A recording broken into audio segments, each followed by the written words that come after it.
Section 19N. 1. The first question is, what is the object of our science? The simplest and most intelligible answer to this question is that truth is the object of logic. Truth is a noble word, and the thing is nobler still. So long as man is sound at heart and in spirit, the search for truth must awake all the enthusiasm of his nature. But immediately there steps in the objection, are we able to know truth? There seems to be a disproportion between finite beings like ourselves and the truth which is absolute, and doubts suggest themselves whether there is any bridge between the finite and the infinite. God is truth. How shall we know him? Such an undertaking appears to stand in contradiction with the graces of lowliness and humility. Others who ask whether we can know the truth have a different purpose. They want to justify themselves in living uncontented with their petty, finite aims. And humility of this stamp is a poor thing. But the time has passed when people asked, how shall I, a poor worm of the dust, be able to know the truth? And in its stead we find vanity and conceit. People claim, without any trouble on their part, to breathe the very atmosphere of truth. The young have been flattered into the belief that they possess a natural birthright of moral and religious truth. And in the same strain, those of riper years are declared to be sunk, petrified, ossified in falsehood. Youth, say these teachers, sees the bright light of dawn, but the older generation lies in the slough and mire of the common day. They admit that the special sciences are something that certainly ought to be cultivated, but merely as the means to satisfy the needs of outer life. In all this it is not humility which holds back from the knowledge and study of the truth, but a conviction that we are already in full possession of it. And no doubt the young carry with them the hopes of their elder compeers, on them rests the advance of the world and science. But these hopes are set upon the young, only on the condition that, instead of remaining as they are, they undertake the stern labor of mind. 128. Hegel's logic. This modesty and truth-seeking has still another phase, and that is the genteel indifference to truth, as we see it in Pilate's conversation with Christ. Pilate asked, "What is truth?" with the air of a man who had settled accounts with everything long ago, and concluded that nothing particularly matters. He meant much the same as Solomon when he says, all is vanity. When it comes to this, nothing is left but self-conceit. The knowledge of the truth meets an additional obstacle in timidity. A slothful mind finds it natural to say, don't let it be supposed that we mean to be in earnest with our philosophy. We shall be glad inter alia to study logic, but logic must be sure to leave us as we were before. People have a feeling that, if thinking passes the ordinary range of our ideas and impressions, it cannot but be on the evil road. They seem to be trusting themselves to a sea on which they will be tossed to and fro by the waves of thought, till at length they again reach the sandbank of this temporal scene, as utterly poor as when they left it. What comes of such a view, we see in the world. It is possible within these limits to gain varied information and many accomplishments, to become a master of official routine, and to be trained for special purposes. But it is quite another thing to educate the spirit for the higher life and to devote our energies to its service. In our own day it may be hoped a longing for something better has sprung up among the young, so that they will not be contented with the mere straw of outer knowledge. 2. It is universally agreed that thought is the object of logic. But of thought our estimate may be very mean, or it may be very high. On one hand, people say, it is only a thought. In their view thought is subjective, arbitrary and accidental, distinguished from the thing itself, from the true and the real. On the other hand, a very high estimate may be formed of thought, when thought alone is held adequate to attain the highest of all things, the nature of God, of which the senses can tell us nothing. God is a spirit, it is said, and must be worshipped in spirit and in truth. But the merely felt and sensible, we admit, is not the spiritual. Its heart of hearts is in thought, and only spirit can know spirit. And though it is true that spirit can demean itself as feeling and sense, as is the case in religion, the mere feeling, as a mode of consciousness, is one thing, and its contents another. Feeling, as feeling, is the general form of the sensuous nature which we have in common with the brutes. This form, viz.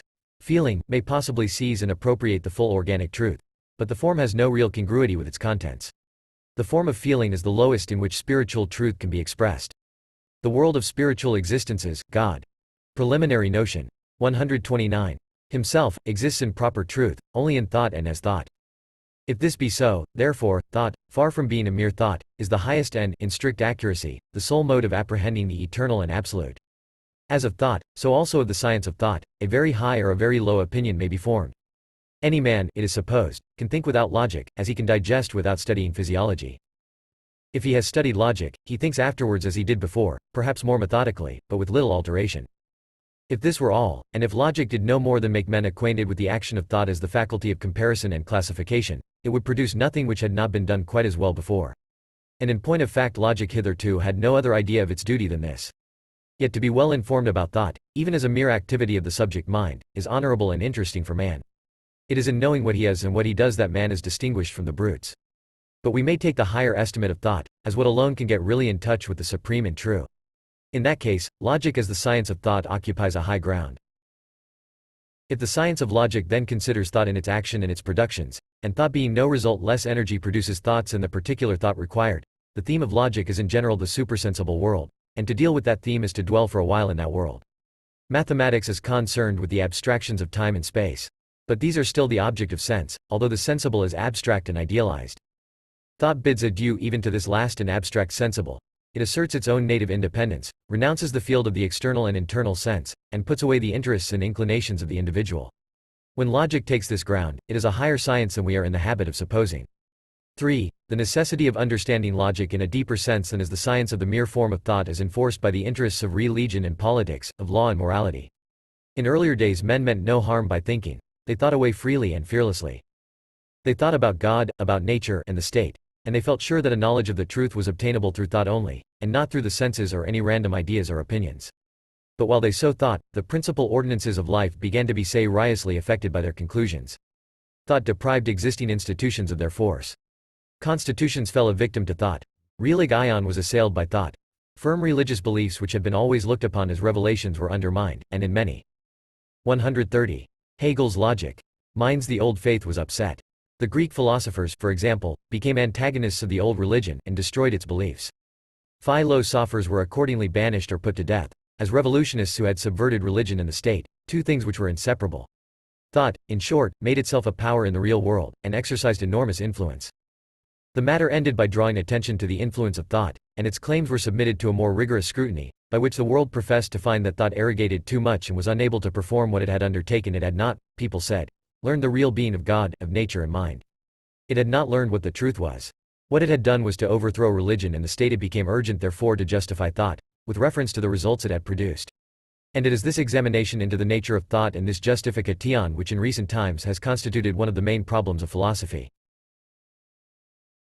T. Haug Ht Reg Arted is an active ity section 20. If we take our prima facie impression of thought, we find on examination first, a that, in its usual subjective acceptation, thought is one out of many activities or faculties of the mind, coordinate with such others as sensation, perception, imagination, desire, volition, and the like. The product of this activity, the form or character peculiar to thought, is the universal, or, in general, the abstract. Thought, regarded as an active ity, may be accordingly described as the active universal, and, since the deed, its product, is the universal once more, may be called the self-actualizing universal. Thought conceived as a subject, agent, as a thinker, and the subject existing as a thinker is simply denoted by the term, I. T. Distinction between sense, conception, and thought. The propositions giving an account of thought in this and the following sections are not offered as assertions or opinions of mine on the matter. But in these preliminary chapters any deduction or proof would be impossible, and the statements may be taken as matters in evidence. In other words, every man, when he thinks and considers his thoughts, will discover by the experience of his consciousness that they possess the character of universality as well as the other aspects of thought to be af. Preliminary notion. 131. Terwords enumerated. We assume of course that his powers of attention and abstraction have undergone a previous training, enabling him to observe correctly the evidence of his consciousness and his conceptions. This introductory exposition has already alluded to the distinction between sense, conception, and thought.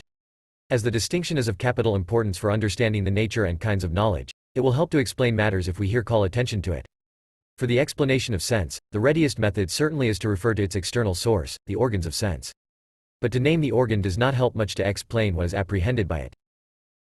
The real distinction between sense and thought lies in this, that the essential feature of the sensible is individuality, and is the individual, which, reduced to its simplest terms, is the atom, as also a member of a group. Sensible existence presents a number of mutually exclusive units, to speak in more definite and abstract formulae, which exist side by side with, and after, one another. Conception or picture thinking works with materials from the same sensu source.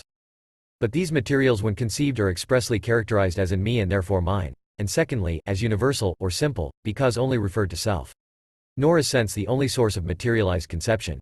There are conceptions constituted by materials emanating from self-conscious thought, such as those of law, morality, religion, and even of thought itself, and it requires some effort to detect wherein lies the difference between such conceptions and thoughts having the same import. For it is a thought of which such conception is the vehicle, and there is no want of the form of universality, without which no content could be in me, or be a conception at all. Yet here also the peculiarity of conception is, generally speaking, to be sought in the individualism or isolation of its contents. True it is that, for example, law and legal provisions do not exist in a sensible space, mutually excluding one another. Nor as regards time, though they appear to some extent in succession, are their contents themselves conceived as affected by time, or as transient and changeable in it. The fault in conception lies deeper. These ideas, though implicitly possessing the organic unity of mind, stand isolated here and there on the broad ground of conception, with its inward and abstract generality. Thus cut adrift, each is simple, unrelated: right, duty, God. Conception in these circumstances either rests satisfied with declaring that right is right, God is God, or in a higher grade of culture it proceeds to enunciate the attributes. As, for instance, God is the creator. 132. Hegel's logic. Of the world, omniscient, almighty, etc. In this way several isolated, simple predicates are strung together, but in spite of the link supplied by their subject, the predicates never get beyond mere contiguity. In this point conception coincides with understanding, the only distinction being that the latter introduces relations of universal and particular, of cause and effect, etc., and in this way supplies a necessary connection to the isolated ideas of conception, which last has left them side by side in its vague mental spaces, connected only by a bare and. The difference between conception and thought is of special importance, because philosophy may be said to do nothing but transform conceptions into thoughts, though it works the further transformation of a mere thought into a notion. Sensible existence has been characterized by the attributes of individuality and mutual exclusion of the members. It is well to remember that these very attributes of sense are thoughts in general terms. It will be shown in the logic that thought, and the universal, is not a mere opposite of sense. It lets nothing escape it, but, outflanking its other, is at once that other in itself. Now language is the work of thought, and hence all that is expressed in language must be universal. What I only mean or suppose is mine. It belongs to me, this particular individual. But language expresses nothing but universal ity, and so I cannot say what I merely mean. And the unutterable, feeling or sensation, far from being the highest truth, is the most unimportant and untrue. If I say, the individual, this individual, here, now, all these are universal terms. Everything and anything is an individual, this, and if it be sensible, is here and now. Similarly when I say, I mean my single self to the exclusion of all others, but what I say, viz. I, is just every I, which in like manner excludes all others from itself. In an awkward expression which Kant used, he said that I accompany all my conceptions, sensations, desires, actions, etc. I is in essence and act the universal. And such partnership is a form, though an external form, of universality. All other men have it in common with me to be I, just as it is common to all my sensations and conceptions to be mine. But I, in the abstract, as such, is the mere act of self-concentration or self-relation, in which we make abstraction from all conception and feeling, from every state of mind and every peculiarity of nature, talent, and experience. To this extent, I is the existence of a wholly abstract universality, a principle of abstract freedom. Hence thought, viewed as a subject, is what is expressed by the word I, and since I am at the same time in all my preliminary notion. 133. Sensations, conceptions, and states of consciousness, thought is everywhere present, and is a category that runs through all these modifications. Section 20n. Our first impression when we use the term thought is of a subjective activity, one among many similar faculties, such as memory, imagination, and will. Were thought merely an activity of the subject mind and treated under that aspect by logic, logic would resemble the other sciences in possessing a well-marked object. It might in that case seem arbitrary to devote a special science to thought, while will, imagination, and the rest were denied the same privilege. The selection of one faculty however might even in this view be very well grounded on a certain authority acknowledged to belong to thought, and on its claim to be regarded as the true nature of man, in which consists his distinct from the brutes. Nor is it unimportant to study thought even as a subjective energy. A detailed analysis of its nature would exhibit rules and laws, a knowledge of which is derived from experience. A treatment of the laws of thought, from this point of view, used once to form the body of logical science. Of that science Aristotle was the founder. He succeeded in assigning to thought what properly belongs to it. Our thought is extremely concrete, but in its composite contents we must distinguish the part that properly belongs to thought, or to the abstract mode of its action. A subtle spiritual bond, consisting in the agency of thought, is what gives unity to all these contents, and it was this bond, the form as form, that Aristotle noted and described. Up to the present day, the logic of Aristotle continues to be the received system. It has indeed been spun out to greater length, especially by the labors of the medieval schoolmen who, without making any material additions, merely refined in details.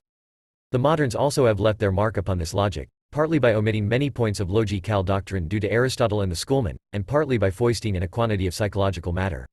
The purport of the science is to become acquainted with the procedure of finite thought, and, if it is adapted to its presupposed object, the science is entitled to be styled correct. The study of this formal logic undoubtedly has its uses. It sharpens the wits, as the phrase goes, and teaches us to collect our thoughts and to abstract, whereas in common consciousness we have to deal with sensuous conceptions which cross and perplex one another. Abstraction moreover implies the concentration of the mind on a single point, and thus induces the habit of attending to our inward selves. An acquaintance with the forms of finite thought may be made a means of training the mind for the empirical sciences, since their 134. Hegel's logic method is regulated by these forms, and in this sense logic has been designated instrumental. It is true, we may be still more liberal, and say, logic is to be studied not for its utility, but for its own sake. The superexcellent is not to be sought for the sake of mere utility. In one sense this is quite correct, but it may be replied that the superexcellent is also the most useful, because it is the all-sustaining principle which, having a subsistence of its own, may therefore serve as the vehicle of special ends which it furthers and secures. And thus, special ends, though they have no right to be set first, are still fostered by the presence of the highest good. Religion, for instance, has an absolute value of its own, yet at the same time other ends flourish and succeed in its train. As Christ says, "Seek ye first the kingdom of God, and all these things shall be added unto you." Particular ends can be attained only in the attainment of what absolutely is and exists in its own right. T. Haug HT in its bearing S upon objects section 21, b. Thought was described as active. We now, in the second place, consider this action in its bearings upon objects, or as reflection upon something. In this case the universal or product of its operation contains the value of the thing, is the essential, inward, and true. In section 5 the old belief was quoted that the reality in object, circumstance, or event, the intrinsic worth or essence, the thing on which everything depends, is not a self-evident datum of consciousness, or coincident with the first appearance and impression of the object. That, on the contrary, reflection is required in order to discover the real constitution of the object, and that by such reflection it will be ascertained. Universals apprehended in our reflection section 21n to reflect is a lesson which even the child has to learn. One of his first lessons is to join adjectives with substantives. This obliges him to attend and distinguish. He has to remember a rule and apply it to the particular case. This rule is nothing but a universal, and the child must see that the particular adapts itself to this universal. In life, again, we have ends to attain. And with regard to these we ponder which is the preliminary notion. 135. Best way to secure them. The end here represents the universal or governing principle, and we have means and instruments whose action we regulate in conformity to the end. In the same way reflection is a tive in questions of conduct. To reflect here means to recollect the right, the duty, the universal which serves as a fixed rule to guide our behavior in the given case. Our particular act must imply and recognize the universal law. We find the same thing exhibited in our study of natural phenomena. For instance, we observe thunder and lightning. The phenomenon is a familiar one, and we often perceive it. But man is not content with a bare acquaintance, or with the fact as it appears to the senses. He would like to get behind the surface, to know what it is, and to comprehend it. This leads him to reflect. He seeks to find out the cause as something distinct from the mere phenomenon. He tries to know the inside in its distinction from the outside. Hence the phenomenon becomes double, it splits into inside and outside, into force and its manifestation, into cause and effect. Once more we find the inside or the force identified with the universal and permanent.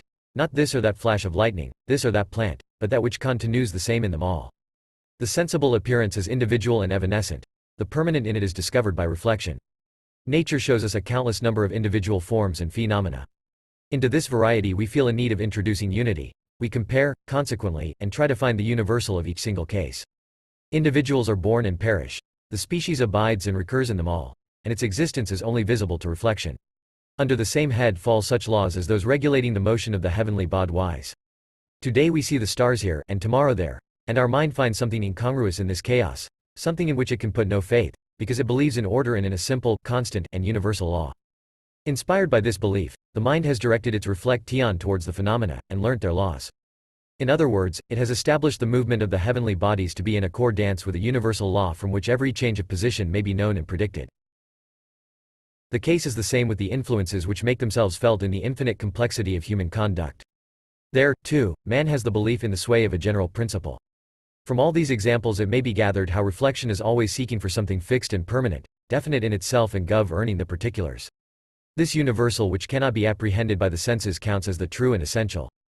Thus, duties and rights are all important in the matter of conduct, and an action is true when it conforms to those universal formulae. 136. Hegel's logic. In thus characterizing the universal, we become aware of its antithesis to something else. This something else is the merely immediate, outward and individual, as opposed to the mediate, inward, and universal. The universal does not exist externally to the outward eye as a universal. The kind as kind cannot be perceived. The laws of the celestial motions are not written on the sky. The universal is neither seen nor heard, its existence is only for the mind. Religion leads us to a universal, which embraces all else within itself, to an absolute by which all else is brought into being, and this absolute is an object not of the senses but of the mind and of thought. T subject object relation section 22. C. By the act of reflection something is altered in the way in which the fact was originally presented in sensation, perception, or conception. Thus, as it appears, an alteration must be interposed before the true nature of the object can be discovered.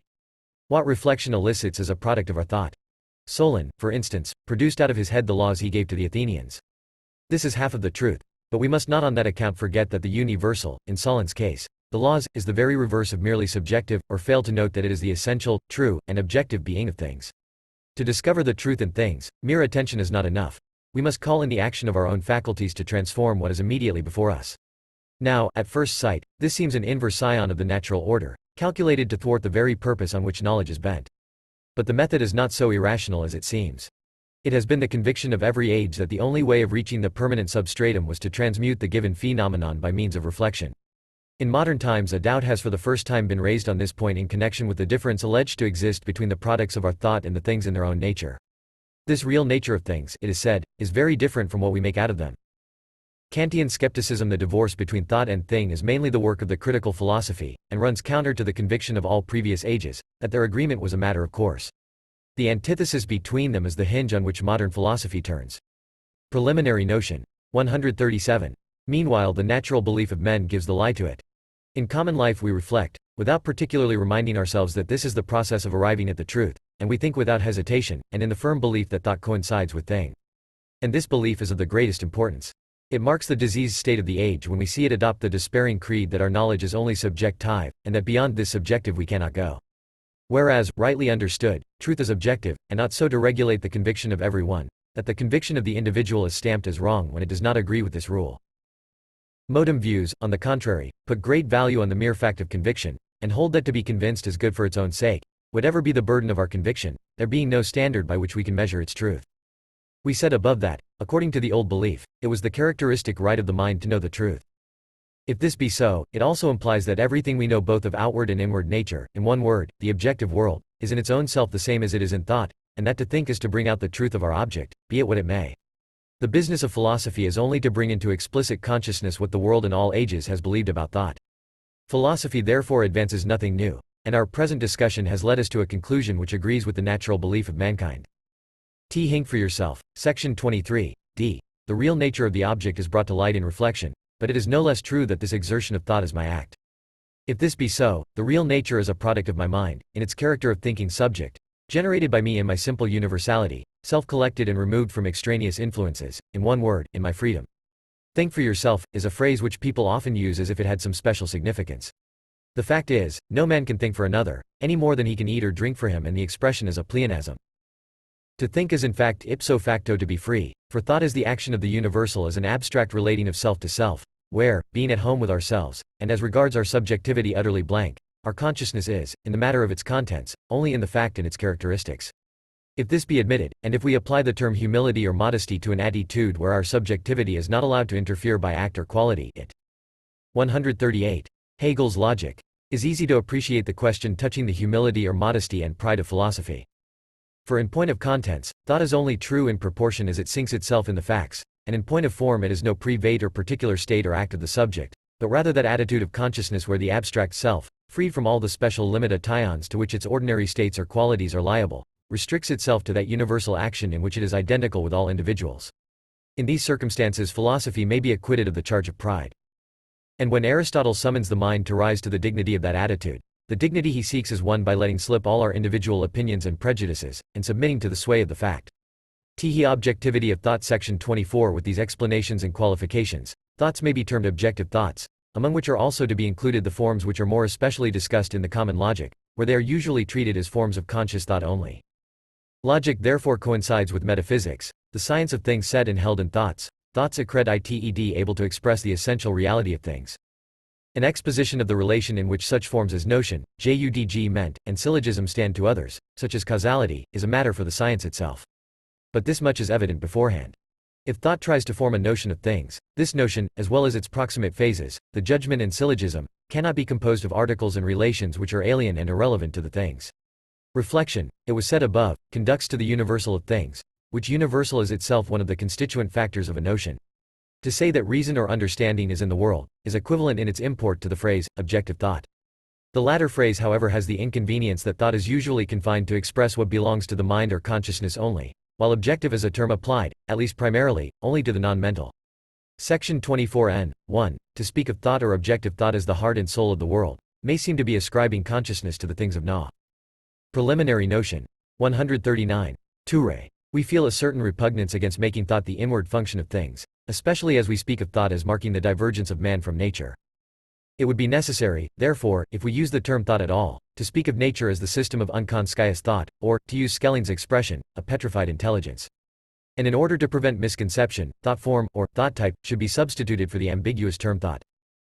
From what has been said, the principles of logic are to be sought in a system of thought types or fundamental categories, in which the opposition between subjective and objective, in its usual sense, vanishes. The signification thus attached to thought in its characteristic forms may be illustrated by the ancient saying that, nous governs the world, or by our own phrase that, reason is in the world, which means that reason is the soul of the world it inhabits, its immanent principle, its most proper and inward nature, its universal. Another illustration is afforded by the circumstance that in speaking of some definite animal we say it is an animal. Now, the animal, qua animal, cannot be shown. Nothing can be pointed out excepting some special animal. Animal, qua animal, does not exist.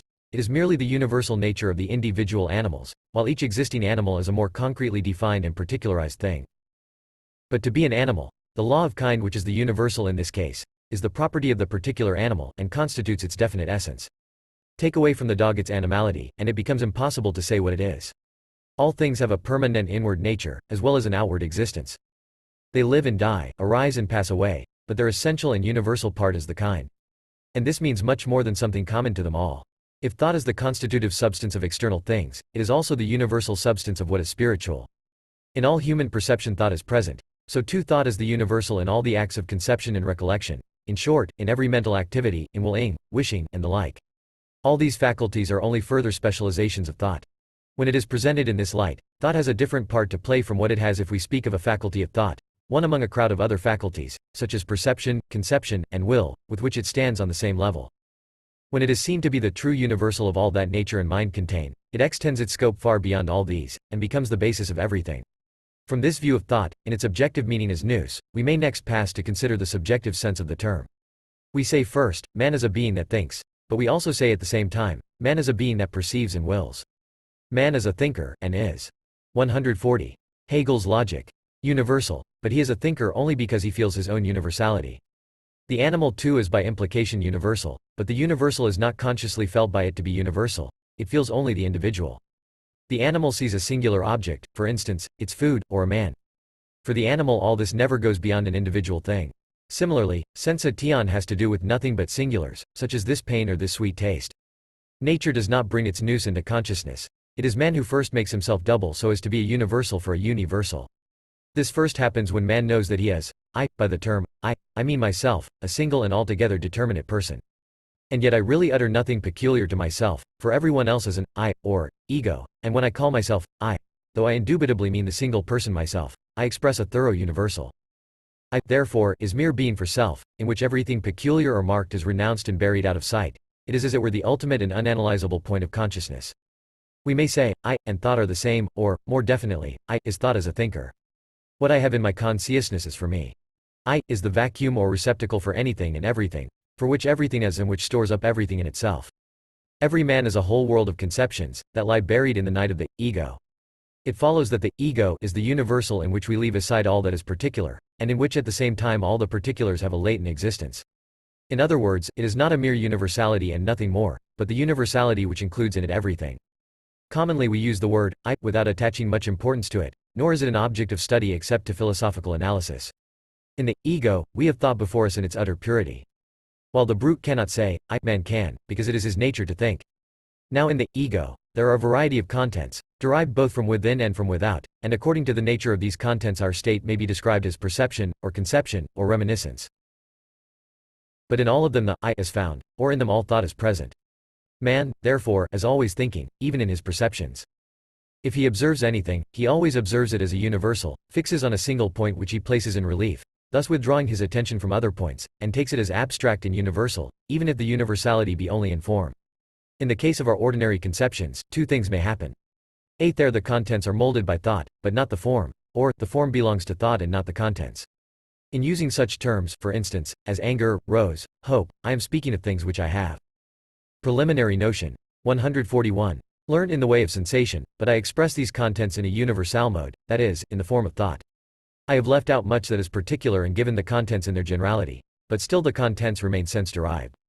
On the other hand, when I represent God, the content is undeniably a product of pure thought, but the form still retains the sensuous limitations which it has as I find it immediately present in myself.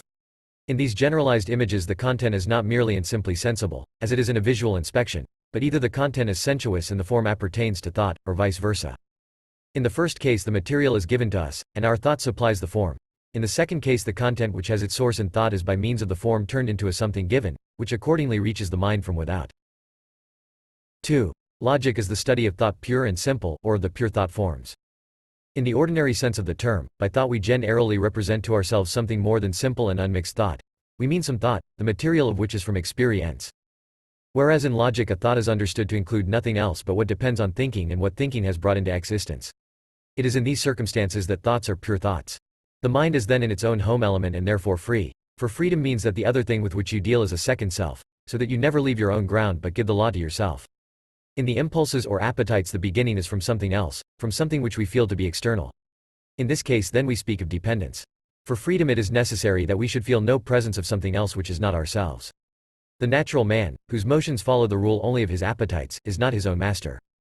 Be he as self-willed as he may, the constituents of his will and opinion are not his own, and his freedom is merely formal. But when we think, we renounce our selfish and particular being, sink ourselves in the thing, allow thought to follow its own course, and if we add anything of our own, we think ill. If in pursuance of the foregoing remarks we consider logic to be the system of the pure types of thought, we find that the other philosophical sciences, the philosophy of nature and the philosophy of mind, take the place, as it were, of an applied logic, and that logic is the soul which animates them both. Their problem in that case is only to recognize the logical forms under the shapes they assume in nature and mind, shapes which are only a particular mode of expression for the forms of pure thought. If for instance we take the syllogism, not as it was understood in the old formal logic, but as its real value, we shall. 142. Hegel's logic. Find it gives expression to the law that the particular is the middle term which fuses together the extremes of the universal and the singular. The syllogistic form is a universal form of all things.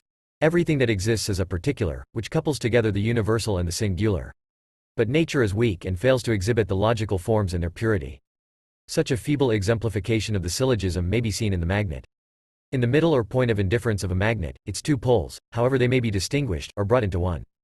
Phys. also teaches us to see the universal or essence in nature, and the only difference between it and the philosophy of nature is that the lat terre brings before our mind the adequate forms of the notion in the physical world. It will now be understood that logic is the all-animating spirit of all the sciences, and its categories the spiritual hierarchy. They are the heart and center of things, and yet at the same time they are always on our lips, and, apparently at least, perfectly familiar objects. But things thus familiar are usually the greatest strangers. Being, for example, is a category of pure thought, but to make is an object of investigation never occurs to us. Common fancy puts the absolute far away in a world beyond. The absolute is rather directly before us, so present that so long as we think, we must, though without express consciousness of it, always carry it with us and always use it. Language is the main depository of these types of thought, and one use of the grammatical instruction which children receive is unconsciously to turn their attention to distinctions of thought. Logic is usually said to be concerned with forms only and to derive the material for them from elsewhere. But this only, which assumes that the logical thoughts are nothing in comparison with the rest of the contents, is not the word to use about forms which are the absolutely real ground of everything. Everything else rather is an only compared with these thoughts. To make such abstract forms a problem presupposes in the inquirer a higher level of culture than ordinary, and to study them in themselves and for their own sake signifies in addition that these thought types must be deduced out of thought itself, and their truth or reality examined by the light of their own laws. We do not assume them as data from without, and then define them or exhibit their value and authority by comparing them with the shape they take in our minds. If we thus acted, we should proceed from observation and experience, and should, for instance, say we habitually employ the term force in such a case, and such a meaning. A definition like that would be called correct, if it agreed with the conception of its ob. Preliminary notion. 143. Object present in our ordinary state of mind. The defect of this empirical method is that a notion is not defined as it is in and for itself, but in terms of something assumed, which is then used as a criterion and standard of correctness. No such test need be applied. We have merely to let the thought forms follow the impulse of their own organic life. To ask if a category is true or not, must sound strange to the ordinary mind. for a category apparently becomes true only when it is applied to a given object, and apart from this application it would seem meaningless to inquire into the truth. But this is the very question on which everything turns. We must, however, in the first place understand clearly what we mean by truth. In common life, truth means the agreement of an object with our conception of it. We thus presuppose an object to which our conception must conform. In the philosophical sense of the word, on the other hand, truth may be described, in general abstract terms, as the agreement of a thought content with itself. This meaning is quite different from the one given above. At the same time, the deeper and philosophical meaning of truth can be partially traced even in the ordinary usage of language. Thus we speak of a true friend, by which we mean a friend whose manner of conduct accords with the notion of friendship. In the same way we speak of a true work of art. Untrue in this sense means the same as bad, or self-discordant. In this sense, a bad state is an untrue state, and evil and untruth may be said to consist in the contradiction subsisting between the function or notion and the existence of the object. Of such a bad object we may form a correct representation, but the import of such representation is inherently false.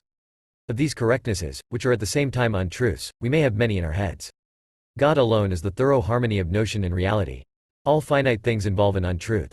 They have a notion and an existence, but their existence does not meet the requirements of the notion. For this reason they must perish, and then the incompatibility between their notion and their existence becomes manifest. It is in the kind that the individual animal has its notion, and the kind liberates itself from this individual ity by death. The study of truth, or, as it is here explained to mean, consistency, constitutes the proper problem of logic. In our everyday mind we are never troubled with questions about the truth of the forms of thought. We may also express the problem of logic by saying that it examines the forms of thought touching their capability to hold truth. And the question comes to this: what are the forms of the infinite, and what are the forms of the finite? Usually no suspicion attaches to the finite forms of thought. They are allowed to pass unquestioned. But it is 144. Hegel's logic. From conforming to finite categories in thought and action that all deception originates. 3. Truth may be ascertained by several methods, each of which however is no more than a form. Experience is the first of these methods. But the method is only a form, it has no intrinsic value of its own. For in experience everything depends upon the mind we bring to bear upon actuality. A great mind is great in its experience, and in the mole play of phenomena at once perceives the point of real significance. The idea is present, in actual shape, not something, as it were, over the hill and far away. The genius of a Goethe, for example, looking into nature or history, has great experiences, catches sight of the living principle, and gives expression to it. A second method of apprehending the truth is reflection, which defines it by intellectual relations of condition and conditioned. But in these two modes the absolute truth has not yet found its appropriate form. The most perfect method of knowledge proceeds in the pure form of thought, and here the attitude of man is one of entire freedom. That the form of thought is the perfect form, and that it presents the truth as it intrinsically and actually is the general dogma of all philosophy. To give a proof of the dogma there is, in the first instance, nothing to do but show that these other forms of knowledge are finite. The grand skepticism of antiquity accomplished this task when it exhibited the contradictions contained in every one of these forms. That skepticism indeed went further, but when it ventured to assail the forms of reason, it began by insinuating under them something finite upon which it might fasten. All the forms of finite thought will make their appearance in the course of logical development, the order in which they present themselves being determined by necessary laws.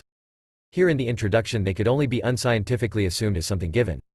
In the theory of logic itself these forms will be exhibited, not only on their negative, but also on their positive side. When we compare the different forms of ascertaining truth with one another, the first of them, immediate knowledge, may perhaps seem the finest, noblest, and most appropriate. It includes everything which the moralists term innocence as well as religious feeling, simple trust, love, fidelity, and natural faith. The two other forms, first reflective, and secondly philosophical cognition, must leave that unsought natural harmony behind. And so far as they have this in common, the methods which claim to apprehend the truth by thought may naturally be regarded as part and parcel of the pride which leads man to trust to his preliminary notion. 145. Own powers for a knowledge of the truth. Such a position involves a thoroughgoing disruption, and, viewed in that light, might be regarded as the source of all evil and wickedness, the original transgression. Apparently therefore the only way of being reconciled and restored to peace is to surrender all claims to think or know. This lapse from natural unity has not escaped notice, and nations from the earliest times have asked the meaning of the wonderful division of the spirit against itself. No such inward disunion is found in nature. Natural things do nothing wicked. Tales and allegories of religion. The Mosaic legend of the fall of man has preserved an ancient picture representing the origin and consequences of this disunion. The incidents of the legend form the basis of an essential article of the Creed, the doctrine of original sin in man and his consequent need of succor. It may be well at the commencement of logic to examine the story which treats of the origin and the bearings of the very knowledge which logic has to discuss. 4. Though philosophy must not allow herself to be overawed by religion, or accept the position of existence on sufferance, she cannot afford to neglect these popular conceptions. The tales and allegories of religion, which have enjoyed for thousands of years the veneration of nations, are not to be set aside as antiquated even now. Upon a closer inspection of the story of the fall we find, as was already said, that it exemplifies the universal bearings of knowledge upon the spiritual life. In its instinctive and natural stage, spiritual life wears the garb of innocence and confiding simplicity, but the very essence of spirit implies the absorption of this immediate condition in something higher. The spiritual is distinguished from the natural, and more especially from the animal, life, in the circumstance that it does not continue a mere stream of tendency, but sunders itself to self-realization. But this position of severed life has in its turn to be suppressed, and the spirit has by its own act to win its way to concord again. The final concord then is spiritual, that is, the principle of restoration is found in thought, and thought only. The hand that inflicts the wound is also the hand which heals it. We are told in our story that Adam and Eve, the first human beings, the types of humanity, were placed in a garden, where grew a tree of life and a tree of the knowledge of good and evil. God, it is said, had forbidden them to eat of the fruit of this latter tree, of the tree of life. 146. Hegel's logic. For the present nothing further is said. These words evidently assume that man is not intended to seek knowledge, and ought to remain in the state of innocence. Other meditative races, it may be remarked, have held the same belief that the primitive state of mankind was one of innocence and harmony. Now all this is to a certain extent correct. The disunion that appears throughout humanity is not a condition to rest in. But it is a mistake to regard the natural and immediate harmony as the right state. The mind is not mere instinct. On the contrary, it essentially involves the tendency to reasoning and meditation. Childlike innocence no doubt has in it something fascinating and attractive. But only because it reminds us of what the spirit must win for itself. The harmoniousness of childhood is a gift from the hand of nature. The second harmony must spring from the labor and culture of the spirit. And so the words of Christ, except ye become as little children, etc., are very far from telling us that we must always remain children. Again, we find in the narrative of Moses that the occasion which led man to leave his natural unity is attributed to solicitation from without. The serpent was the tempter. But the truth is, that the step into opposition, the awakening of consciousness, follows from the very nature of man, and the same history repeats itself in every son of Adam. The serpent represents likeness to God as consisting in the knowledge of good and evil, and it is just this knowledge in which man participates when he breaks with the unity of his instinctive being and eats of the forbidden fruit. The first reflection of awakened consciousness in men told them that they were naked. This is a naive and profound trait. For the sense of shame bears evidence to the separation of man from his natural and sensuous life. The beasts never get so far as this separation, and they feel no shame. And it is in the human feeling of shame that we are to seek the spiritual and moral origin of dress, compared with which the merely physical need is a secondary matter. Next comes the curse, as it is called, which God pronounced upon man. The prominent point in that curse turns chiefly on the contrast between man and nature. Man must work in the sweat of his brow, and woman bring forth in sorrow. As to work, if it is the result of the disunion, it is also the victory over it. The beasts have nothing more to do but to pick up the materials required to satisfy their wants. Man on the contrary can only satisfy his wants by himself producing and transforming the necessary means. Thus even in these outside things man is dealing with himself. Preliminary notion. 147. The story does not close with the expulsion from paradise. We are further told, God said, "Behold, Adam is become as one of us, to know good and evil." Knowledge is now spoken of as divine, and not, as before, as something wrong and forbidden. Such words contain a confutation of the idle talk that philosophy pertains only to the finitude of the mind. Philosophy is knowledge, and it is through knowledge that man first realizes his original vocation, to be the image of God. When the record adds that God drove men out of the Garden of Eden to prevent their eating of the tree of life, it only means that on his natural side certainly man is finite and mortal, but in knowledge infinite. We all know the theological dogma that man's nature is evil, tainted with what is called original sin. Now while we accept the dogma, we must give up the setting of incident which represents original sin as consequent upon an accidental act of the first man. For the very notion of spirit is enough to show that man is evil by nature, and it is an error to imagine that he could ever be otherwise. To such extent as man is and acts like a creature of nature, his whole behavior is what it ought not to be. For the spirit it is a duty to be free, and to realize itself by its own act. Nature is for man only the starting point which he has to transform. The theological doctrine of original sin is a profound truth, but modern enlightenment prefers to believe that man is not to rally good, and that he acts right so long as he continues true to nature. The hour when man leaves the path of mere natural being marks the difference between him, a self-conscious agent, and the natural world. But this schism, though it forms a necessary element in the very notion of spirit, is not the final goal of man. It is to this state of inward breach that the whole finite action of thought and will belongs. In that finite sphere man pursues ends of his own and draws from himself the material of his conduct. While he pursues these aims to the uttermost, while his knowledge and his will seek himself, his own narrow self apart from the universal, he is evil, and his evil is to be subjective. We seem at first to have a double evil here, but both are really the same. Man in so far as he is spirit is not the creature of nature, and when he behaves as such, and follows the cravings of appetite, he wills to be so. The natural wickedness of man is therefore unlike the natural life of animals. A mere natural life may be more exactly defined by saying that the natural man is such as an individual, for nature in every part is in the bonds of individualism. Thus when man wills to be a creature of nature, he wills in the same degree to be an individual simply. Yet against such impulsive and appetitive action, due to the individualism of nature, there are also steps in the law or general principle. 148. Hegel's logic. This law may either be an external force, or have the form of divine authority. So long as he continues in his natural state, man is in bondage to the law. It is true that among the instincts and affections of man, there are social or benevolent inclinations, love, sympathy, and others, reaching beyond his selfish isolation. But so long as these tendencies are instinctive, their virtual universality of scope and purport is vitiated by the subjective form which always allows free play to self-seeking and random action.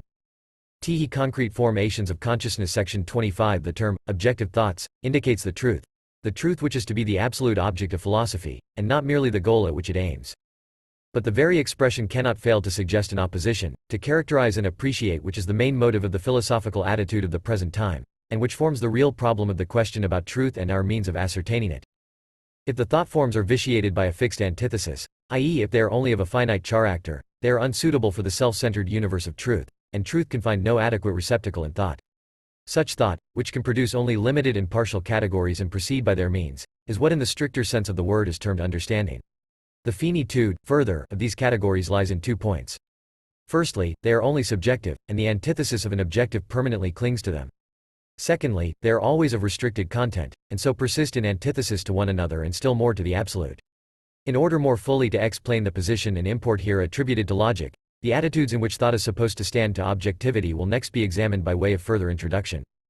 In my Phenomenology of the Spirit, which on that account was at its publication described as the first part of the system of philosophy, the method adopted was to begin with the first and simplest phase of mind, immediate consciousness, and to show how that stage gradually of Nice's city worked onward to the philosophical point of view, the necessity of that view being proved by the process. But in these circumstances it was impossible to restrict the quest to the mere form of consciousness. For the stage of philosophical knowledge is the richest in material and organi. Preliminary notion. 149.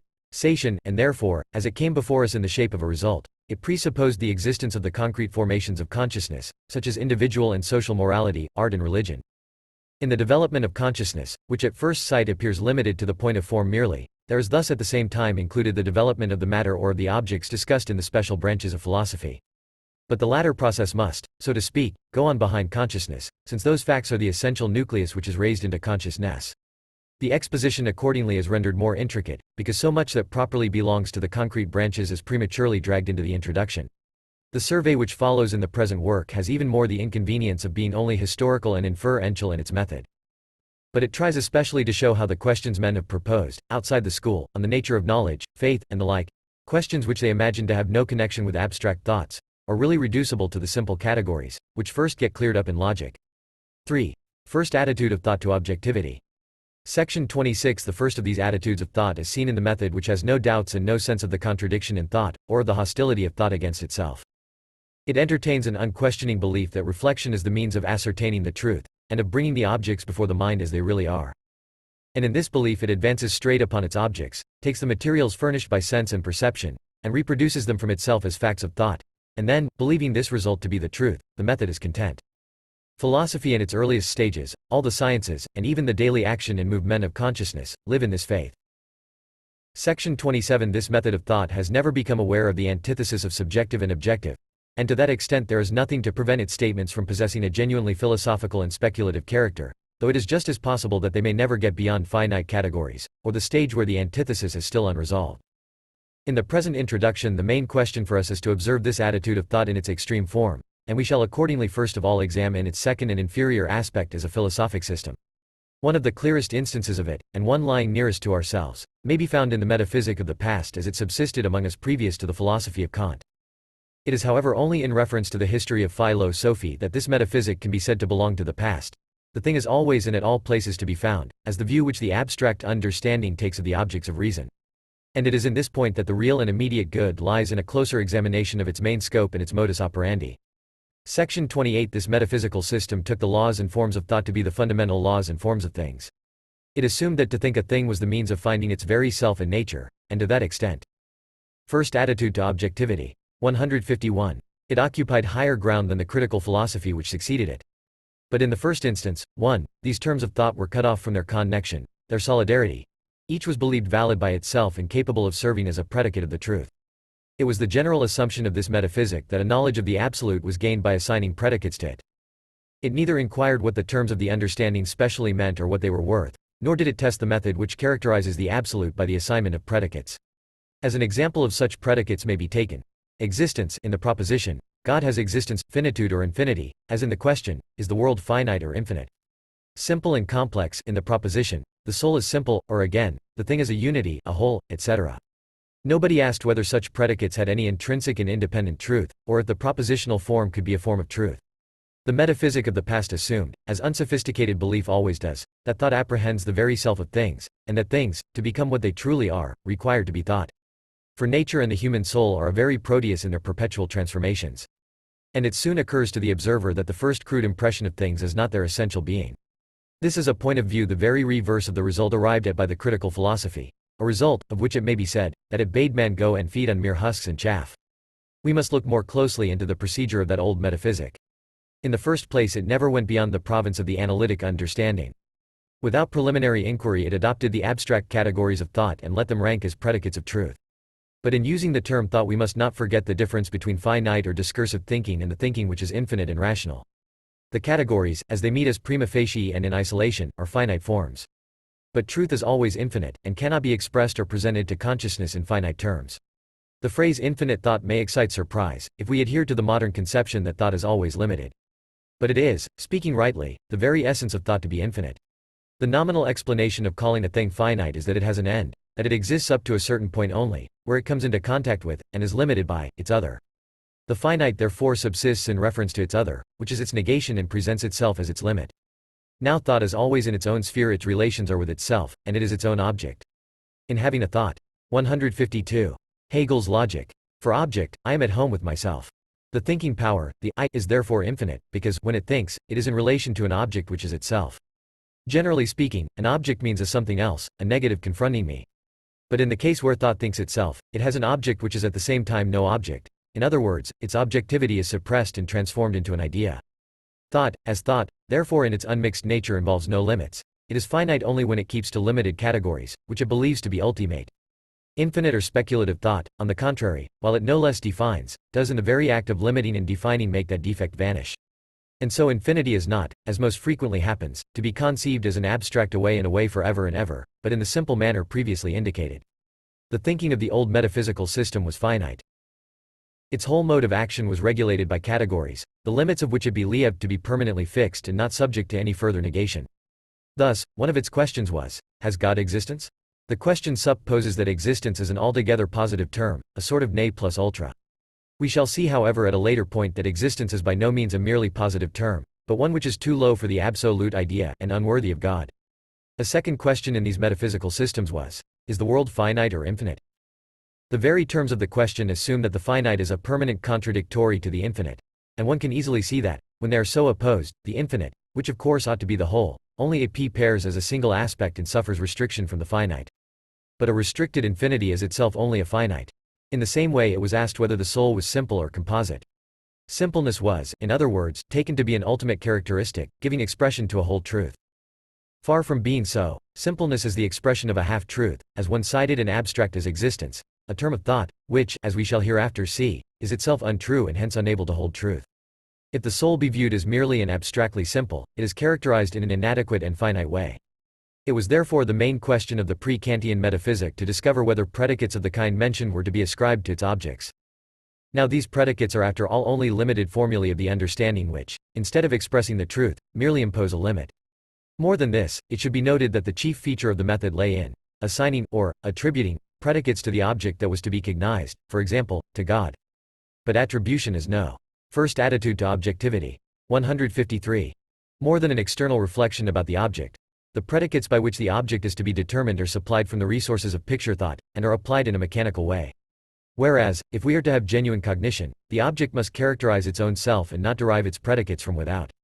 Even supposing we follow the method of predicating, the mind cannot help feeling that predicates of this sort fail to exhaust the object. From the same point of view, the Orientals are quite correct in calling God the many-named or the myriad-named one. One after another of these finite categories leaves the soul unsatisfied, and the Oriental sage is compelled unceasingly to seek for more and more of such predicates. In finite things, it is no doubt the case that they have to be characterized through finite predicates, and with these things the understanding finds proper scope for its special action. Itself finite, it knows only the nature of the finite. Thus, when I call some action a theft, I have characterized the action in its essential facts, and such a knowledge is sufficient for the judge. Similarly, finite things stand to each other as cause and effect, force and exercise, and when they are apprehended in these categories, they are known in their finitude. But the objects of reason cannot be defined by these finite predicates. To try to do so was the defect of the old metaphysic. Section 29 predicates of this kind, taken individually, have but a limited range of meaning, and no one can fail to perceive how inadequate they are, and how far they fall below the fullness of detail which our imaginative thought gives, in the case, for example, of God, mind, or nature.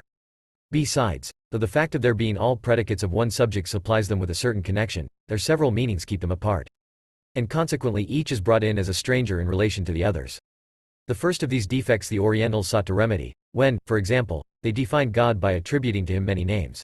But still they felt that the number of names would have had to be infinite. Section 30, 2. In the second place, the metaphysical systems adopted a wrong criterion. Their objects were no doubt totalities which in their own proper selves belong to reason, that is, to the organized and systematically developed universe of thought. But these totalities, God, the soul, the world, were taken by the metaphysician as subjects made and ready to form the 154. Hegel's logic. Basis for an application of the categories of the understanding. They were assumed from popular conception. Accordingly, popular conception was the only canon for settling whether or not the predicates were suitable and sufficient. Section 31. The common conceptions of God, the soul, the world, may be supposed to afford thought a firm and fast footing. They do not really do so. Besides having a particular and subjective character clinging to them, and thus leaving room for great variety of interpretation, they themselves first of all require a firm and fast definition by thought. This may be seen in any of these propositions where the predicate, or in philosophy the category, is needed to indicate what the subject, or the conception we start with, is. In such a sentence as, God is eternal, we begin with the conception of God, not knowing as yet what he is. To tell us that, is the business of the predicate. In the principles of logic, accordingly, where the terms formulating the subject matter are those of thought only, it is not merely superfluous to make these categories predicates to propositions in which God, or, still vaguer, the absolute, is the subject, but it would also have the disadvantage of suggesting another canon than the nature of thought. Besides, the propositional form, and for proposition, it would be more correct to substitute judgment, is not suited to express the concrete, and the true is always concrete, or the speculative. Every judgment is by its form one-sided and, to that extent, false. This metaphysic was not free or objective thinking. Instead of letting the object freely and spontaneously expound its own characteristics, metaphysic presupposed it ready-made. If anyone wishes to know what free thought means, he must go to Greek philosophy. For scholasticism, like these metaphysical systems, accepted its facts, and accepted them as a dogma from the authority of the Church. We moderns, too, by our whole upbringing, have been initiated into ideas which it is extremely difficult to overstep, on account of their far-reaching significance. But the ancient philosophers were in a different position. They were men who lived wholly in the perceptions of the senses, and who, after their rejection of mythology and its fancies, presupposed nothing but the heaven above and the earth around. In these material, non-metaphysical surroundings, thought is free and enjoys its first attitude to objectivity. 155. Own privacy, cleared of everything material and thoroughly at home. This feeling that we are all our own is characteristic of free thought, of that voyage into the open, where nothing is below us or above us, and we stand in solitude with ourselves alone. Section 32, 3. In the third place, this system of metaphysic turned into dogmatism. When our thought never ranges beyond narrow and rigid terms, we are forced to assume that of two opposite assertions, such as were the above propositions, the one must be true and the other false. Dogmatism may be most simply described as the contrary of skepticism. The ancient skeptics gave the name of dogmatism to every philosophy whatever holding a system of definite doctrine. In this large sense, skepticism may apply the name even to philosophy which is properly speculative. But in the narrower sense, dogmatism consists in the tenacity which draws a hard and fast line between certain terms and others opposite to them. We may see this clearly in the strict, aether, or, for instance, the world is either finite or infinite, but one of these two it must be. The contrary of this rigidity is the characteristic of all speculative truth. There no such inadequate formulae are allowed, nor can they possibly exhaust it. These formulae speculative truth holds in union as a totality, whereas dogmatism invests them in their isolation with a title to fixity and truth. It often happens in philosophy that the half-truth takes its place beside the whole truth and assumes on its own account the position of something permanent. But the fact is that the half-truth, instead of being a fixed or self-subsistent principle, is a mere element absolved and included in the whole. The metaphysic of understanding is dogmatic, because it maintains half-truths in their isolation, whereas the idealism of speculative philosophy carries out the principle of totality and shows that it can reach beyond the inadequate formularies of abstract thought. Thus idealism would say, the soul is neither finite only, nor infinite only. It is really the one just as much as the other, and in that way neither the one nor the other. In other words, such formularies in their isolation are inadmissible, and only come into account as formative elements in a larger notion. Such idealism we see even in the ordinary phases of consciousness. Thus we say of sensible things, that they are changeable. That is, they are, but it is equally true that they are not. We show more obstinacy in dealing with the categories of the understanding. These are terms which we believe to be somewhat firmer, or even absolutely firm and fast. We look upon them as separated. 156. Hegel's logic. From each other by an infinite chasm, so that opposite categories can never get at each other. The battle of reason is the struggle to break up the rigidity to which the understanding has reduced everything. Section 33. The first part of this metaphysic in its systematic form is ontology, or the doctrine of the abstract characteristics of being. The multitude of these characteristics, and the limit set to their applicability, are not founded upon any principle. They have in consequence to be enumerated as experience and circumstances direct, and the import ascribed to them is founded only upon common sensualized conceptions, upon assertions that particular words are used in a particular sense, and even perhaps upon etymology. If experience pronounces the list to be complete, and if the usage of language, by its agreement, shows the analysis to be correct, the metaphysician is satisfied, and the intrinsic and independent truth and necessity of such characteristics is never made a matter of investigation at all. To ask if being, existence, finitude, simplicity, complexity, etc. are no tions intrinsically and independently true, must surprise those who believe that a question about truth can only concern propositions, as to whether a notion is or is not with truth to be attributed, as the phrase is, to a subject, and that falsehood lies in the contradiction existing between the subject and our ideas, and the notion to be predicated of it.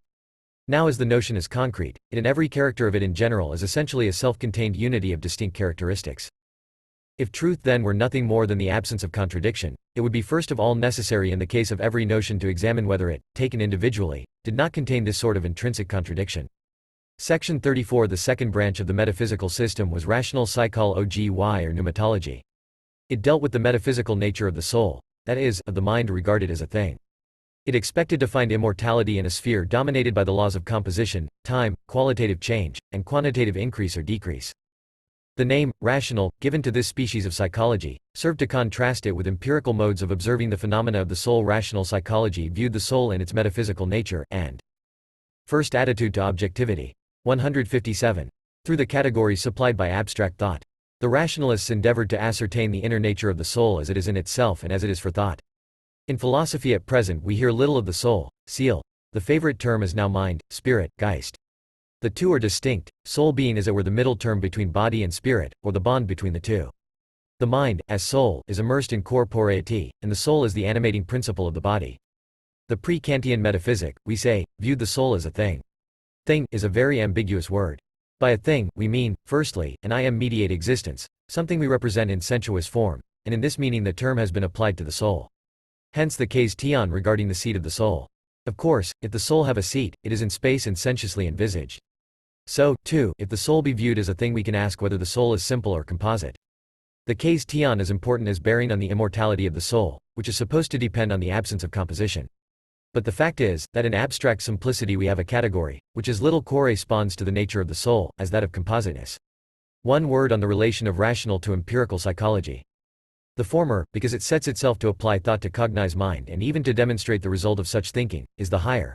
Whereas empirical psychology starts from perception, and only recounts and describes what perception supplies. But if we propose to think the mind, we must not be quite so shy of its special phenomena. Mind is essentially active in the same sense as the schoolmen, scholastics, said that God is absolute actuosity. But if the mind is active it must as it were utter itself. It is wrong therefore to take the mind for a processless ends, as did the old metaphysic which divided the processless inward life of the mind from its outward life. The mind, of all things, must be looked at in its concrete actuality, in its energy, and in such a way that its manifestations are seen to be determined by its inward force. Section 35. The third branch of metaphysics was cosmology. The topics it embraced were the world, its contingency, necessity, eternity, limitation in time and space, the laws, only formal, of its changes, the freedom of man and the origin of evil. To these topics it applied what were believed to be thoroughgoing contrasts, such as contingency and necessity, eternal and internal necessity, efficient and final cause, or causality in general and design, essence or. 158. Hegel's logic. Substance and phenomenon, form and matter, freedom and necessity, happiness and pain, good and evil. The object of cosmology comprised not merely nature, but mind too, in its external complicating in its phenomenon, in fact, existence in general, or the sum of finite things. This object however it viewed not as a concrete whole, but only under certain abstract points of view. Thus the questions cosmology attempted to solve were such as these. Is accident or necessity dominant in the world? Is the world eternal or created? It was therefore a chief concern of this study to lay down what were called general cosmological laws. For instance, that nature does not act by fits and starts. And by fits and starts, saltus, they meant a qualitative difference or qualitative alteration showing itself without any antecedent determining mean. Whereas, on the contrary, a gradual change, of quantity, is obviously not without intermediation. In regard to mind as it makes itself felt in the world, the questions which cosmology chiefly discussed turned upon the freedom of man and the origin of evil. Nobody can deny that these are questions of the highest importance. But to give them a satisfactory answer, it is above all things necessary not to claim finality for the abstract formulae of understanding, or to suppose that each of the two terms in an antithesis has an independent subsistence or can be treated in its isolation as a complete and self-centered truth. This however is the general position taken by the metaphysicians before Kant, and appears in their cosmological discussions, which for that reason were incapable of compassing their purpose, to understand the phenomena of the world. Observe how they proceed with the distinction between freedom and necessity, in their application of these categories to nature and mind. Nature they regard as subject in its workings to necessity, mind they hold to be free. No doubt there is a real foundation for this distinction in the very core of the mind itself. But freedom and necessity, when thus abstractly opposed, are terms applicable only in the finite world to which, as such, they belong. A freedom involving no necessity and mere necessity without freedom, are abstract and in this way untrue formulae of thought. Freedom is no blank indeterminateness. Essentially concrete, and unvaryingly self-determinate, it is so far at the same time necessary. Necessity, again, in the ordinary acceptation of the term in popular philosophy, means determination from without only, as in finite mechanics, where a body moves only when it is struck by another body, and moves in the direction communicated to it by the impact. This however is a merely external necessity, not the real inward necessity which is identical with freedom. First attitude to objectivity. 159. The case is similar with the contrast of good and evil, the favorite contrast of the introspective modern world. If we regard evil as possessing a fixity of its own, apart and distinct from good, we are to a certain extent right. There is an opposition between them. Nor do those who maintain the apparent and relative character of the opposition mean that evil and good in the absolute are one, or, in accordance with the modern phrase, that a thing first becomes evil from our way of looking at it. The error arises when we take evil as a permanent positive, instead of what it really is, a negative which, though it would fain assert itself, has no real persistence, and is, in fact, only the absolute sham existence of negativity in itself. Section 36. The fourth branch of metaphysics is natural or rational theology. The notion of God, or God as a possible being, the proofs of his existence and his properties, formed the study of this branch. When understanding thus discusses the deity, its main purpose is to find what predicates correspond or not to the fact we have in our imagination as God. And in doing it assumes the contrast between positive and negative to be absolute. And hence, in the long run, nothing is left for the notion as understanding takes it, but the empty abstraction of indeterminate being, of mere reality or positivity, the lifeless product of modern deism. The method of demonstration employed in finite knowledge must always lead to an inversion of the true order. For it requires the statement of some objective ground for God's being, which thus acquires the appearance of being derived from something else. This mode of proof, guided as it is by the canon of mere analytical identity, is embarrassed by the difficulty of passing from the finite to the infinite. Either the finitude of the existing world, which is left as much a fact as it was before, clings to the notion of deity, and God has to be defined as the immediate substance of that world, which is pantheism, or he remains an object set over against the subject, and in this way, finite, which is dualism. The attributes of God which ought to be various and precise had, properly speaking, sunk and disappeared in the abstract notion of pure reality, of indeterminate being. Yet in our material thought, the finite world continues, meanwhile, to have a real being, with God as a sort of antithesis, and thus arises the further picture of different relations of God. 160. Hegel's logic. To the world. These, formulated as properties, must, on the one hand, as relations to finite circumstances, themselves possess a finite character, giving us such properties as just, gracious, mighty, wise, etc. On the other hand they must be infinite.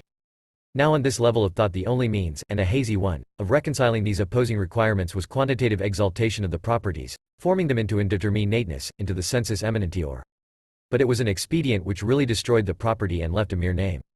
The object of the old metaphysical theology was to see how far unassisted reason could go in the knowledge of God. Certainly a reason-derived knowledge of God is the highest problem of philosophy. The earliest teachings of religion are figurate conceptions of God. These conceptions, as the Creed arranges them, are imparted to us in youth.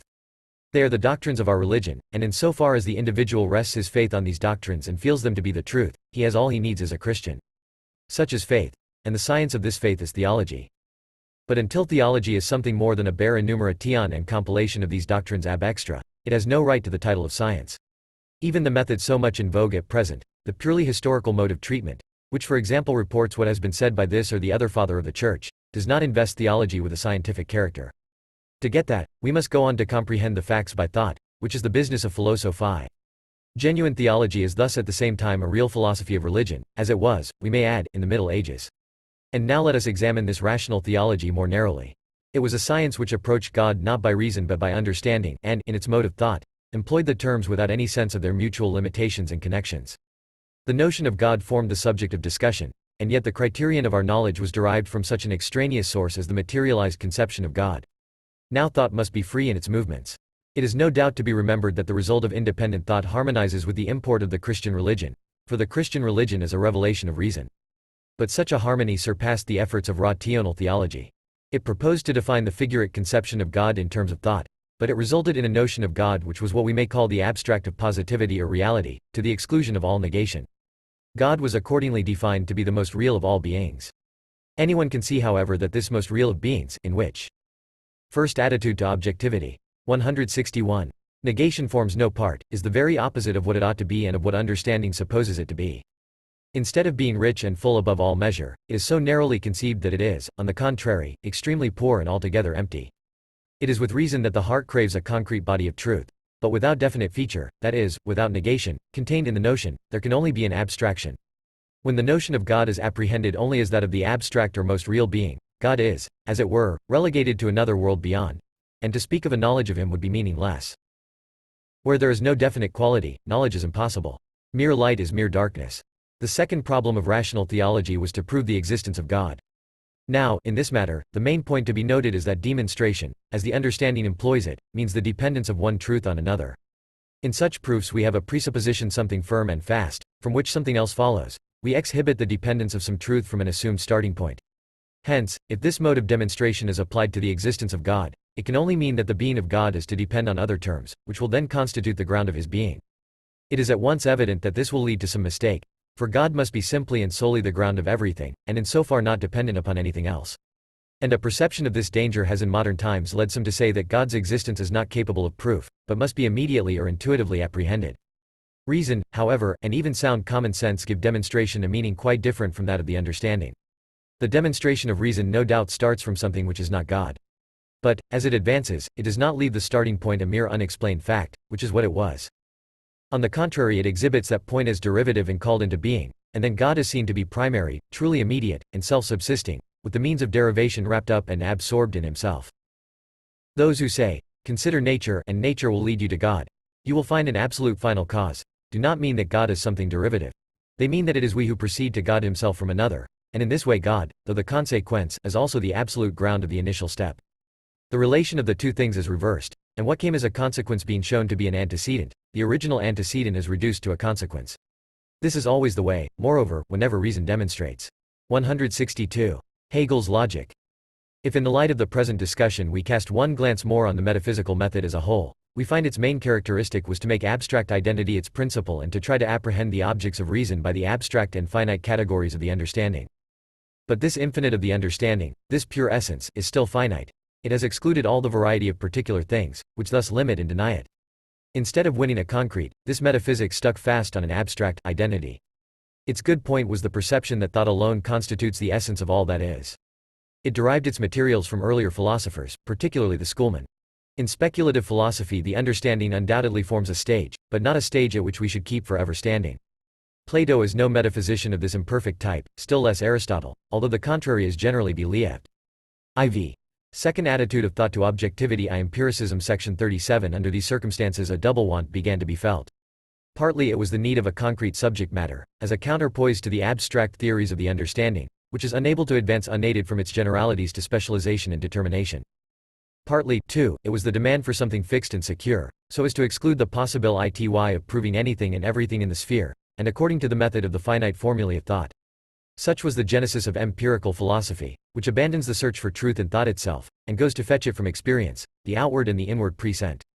The rise of empiricism is due to the need thus stated of concrete contents and a firm footing, needs which the abstract metaphysic of the understanding failed to satisfy.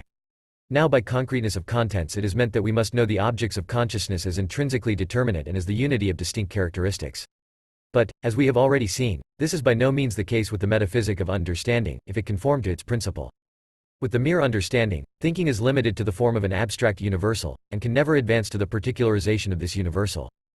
Thus we find the metaphysicians engaged in an attempt to elicit by the instrumentality of thought what was the essence or fundamental attribute of the soul.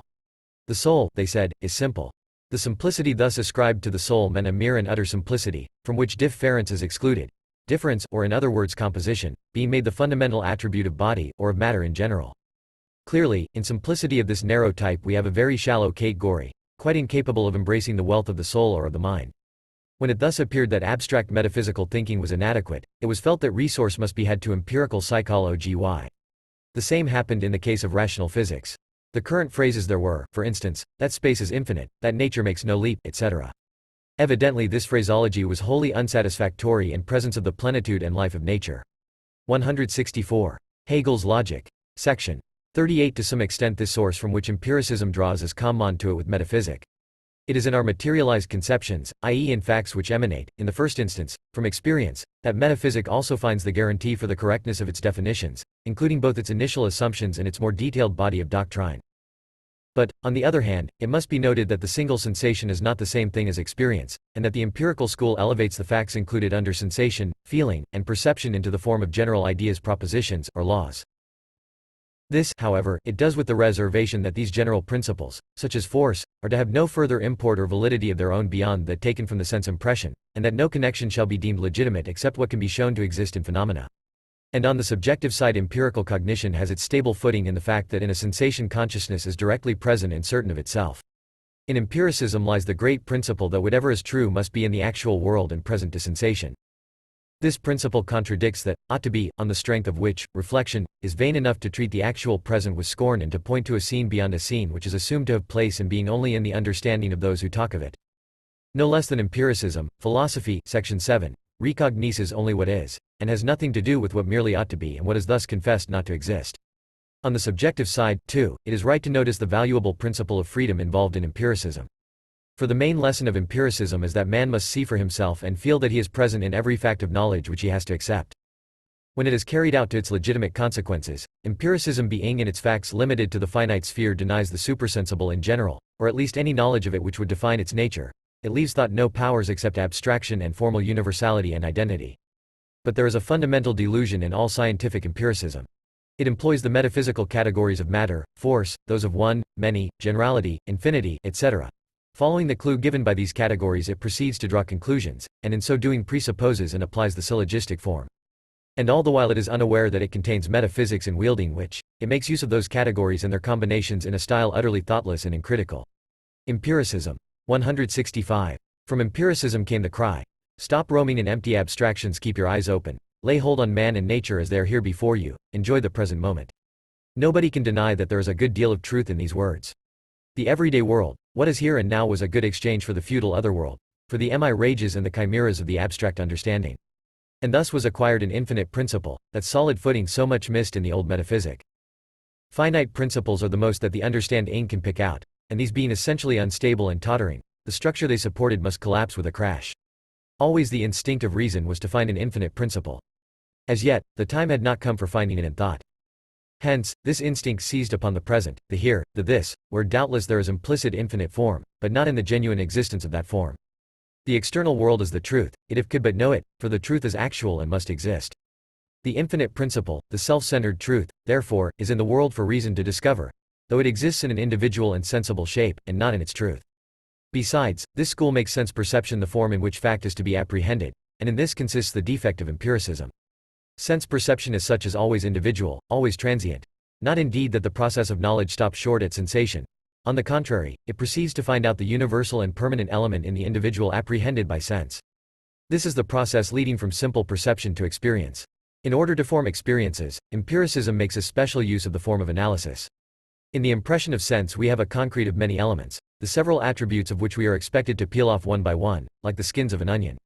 In thus dismembering the thing, it is understood that we disintegrate and take to pieces these attributes which have coalesced, and add nothing but our own act of disintegration. Yet analysis is the process from the immediacy of sensation to thought.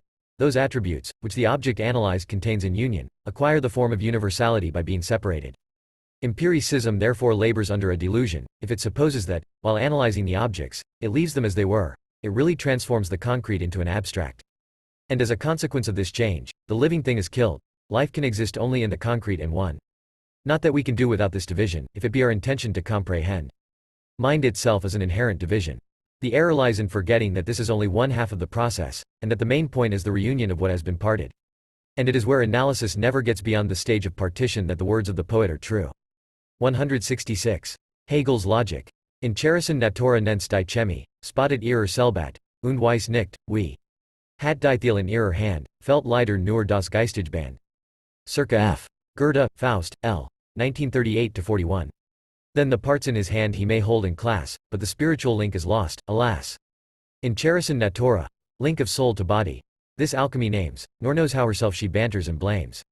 Analysis starts from the concrete, and the possession of this material gives it a considerable advantage over the abstract thinking of the old metaphysics. It establishes the differences in things, and this is very important, but these very differences are nothing after all but abstract attributes, i.e. thoughts. These thoughts, it is assumed, contain the real essence of the objects, and thus once more we see the axiom of bygone metaphysics reappear, that the truth of things lies in thought. Let us next compare the empirical theory with that of metaphysics in the matter of their respective contents.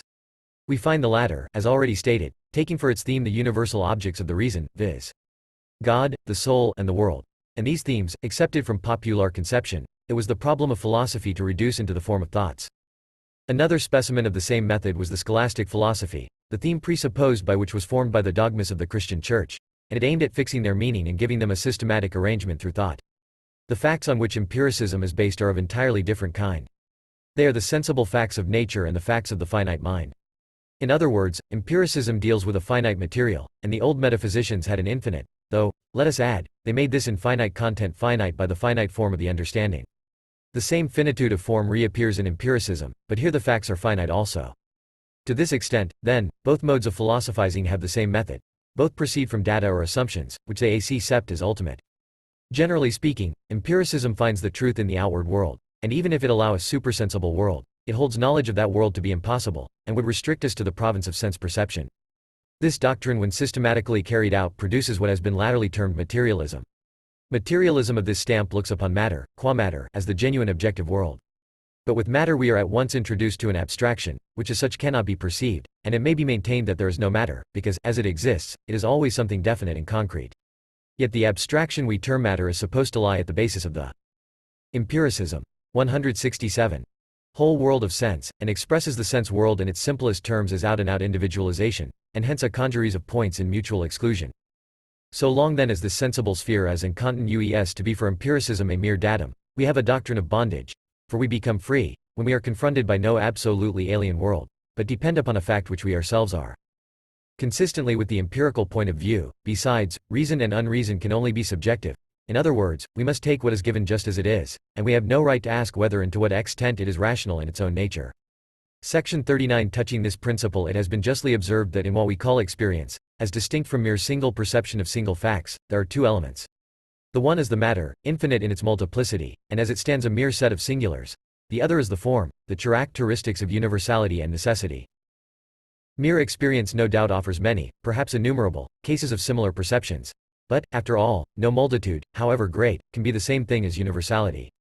Similarly, mere experience affords perceptions of changes succeeding each other and of objects in juxtaposition, but it presents no necessary connection.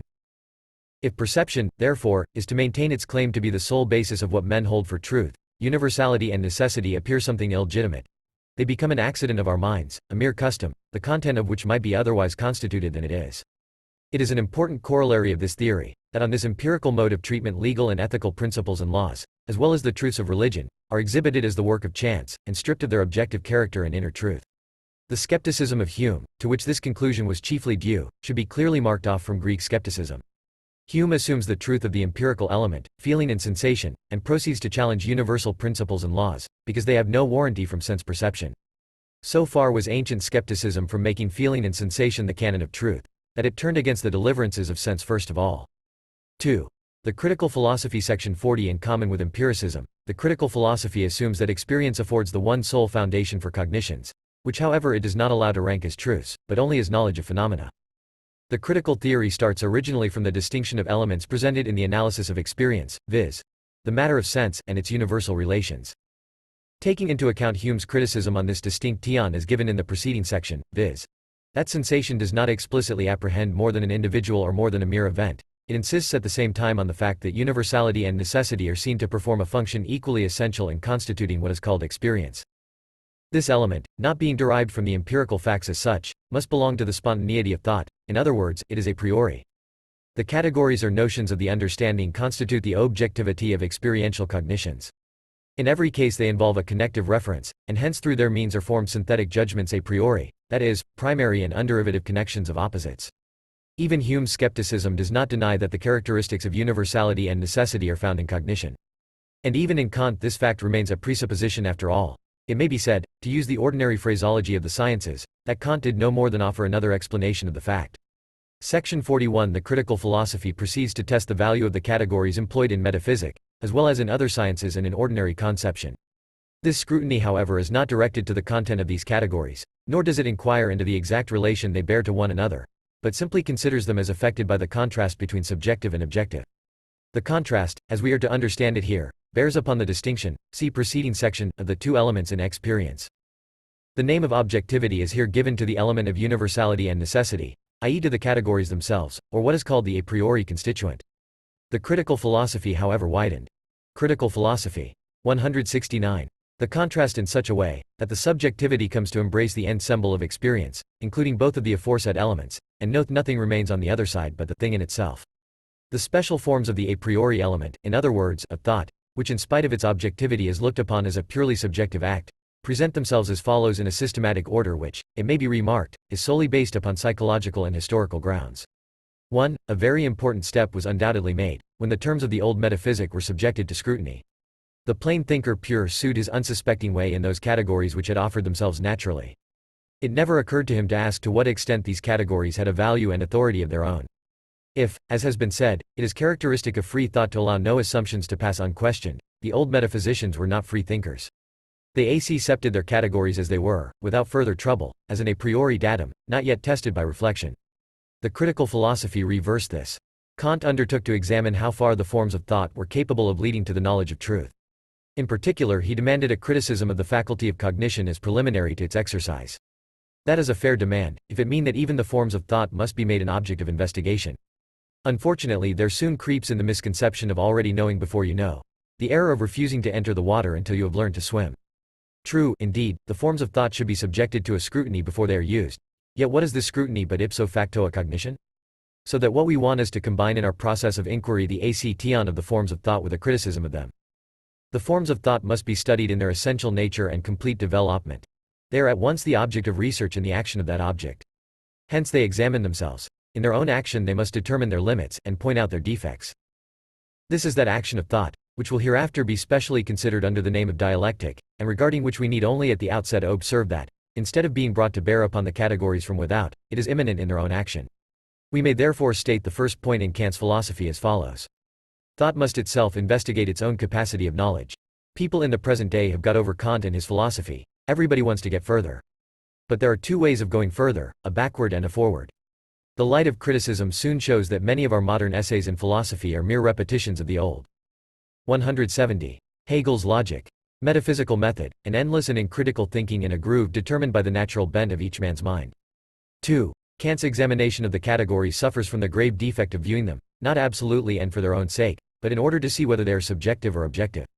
In the language of common life we mean by objective what exists outside of us and reaches us from without by means of sensation. What Kant did was to deny that the categories, such as cause and effect, were, in this sense of the word, objective, or given in sensation, and to maintain on the contrary that they belong to our own thought itself, to the spontaneity of thought.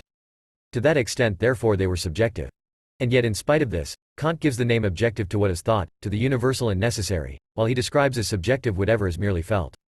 This arrangement apparently reverses the first mentioned use of the word, and has caused Kant to be charged with confusing language. But the charge is unfair if we more narrowly consider the facts of the case. The vulgar believe that the objects of perception which confront them, such as an individual animal, or a single star, are independent and permanent existences, compared with which thoughts are unsubstantial and dependent on something else. In fact, however, the perceptions of sense are the properly dependent and secondary feature, while the thoughts are really independent and primary. This being so, Kant gave the title objective to the intellectual factor, to the universal and necessary, and he was quite justified in so doing. Our sensations on the other hand are subjective, for sensations lack stability in their own nature, and are no less fleeting and evanescent than thought is permanent and self-subsisting. At the present day, the special line of distinction established by Kant between the subjective and objective is adopted by the phraseology of the educated world. Thus the criticism of a work of art ought, it is said, to be not subjective, but objective. In other words, instead of springing from the particular and accidental feeling or temper of the moment, it should keep its eye on those general points of view which the laws of art establish. In the same acceptation we can distinguish in any scientific pursuit the objective and the subjective interest of the investigation. But after all, objectivity of thought, in Kant's sense, is again to a certain extent subjective. Thoughts, according to Kant, although universal and necessary categories, are only our thoughts, separated by an impassable gulf from the thing, as it exists apart from our knowledge. But the true objectivity of thinking means that the thoughts, far from critical philosophy. 171.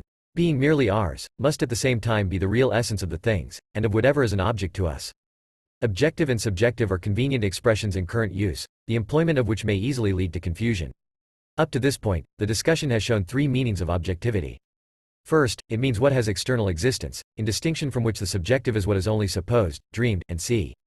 Secondly, it has the meaning, attached to it by Kant, of the universal and necessary, as distinguished from the particular, subjective, and occasional element which belongs to our sensations.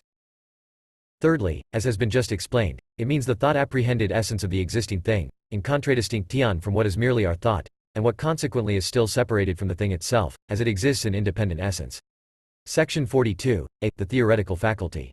Cognition qua cognition. The specific ground of the categories is declared by the critical system to lie in the primary identity of the I, in thought, what Kant calls the transcendental unity of self-consciousness.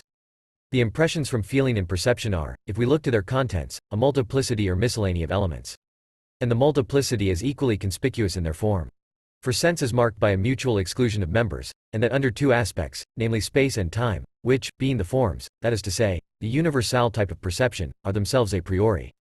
This congeries, afforded by sensation and perception, must however be reduced to an identity or primary synthesis. To accomplish this the I brings it in relation to itself and unites it there in one consciousness which Kant calls pure apperception. The specific modes in which the ego refers to itself the multiplicity of sense are the pure concepts of the understanding, the categories. Kant, it is well known, did not put himself to much trouble in discovering the categories. The unity of self-consciousness, being quite abstract and completely indeterminate, the question arises, how are we to get at the specialized forms of the categories? Fortunately, the common logic offers to our hand an empirical classification of the kinds of judgment. Now, to judge is the same as to think of a determinate object. Hence the various modes of judgment, as enumerated to our hand, provide us with the several categories of thought. To the philosophy of Fichte belongs the great merit of having called attention to the need of exhibiting the necessity of these categories and giving a genuine deduction of. 172. Hegel's logic. Them. Fichte ought to have produced at least one effect on the method of logic. One might have expected that the general laws of thought, the usual stock in trade of logicians, or the classification of notions, judgments, and syllogisms, would be no longer taken merely from observation and so only empirically treated, but be deduced from thought itself. If thought is to be capable of proving anything at all, if logic must insist upon the necessity of proofs, and if it proposes to teach the theory of demonstration, its first care should be to give a reason for its own subject. 1. Kant therefore holds that the categories have their source in the ego, and that the ego, consequently supplies the characteristics of universality and necessity. If we observe what we have before us primarily, we may describe it as a congeries or diversity, and in the categories we find the simple points or units, to which this congeries is made to converge. The world of sense is a scene of mutual exclusion. Its being is outside itself. That is the fundamental feature of the sensible. Now, has no meaning except in reference to a before and a hereafter. Red, in the same way, only subsists by being opposed to yellow and blue. Now this other thing is outside the sensible, which latter is, only insofar as it is not the other, and only insofar as that other is. But thought, or the ego, occupies a position the very reverse of the sensible, with its mutual exclusions, and its being outside itself. The I is the primary identity, at one with itself and all at home in itself. The word I expresses the mere act of bringing to bear upon self. And whatever is placed in this unit or focus is affected by it and transformed into it. The I is as it were the crucible and the fire which consumes the loose plurality of sense and reduces it to unity.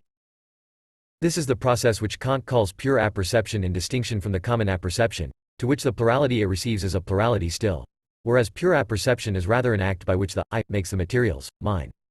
This view has at least the merit of giving a correct expression to the nature of all consciousness. The tendency of all man's endeavors is to understand the world, to appropriate and subdue it to himself, and to this end the positive reality of the world must be as it were crushed and pounded, in other words, idealized. At the same time we must note that it is not the mere act of our personal self-consciousness which introduces an absolute unity into the variety of sense. Rather, this identity is itself the absolute. The absolute is, as it were, so kind as. Critical Philosophy. 173. To leave individual things to their own enjoyment, and it again drives them back to the absolute unity. 2. Expressions like transcendental unity of self-consciousness have an ugly look about them, and suggest a monster in the background. But their meaning is not so abstruse as it looks. Kant's meaning of transcendental may be gathered by the way he distinguishes it from transcendent. The transcendent may be said to be what steps out beyond the categories of the understanding, a sense in which the term is first employed in mathematics. Thus in geometry you are told to conceive the circumference of a circle as formed of an infinite number of infinitely small straight lines. In other words, characteristics which the understanding holds to be totally different, the straight line and the curve, are expressly invested with identity. Another transcendent of the same kind is the self-consciousness which is identical with itself and infinite in itself, as distinguished from the ordinary consciousness which derives its form and tone from finite materials. That unity of self-consciousness, however, Kant called transcendental only, and he meant thereby that the unity was only in our minds and did not attach to the objects apart from our knowledge of them. 3. To regard the categories as subjective only, i.e. as a part of ourselves, must seem very odd to the natural mind, and no doubt there is something queer about it. It is quite true, however, that the categories are not contained in the sensation as it is given us. When, for instance, we look at a piece of sugar, we find it is hard, white, sweet, etc. All these properties we say are united in one object. Now it is this unity that is not found in the sensation. The same thing happens if we conceive two events to stand in the relation of cause and effect. The senses only inform us of the two several occurrences which follow each other in time. But that the one is cause, the other effect, in other words, the causal nexus between the two, is not perceived by sense, it is only evident to thought. Still, though the categories, such as unity or cause and effect, are strictly the property of thought, it by no means follows that they must be ours merely and not also characteristics of the objects. Kant however confines them to the subject mind, and his philosophy may be styled subjective idealism, for he holds that both the form and the matter of knowledge are supplied by the ego, or knowing subject, the form by our intellectual, the matter by our sentient ego. So far as regards the content of this subjective idealism, not a word need be wasted. It might perhaps at first sight be imagined, that objects would lose their reality when their unity was transferred to the 174. Hegel's logic. Subject. But neither we nor the objects would have anything to gain by the mere fact that they possessed being. The main point is not, that they are, but what they are, and whether or not their content is true. It does no good to the things to say merely that they have being. What has being, will also cease to be when time creeps over it. It might also be alleged that subjective idealism tended to promote self-conceit. But surely if a man's world be the sum of his sensible perceptions, he has no reason to be vain of such a world. Laying aside therefore as unimportant this distinction between subjective and objective, we are chiefly interested in knowing what a thing is, i.e. its content, which is no more objective than it is subjective. If mere existence be enough to make objectivity, even a crime is objective, but it is an existence which is nullity at the core, as is definitely made apparent when the day of punishment comes. Section 43. The categories may be viewed in two aspects. On the one hand, it is by their instrumentality that the mere perception of sense rises to objectivity and experience. On the other hand, these notions are unities in our consciousness merely. They are consequently conditioned by the material given to them, and having nothing of their own they can be applied to use only within the range of experience. But the other constituent of experience, the impressions of feeling and perception, is not one whit less subjective than the categories. To assert that the categories taken by themselves are empty can scarcely be right, seeing that they have a content, at all events, in the special stamp and significance which they possess. Of course the content of the categories is not perceptible to the senses, nor is it in time and space, but that is rather a merit than a defect. A glimpse of this meaning of content may be observed to affect our ordinary thinking. A book or a speech, for example, is said to have a great deal in it, to be full of content in proportion to the greater number of thoughts and general results to be found in it. While, on the contrary, we should never say that any book, e.g. a novel, had much in it, because it included a great number of single incidents, situations, and the like. Even the popular voice thus recognizes that something more than the facts of sense is needed to make a work pregnant with matter. And what is this additional desideratum but thoughts, or in the first instance the categories? And yet it is not altogether wrong, it should be added, to call the categories of themselves empty, if it be meant that. Critical philosophy. 175. They and the logical idea, of which they are the members, do not constitute the whole of philosophy, but necessarily lead onwards and do progress to the real departments of nature and mind. Only let the progress not be misunderstood. The logical idea does not thereby come into possession of a content originally foreign to it, but by its own native action is specialized and developed to nature and mind. Section 44. It follows that the categories are no fit terms to express the absolute not being given in perception, and understanding, or knowledge by means of the categories, as consequently incapable of knowing the things in themselves. The thing in itself, and under thing, is embraced even mind and God, expresses the object when we leave out of sight all that consciousness makes of it, all its emotional aspects, and all specific thoughts of it. It is easy to see what is left utter abstraction, total emptiness, only described still as an otherworld, the negative of every image, feeling, and definite thought. Nor does it require much penetration to see that this caput mortuum is still only a product of thought, such as a cruise when thought is carried on to abstraction unalloyed. That it is the work of the empty ego, which makes an object out of this empty self-identity of its own. The negative characteristic which this abstract identity receives as an object is also enumerated among the categories of Kant, and is no less familiar than the empty identity aforesaid. Hence one can only read with surprise the perpetual remark that we do not know the thing in itself. On the contrary, there is nothing we can know so easily. Section 45. It is reason, the faculty of the unconditioned, which discovers the conditioned nature of the knowledge comprised in experience. What is thus called the object of reason, the infinite or unconditioned, is no thing but self-sameness, or the primary identity of the ego, in thought, mentioned in section 42. Reason itself is the name given to the abstract ego, or thought, which makes this pure identity its aim or object, cf. Note to the preceding section. Now this identity, having no definite attribute at all, can receive no illumination from the truths of experience, for the reason that these refer always to definite facts. Such is the sort of unconditioned that is supposed to be the absolute truth of reason, what is termed the idea. 176. Hegel's logic. While the cognitions of experience are reduced to the level of untruth and declared to be appearances, Kant was the first definitely to signalize the distinction between raison and understanding. The object of the former, as he applied the term, was the infinite and unconditioned, of the latter the finite and conditioned. Kant did valuable service when he enforced the finite character of the cognitions of the understanding founded merely upon experience, and stamped their contents with the name of appearance. But his mistake was to stop at the purely negative point of view, and to limit the unconditionality of reason to an abstract self-sameness without any shade of distinction. It degrades reason to a finite and conditioned thing, to identify it with a mere stepping beyond the finite and conditioned range of understanding. The real infinite, far from being a mere transcendence of the finite, always involves the absorption of the finite into its own fuller nature.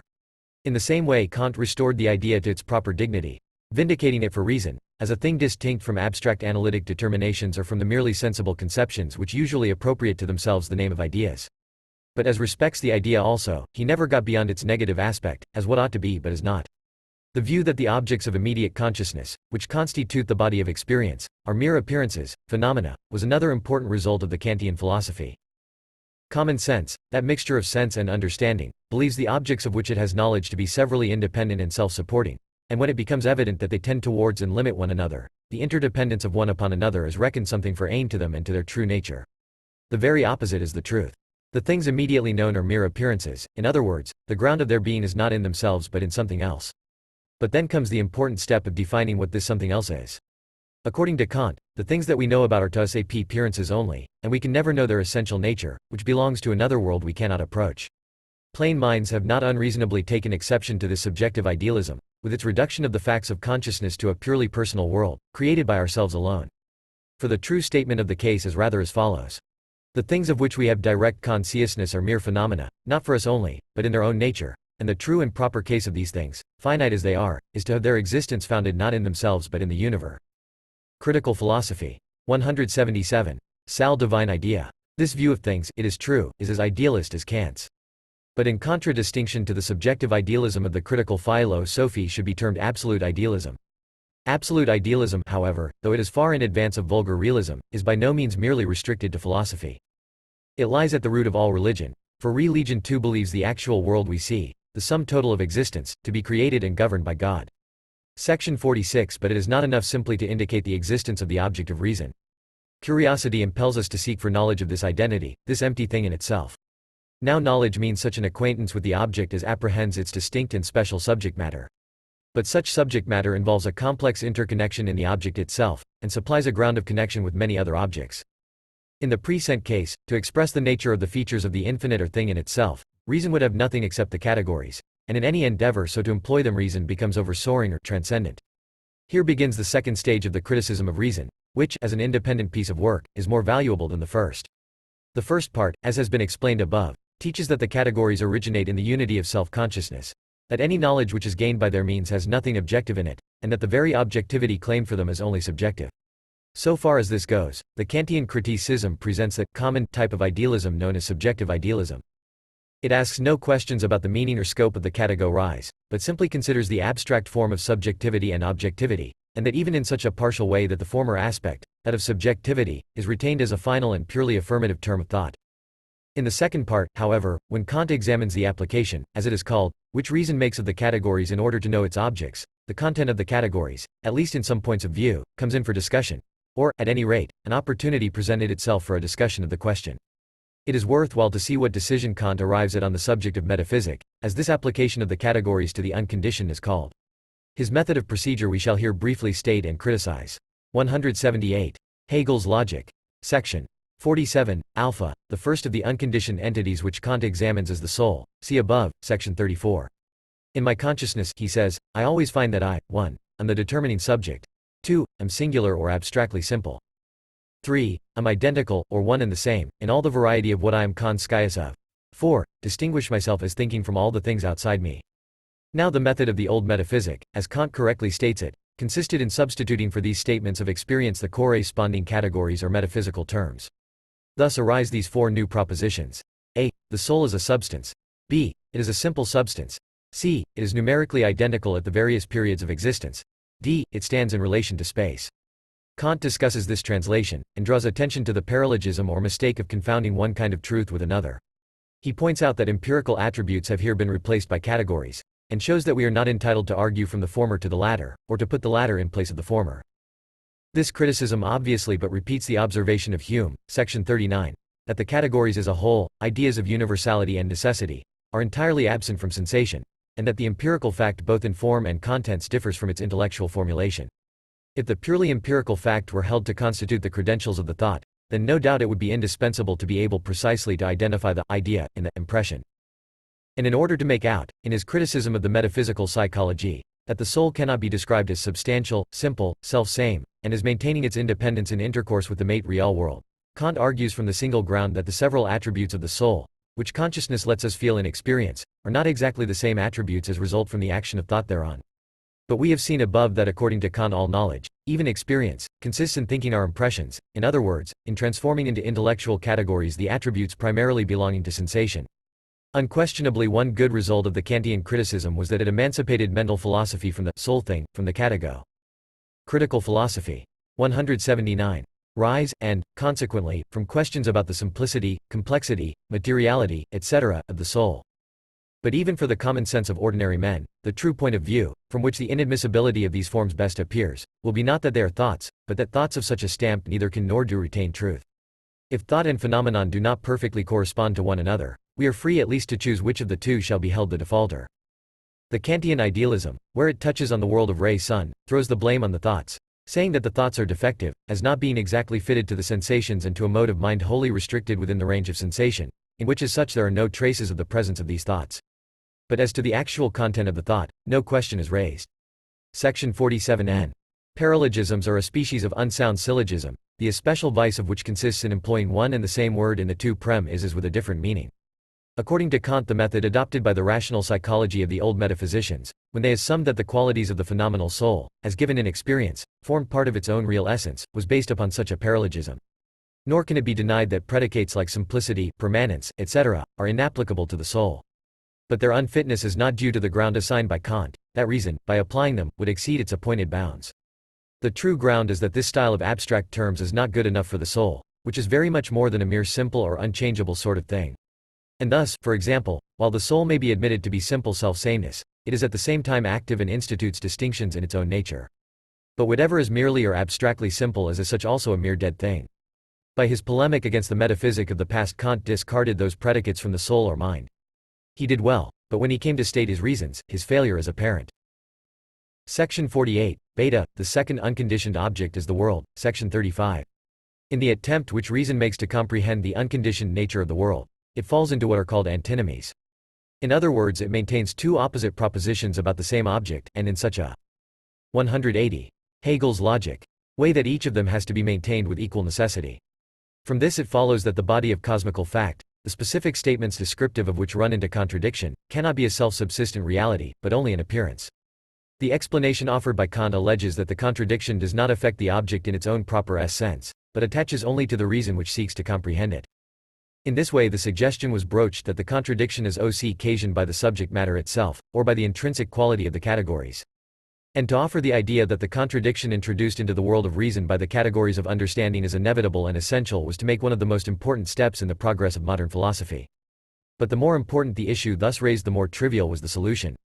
Its only motive was an excess of tenderness for the things of the world. The blemish of contradiction, it seems, could not be allowed to mar the essence of the world. But there could be no objection to attach it to the thinking reason, to the essence of mind. Probably nobody will feel disposed to deny that the phenomenal world presents contradictions to the observing mind. Meaning by phenomenal, the world as it presents itself to the senses and understanding, to the subjective mind.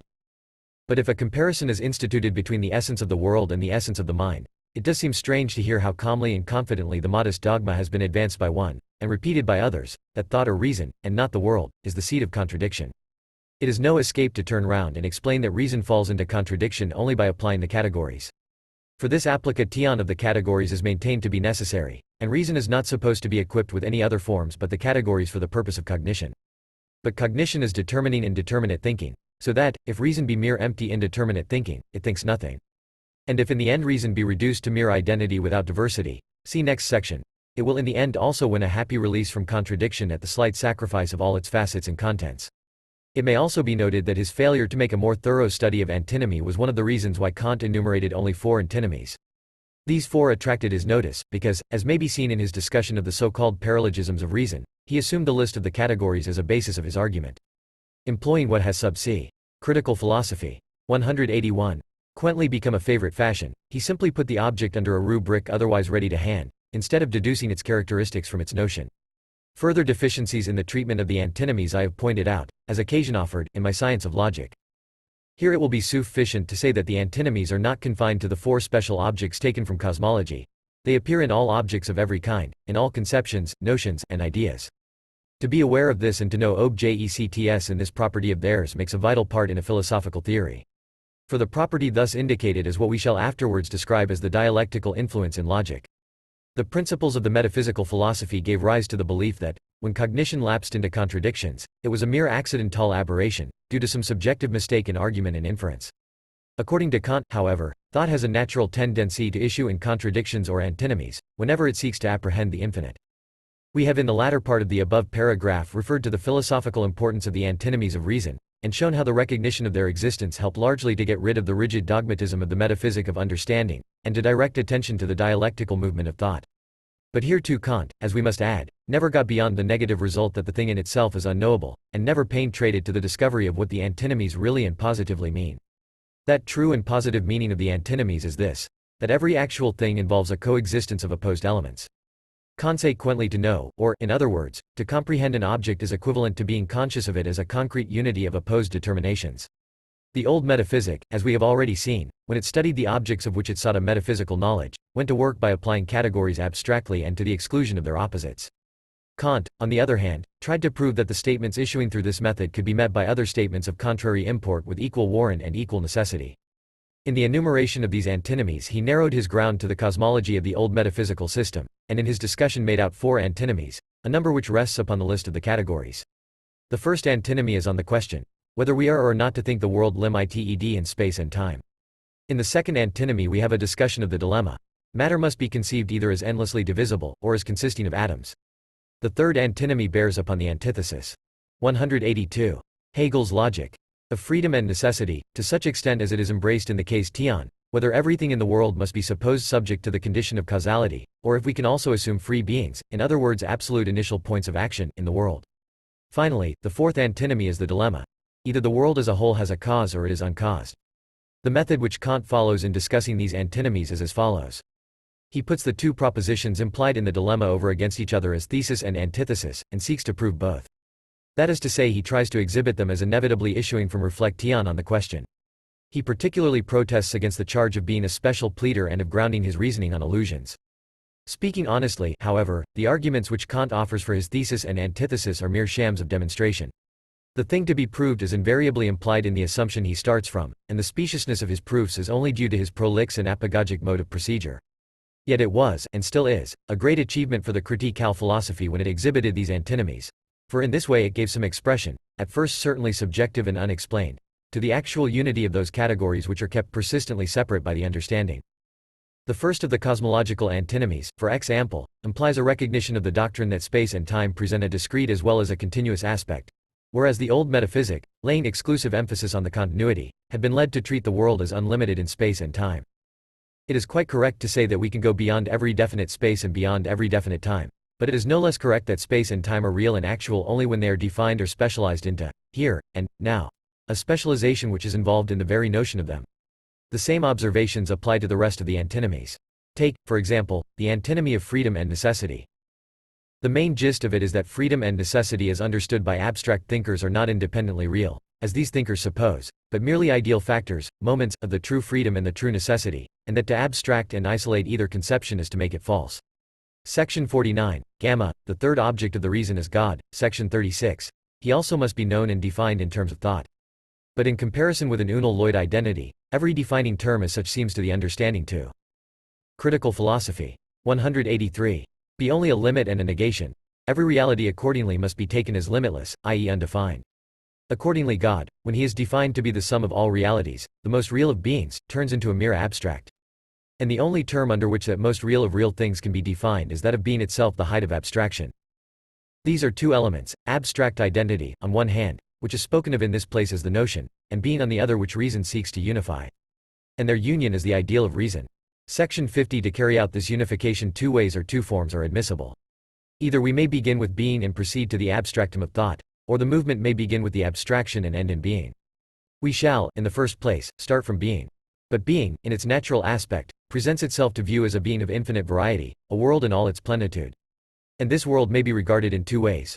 First, as a collection of innumerable unconnected facts, and second, as a collection of innumerable facts in mutual relation, giving evidence of design.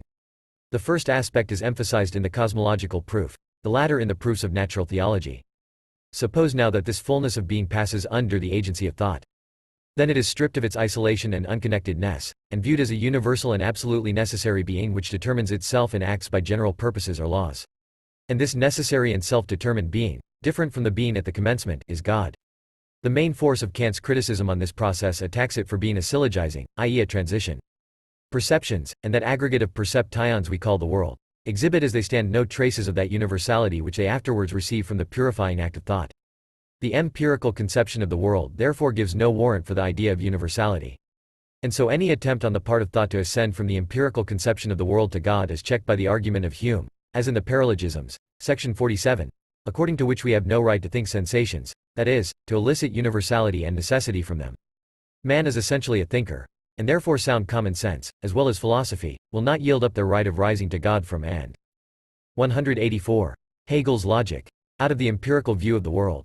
The only basis on which this rise is possible is the thinking study of the world, not the bare sensuous, animal, tuition of it.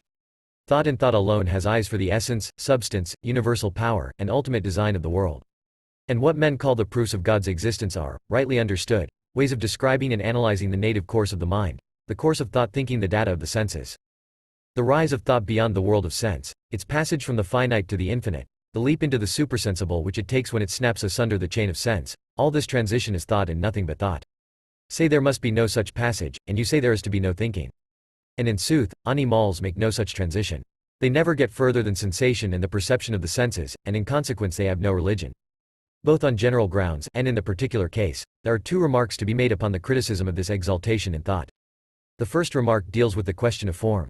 When the exaltation is exhibited in a syllogistic process, in the shape of what we call proofs of the being of God, these reasonings cannot but start from some sort of theory of the world, which makes it an aggregate either of contingent facts or of final causes and relations involving design. The merely syllogistic thinker may deem this starting point a solid basis and suppose that it remains throughout in the same empirical light, left at last as it was at the first. In this case, the bearing of the beginning upon the conclusion to which it leads has a purely affirmative aspect, as if we were only reasoning from one thing which is and continues to be, to another thing which in like manner is. But the great error is to restrict our notions of the nature of thought to its form and understanding alone. To think the phenomenal world rather means to recast its form, and transmute it into a universal. And thus the action of thought has also a negative effect upon its basis. And the matter of sensation, when it receives the stamp of universality, at once loses its first and phenomenal shape. By the removal and negation of the shell, the kernel within the sense percept is brought to the light, sections 13 and 23.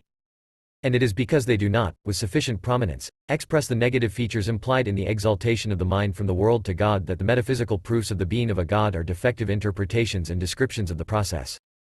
If the world is only a sum of incidents, it follows that it is also deciduous and phenomenal, in esse and posse null. That upward spring of the mind signifies that the critical philosophy, 185, being which the world has is only a semblance, no real being, no absolute truth. It signifies that, beyond and above that appearance, truth abides in God, so that true being is another name for God. The process of exaltation might thus appear to be transition and to involve a means, but it is not a whit less true that every trace of transition and means is absorbed. Since the world, which might have seemed to be the means of reaching God, is explained to be a nullity. Unless the being of the world is nullified, the point appui for the exaltation is lost. In this way the apparent means vanishes, and the process of derivation is cancelled in the very act by which it proceeds. It is the affirmative aspect of this relation, as supposed to subsist between two things, either of which is as much as the other, which Jacobi mainly has in his eye when he attacks the demonstrations of the understanding. Justly censuring them for seeking conditions, i.e. the world, for the unconditioned, he remarks that the infinite or God must on such a method be presented as dependent and derivative. But that elevation, as it takes place in the mind, serves to correct this semblance. In fact, it has no other meaning than to correct that semblance. Jacobi, however, failed to recognize the genuine nature of essential thought, by which it cancels the mediation in the very act of mediating, and consequently, his objection, though it tells against the merely reflective understanding, is false when applied to thought as a whole, and in particular to reasonable thought. To explain what we mean by the neglect of the negative factor in thought, we may refer by way of illustration to the charges of pantheism and atheism brought against the doctrines of Spinoza. The absolute substance of Spinoza certainly falls short of absolute spirit, and it is a right and proper requirement that God should be defined as absolute spirit. But when the definition in Spinoza is said to identify the world with God, and to confound God with nature and the finite world, it is implied that the finite world possesses a genuine actuality and affirmative reality.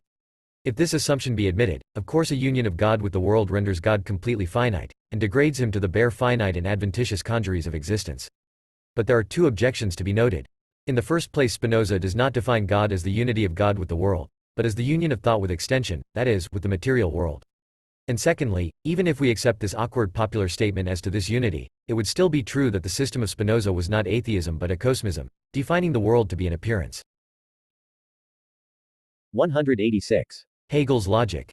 Lacking in true reality. A philosophy which affirms that God and God alone should not be stigmatized as atheistic, when even those nations which worship the ape, the cow, or images of stone and brass, are credited with some religion.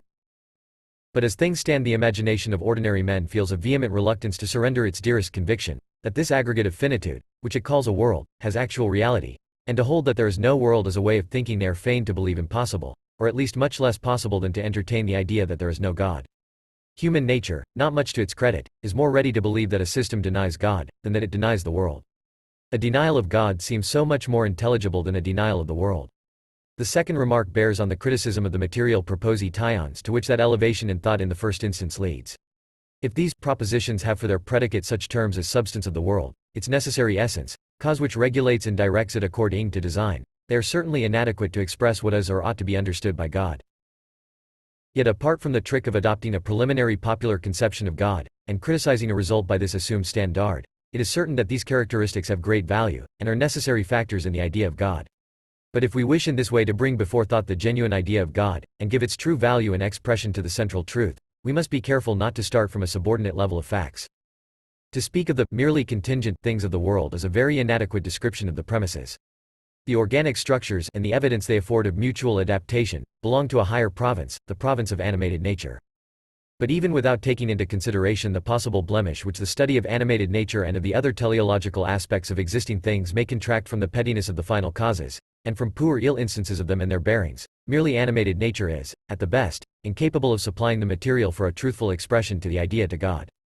God is more than life, he is spirit. And therefore if the thought of the Absolute takes a starting point for its rise, and desires to take the nearest, the most true and adequate starting point will be found in the nature of spirit alone. Critical Philosophy. 187. Section 51. The other way of unification by which to realize the ideal of reason is to set out from the abstractum of thought and seek to characterize it. For which purpose being is the only available term. This is the method of the ontological proof. The opposition, here presented from a merely subjective point of view, lies between thought and being, whereas in the first way of junction, being is common to the two sides of the antithesis, and the contrast lies only between its individualization and universality. Understanding meets this second way with what is implicitly the same objection as it made to the first. It denied that the empirical involves the universal, so it denies that the universal involves the specialization, which specialization in this instance is being. In other words, it says, being cannot be deduced from the notion by any analysis. The uniformly favorable reception and acceptance which attended Kant's criticism of the ontological proof was undoubtedly due to the illustration which he made use of. To explain the difference between thought and being, he took the instance of 100 sovereigns, which, for anything it matters to the notion, are the same 100 whether they are real or only possible, though the difference of the two cases is very perceptible in their effect on a man's purse. Nothing can be more obvious than that anything we only think or conceive is not on that account actual, that mental representation, and even notional comprehension, always falls short of being. Still it may not unfairly be styled a barbarism in language, when the name of notion is given to things like 100 sovereigns. And, putting that mistake aside, those who perpetually urge against the philosophic idea the difference between being and thought might have admitted that philosophers were not wholly ignorant of the fact. Can there be any proposition more trite than this? But after all, it is well to remember, when we speak of God, that we have an object of another kind than any 100 sovereigns, and unlike any one particular notion, representation, or however else it may be styled. It is in fact this and this alone which marks everything finite, its being in time and space is discrepant from its notion. God, on the contrary, expressly has to be what can only be, thought as existing, his notion involves being. It is this unity of the notion and being that constitutes the notion of God. If this were all, we should have only a formal expression of the divine nature which would not really go beyond a statement of the nature of the notion itself. And that the notion, in its most abstract terms, involves be. 188. Hegel's logic. Ing is plain. For the notion, whatever other determination it may receive, is at least reference back on itself, which results by abolishing the intermediation, and thus is immediate. And what is that reference to self, but being? Certainly it would be strange if the notion, the very inmost of mind, if even the ego, or above all the concrete totality we call God, were not rich enough to include so poor a category as being, the very poorest and most abstract of all. For, if we look at the thought it holds, nothing can be more insignificant than being. And yet there may be something still more insignificant than being, that which at first sight is perhaps supposed to be an external and sensible existence, like that of the paper lying before me. However, in this matter, nobody proposes to speak of the sensible existence of a limited and perishable thing. Besides, the petty stricture of the critic that thought and being are different can at most molest the path of the human mind from the thought of God to the certainty that he is. It cannot take it away. It is this process of transition, depending on the absolute inseparability of the thought of God from his being, for which its proper authority has been revindicated in the theory of faith or immediate knowledge, whereof hereafter. Section 52. In this way thought, at its highest pitch, has to go outside for any determinateness, and although it is continually termed reason, as out-and-out abstract thinking. And the result of all is that reason supplies nothing beyond the formal unity required to simplify and systematize experiences. It is a canon, not an organon, of truth, and can furnish only a criticism of knowledge, not a doctrine of the infinite. In its final analysis, this criticism is summed up in the assertion that in strictness thought is only the indeterminate unity and the action of this indeterminate unity. Kant undoubtedly held reason to be the faculty of the unconditioned, but if reason be reduced to abstract identity only, it by implication renounces its unconditionality and is in reality no better than empty understanding. For reason is unconditioned only in so far as its character and quality are not due to an extraneous and foreign content, only in so far as it is self-characterizing, and thus, in point of content, is its own master. Kant, however, expressly explains that the action of res sun consists solely in applying the categories to systematize the matter given by perception, i.e. to place it in an outside order, under the guid ants of the principle of non-contradiction. Critical Philosophy. 189. Section 53. B. The practical reason is understood by Kant to mean a thinking will, i.e. a will that determines itself on universal principles. Its office is to give objective, imperative laws of freedom laws, that is, which state what ought to happen. The warrant for thus assuming thought to be an activity which makes itself felt objectively, that is, to be really a reason, is the alleged possibility of proving practical freedom by experience, that is, of showing it in the phenomenon of self-consciousness. This experience in consciousness is at once met by all that the necessitarian produces from contrary experience, particularly by the skeptical induction, employed among others by Hume, from the endless diversity of what men regard as right and duty, i.e. from the diversity apparent in those professedly objective laws of freedom. Section 54. What, then, is to serve as the law which the practical reason embraces and obeys, and as the criterion in its act of self-determination? There is no rule at hand but the same abstract identity of understanding as before. There must be no contradiction in the act of self-determination. Hence the practical reason never shakes off the formalism which is represented as the climax of the theoretical reason. But this practical reason does not confine the universal principle of the good to its own inward regulation. It first becomes practical, in the true sense of the word, when it insists on the good being manifested in the world with an outward objectivity, and requires that the thought shall be objective throughout, and not merely subjective.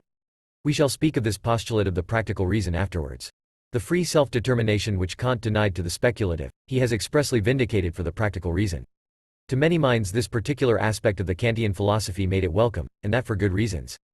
To estimate rightly what we owe to Kant in the matter, we ought to set before our minds the form of practical philosophy and in particular of moral philosophy, which prevailed in his time. It may be generally described as a system of eudaimonism, which, when asked what man's chief end ought to be, replied happiness. And by happiness eudaimonism understood the satisfaction of the private appetites, wishes, and wants of the man, thus raising the contingent and particular into a principle for the will and its actualization. To this eudaimonism, which was destitute of stability and consistency, and 190. Hegel's logic, which left the door and gate wide open for every whim and caprice, Kant opposed the practical reason, and thus emphasized the need for a principle of will which should be universal and lay the same obligation on all. The theoretical reason, as has been made evident in the preceding paragraphs, is identified by Kant with the negative faculty of the infinite, and as it has no positive content of its own, it is restricted to the function of detecting the finitude of experiential knowledge. To the practical reason, on the contrary, he has expressly allowed a positive infinity, by ascribing to the will the power of modifying itself in universal modes, i.e. by thought. Such a power the will undoubtedly has, and it is well to remember that man is free only in so far as he possesses it and avails himself of it in his conduct. But a recognition of the existence of this power is not enough and does not avail to tell us what are the contents of the will or practical reason. Hence to say that a man must make the good the content of his will raises the question, what that content is, and what are the means of ascertaining what good is. Nor does one get over the difficulty by the principle that the will must be consistent with itself, or by the precept to do duty for the sake of duty. Section 55. C. The reflective power of judgment is invested by Kant with the function of an intuitive understanding. That is to say, whereas the particulars had hitherto appeared, so far as the universal or abstract identity was concerned, adventitious and incapable of being deduced from it, the intuitive understanding apprehends the particulars as molded and formed by the universal itself. Experience presents such universalized particulars in the products of art and of organic nature. The capital feature in Kant's criticism of the judgment is, that in it he gave a representation and a name, if not even an intellectual expression, to the idea. Such a representation, as an intuitive understanding, or an inner adaptation, suggests a universal which is at the same time apprehended as essentially a concrete unity. It is in these aperçus alone that the Kantian philosophy rises to the speculative height. Schiller and others have found in the idea of artistic beauty, where thought and sensuous conception have grown together into one, a way of escape from the abstract and separatist understanding. Others have found the same relief in the perception and consciousness of life and of living things, whether that life be natural or intellectual. The work of art, as well as the living. Critical philosophy. 191. Individual is, it must be owned, of limited content. But in the postulated harmony of nature, or necessity, and free purpose in the final purpose of the world conceived as realized, Kant has put before us the idea, comprehensive even in its content. Yet what may be called the laziness of thought, when dealing with the supreme idea, finds a too easy mode of evasion in the ought to be, instead of the actual realization of the ultimate end. It clings hard to the disjunction of the notion from reality. Yet if thought will not think the ideal realized, the senses and the intuition can at any rate see it in the present reality of living organisms and of the beautiful in art. And consequently Kant's remarks on these objects were well adapted to lead the mind on to grasp and think the concrete idea. Section 56. We are thus led to conceive a different relation between the universal of understanding and the particular of perception, than that on which the theory of the theoretical and practical reason is founded. But while this is so, it is not supplemented by a recognition that the former is the genuine relation and the very truth. Instead of that, the unity of universal with particular is accepted only as it exists in finite phenomena, and is adduced only as a fact of experience. Such experience, at first only personal, may come from two sources. It may spring from genius, the faculty which produces aesthetic ideas, meaning by aesthetic ideas, the picture thoughts of the free imagination which subserve an idea and suggest thoughts, although their content is not expressed in a notional form, and even admits of no such expression. It may also be due to taste, the feeling of congruity between the free play of intuition or imagination and the uniformity of understanding. Section 57. The principle by which the reflective faculty of judgment regulates and arranges the products of animated nature is described as the end or final cause, the notion in action, the universal at once determining and determinate in itself. At the same time, Kant is careful to discard the conception of external or finite adaptation, in which the end is only an adventitious form for the means and material in which it is realized. In the living organism, on the contrary, the final cause is a molding principle and an energy immanent in the matter, and every member is in its turn a means as well as an end. 192. Hegel's logic. Section 58. Such an idea evidently radically transforms the relation which the understanding institutes between means and ends, between subjectivity and objectivity. And yet in the face of this unification, the end or design is subsequently explained to be a cause which exists and acts subjectively, i.e. as our idea only. And teleology is accordingly explained to be only a principle of criticism, purely personal to our understanding. After the critical philosophy had settled that reason can know phenomena only, there would still have been an option for animated nature between two equally subjective modes of thought. Even according to Kant's own exposition, there would have been an obligation to admit, in the case of natural productions, a knowledge not confined to the categories of quality, cause and effect, composition, constituents, and so on. The principle of inward adaptation or design, had it been kept to and car read out in scientific application, would have led to a different and a higher method of observing nature. Section 59. If we adopt this principle, the idea, when all limitations were removed from it, would appear as follows. The universality molded by reason, and described as the absolute and final end or the good, would be realized in the world, and realized moreover by means of a third thing, the power which proposes this end as well as realizes it, that is, God. Thus in him, who is the absolute truth, those oppositions of universal and individual, subjective and objective, are solved and explained to be neither self-subsistent nor true. Section 60. But good, which is thus put forward as the final cause of the world, has been already described as only our good, the moral law of our practical reason. This being so, the unity in question goes no further than make the state of the world and the course of its events harmonize with our moral standards. Besides, even with this limitation, the final cause, or good, is a vague abstraction, and the same vagueness attaches to what is to be duty. But, further, this harmony is met by the revival and reassertion of the antithesis, which it by its own principle had nullified. The harmony is then described as merely subjective, something which merely critical philosophy 193 ought to be, and which at the same time is not real, a mere article of faith, possessing a subjective certainty, but without truth, or that objectivity which is proper to the idea. This contradiction may seem to be disguised by adjourning the realization of the idea to a future, to a time when the idea will also be. But a sensuous condition like time is the reverse of a reconciliation of the discrepancy, and an infinite progression which is the corresponding image adopted by the understanding on the very face of it only repeats and reenacts the contradiction. A general remark may still be offered on the result to which the critical philosophy led as to the nature of knowledge, a result which has grown one of the current, idols, or axiomatic beliefs of the day. In every dualistic system, and especially in that of Kant, the fundamental defect makes itself visible in the inconsistency of unifying at one moment what a moment before had been explained to be independent and therefore incapable of unification. And then, at the very moment after unification has been alleged to be the truth, we suddenly come upon the doctrine that the two elements, which, in their true status of unification, have been refused all independent subsistence, are only true and actual in their state of separation. Philosophizing of this kind wants the little penetration needed to discover that this shuffling only evidences how unsatisfactory each one of the two terms is. And it fails simply because it is incapable of bringing two thoughts together. And in point of form there are never more than two.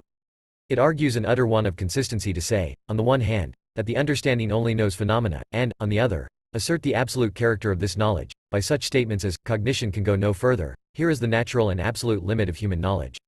But, natural, is the wrong word here.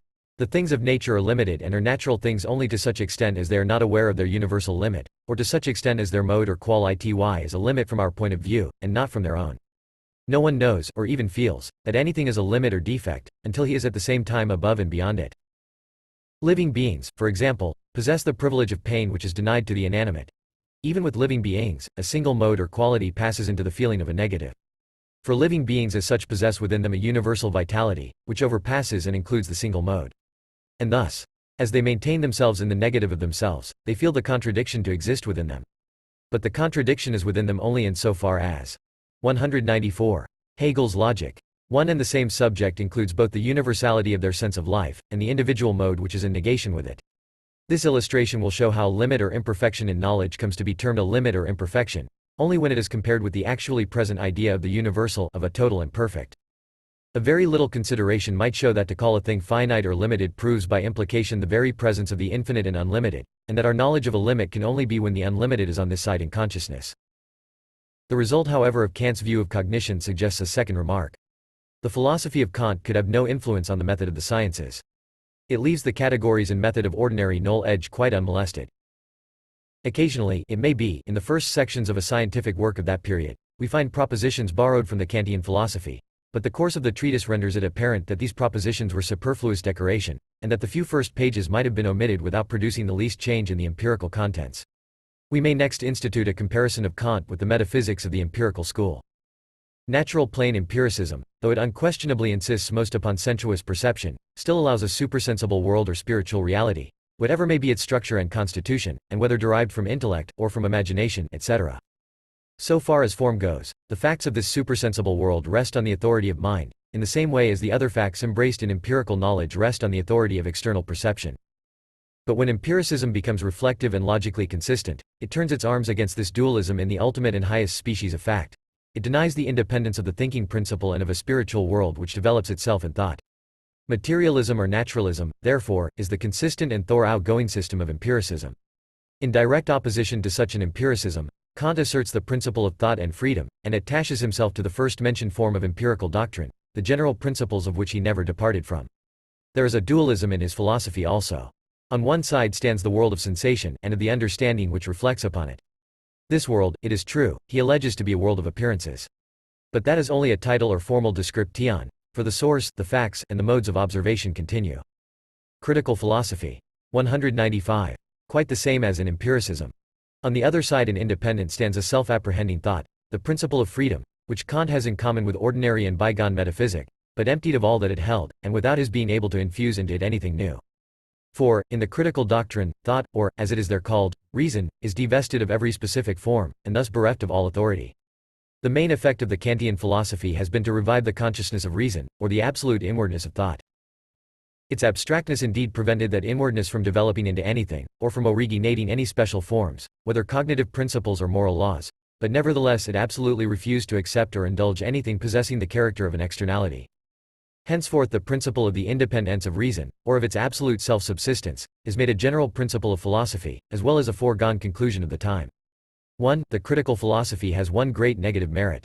It has brought home the conviction that the categories of understanding are finite in their range, and that any cognitive process confined within their pale falls short of the truth. But Kant had only a sight of half the truth. He explained the finite nature of the categories to mean that they were subjective only, valid only for our thought, from which the thing in itself was divided by an impassable gulf. In fact, however, it is not because they are subjective that the categories are finite. They are finite by their very nature, and it is on their own selves that it is requisite to exhibit their finitude. Kant, however, holds that what we think is false, because it is we who think it. A further deficiency in the system is that it gives only a historical description of thought, and a mere enumeration of the factors of consciousness. The enumeration is in the main correct, but not a word touches upon the necessity of what is thus empirically colligated. The observations made on the various stages of consciousness culminate in the summary statement that the content of all we are acquainted with is only an appearance. And as it is true at least that all finite thinking is concerned with appearances, so far the conclusion is justified. This stage of appearance, however, the phenomenal world, is not the terminus of thought. There is another and a higher region. But that region was to the Kantian philosophy an inaccessible, other world. 2. After all, it was only formally that the Kantian system established the principle that thought is spontaneous and self-determining. Into details of the manner and the extent of this self-determination of thought, Kant never went. It was Fichte who first noticed the omi-sion, and who, after he had called attention to the want of a deduction. 196. Hegel's logic, for the categories, endeavored really to supply something of the kind. With Fichte, the ego is the starting point in the philosophical development, and the outcome of its action is supposed to be visible in the categories. But in Fichte the ego is not really presented as a free, spontaneous energy. It is supposed to receive its first excitation by a shock or impulse from without. Against this shock the ego, will, it is assumed, react, and only through this reaction does it first become conscious of itself. Meanwhile, the nature of the impulse remains a stranger beyond our pale, and the ego, with something else always confronting it, is weighted with a condition. Fichte, in consequence, never advanced beyond Kant's conclusion, that the finite only is knowable, while the infinite transcends the range of thought. What Kant calls the thing by itself, Fichte calls the impulse from without, that abstraction of something else than I, not otherwise describable or definable than as the negative or non-ego in general. The I is thus looked at as standing in essential relation with the not I, through which its act of self-determination is first awakened. And in this man the I is but the continuous act of self-liberation from this impulse, never gaining a real freedom, because with the surcease of the impulse the I, whose being is its action, would also cease to be. Nor is the content produced by the action of the I at all different from the ordinary content of experience, except by the supplementary remark, that this content is mere appearance. Versus third attitude of thought to objectivity. Immediate or intuitive knowledge section 61. If we are to believe the critical philosophy, thought is subjective, and its ultimate and invincible mode is abstract universality or formal identity. Thought is thus set in opposition to truth, which is no abstraction, but concrete universality. In this highest mode of thought, which is entitled reason, the categories are left out of account. The extreme theory on the opposite side holds thought to be an act of the particular only, and on that ground declares it incapable of apprehending the truth. This is the intuitional theory. Section 62. According to this theory, thinking, a private and particular operation, has its whole scope and product in the categories. But these categories, as arrested by the understanding, are limited vehicles of thought, forms of the conditioned, of the dependent and derivative. A thought limited to these modes has no sense of the infinite and the true, and cannot bridge over the gulf that separates it from them. This stricture refers to the proofs of God's existence. These inadequate modes or categories are also spoken of as notions, and to get a notion of an object therefore can only mean, in this language, to grasp it under the form of being conditioned and derivative. Consequently, if the object in question be the true, the infinite, the unconditioned, we change it by our notions into a finite and conditioned, whereby, instead of apprehending the truth by thought, we have perverted it into untruth. Such is the one simple line of argument advanced for the thesis that the knowledge of God and of truth must be immediate or intuitive. At an earlier period all sort of anthropomorphic conceptions, as they are termed, were banished from God, as being finite and therefore unworthy of the infinite, and in this way God had been reduced to a tolerably blank being.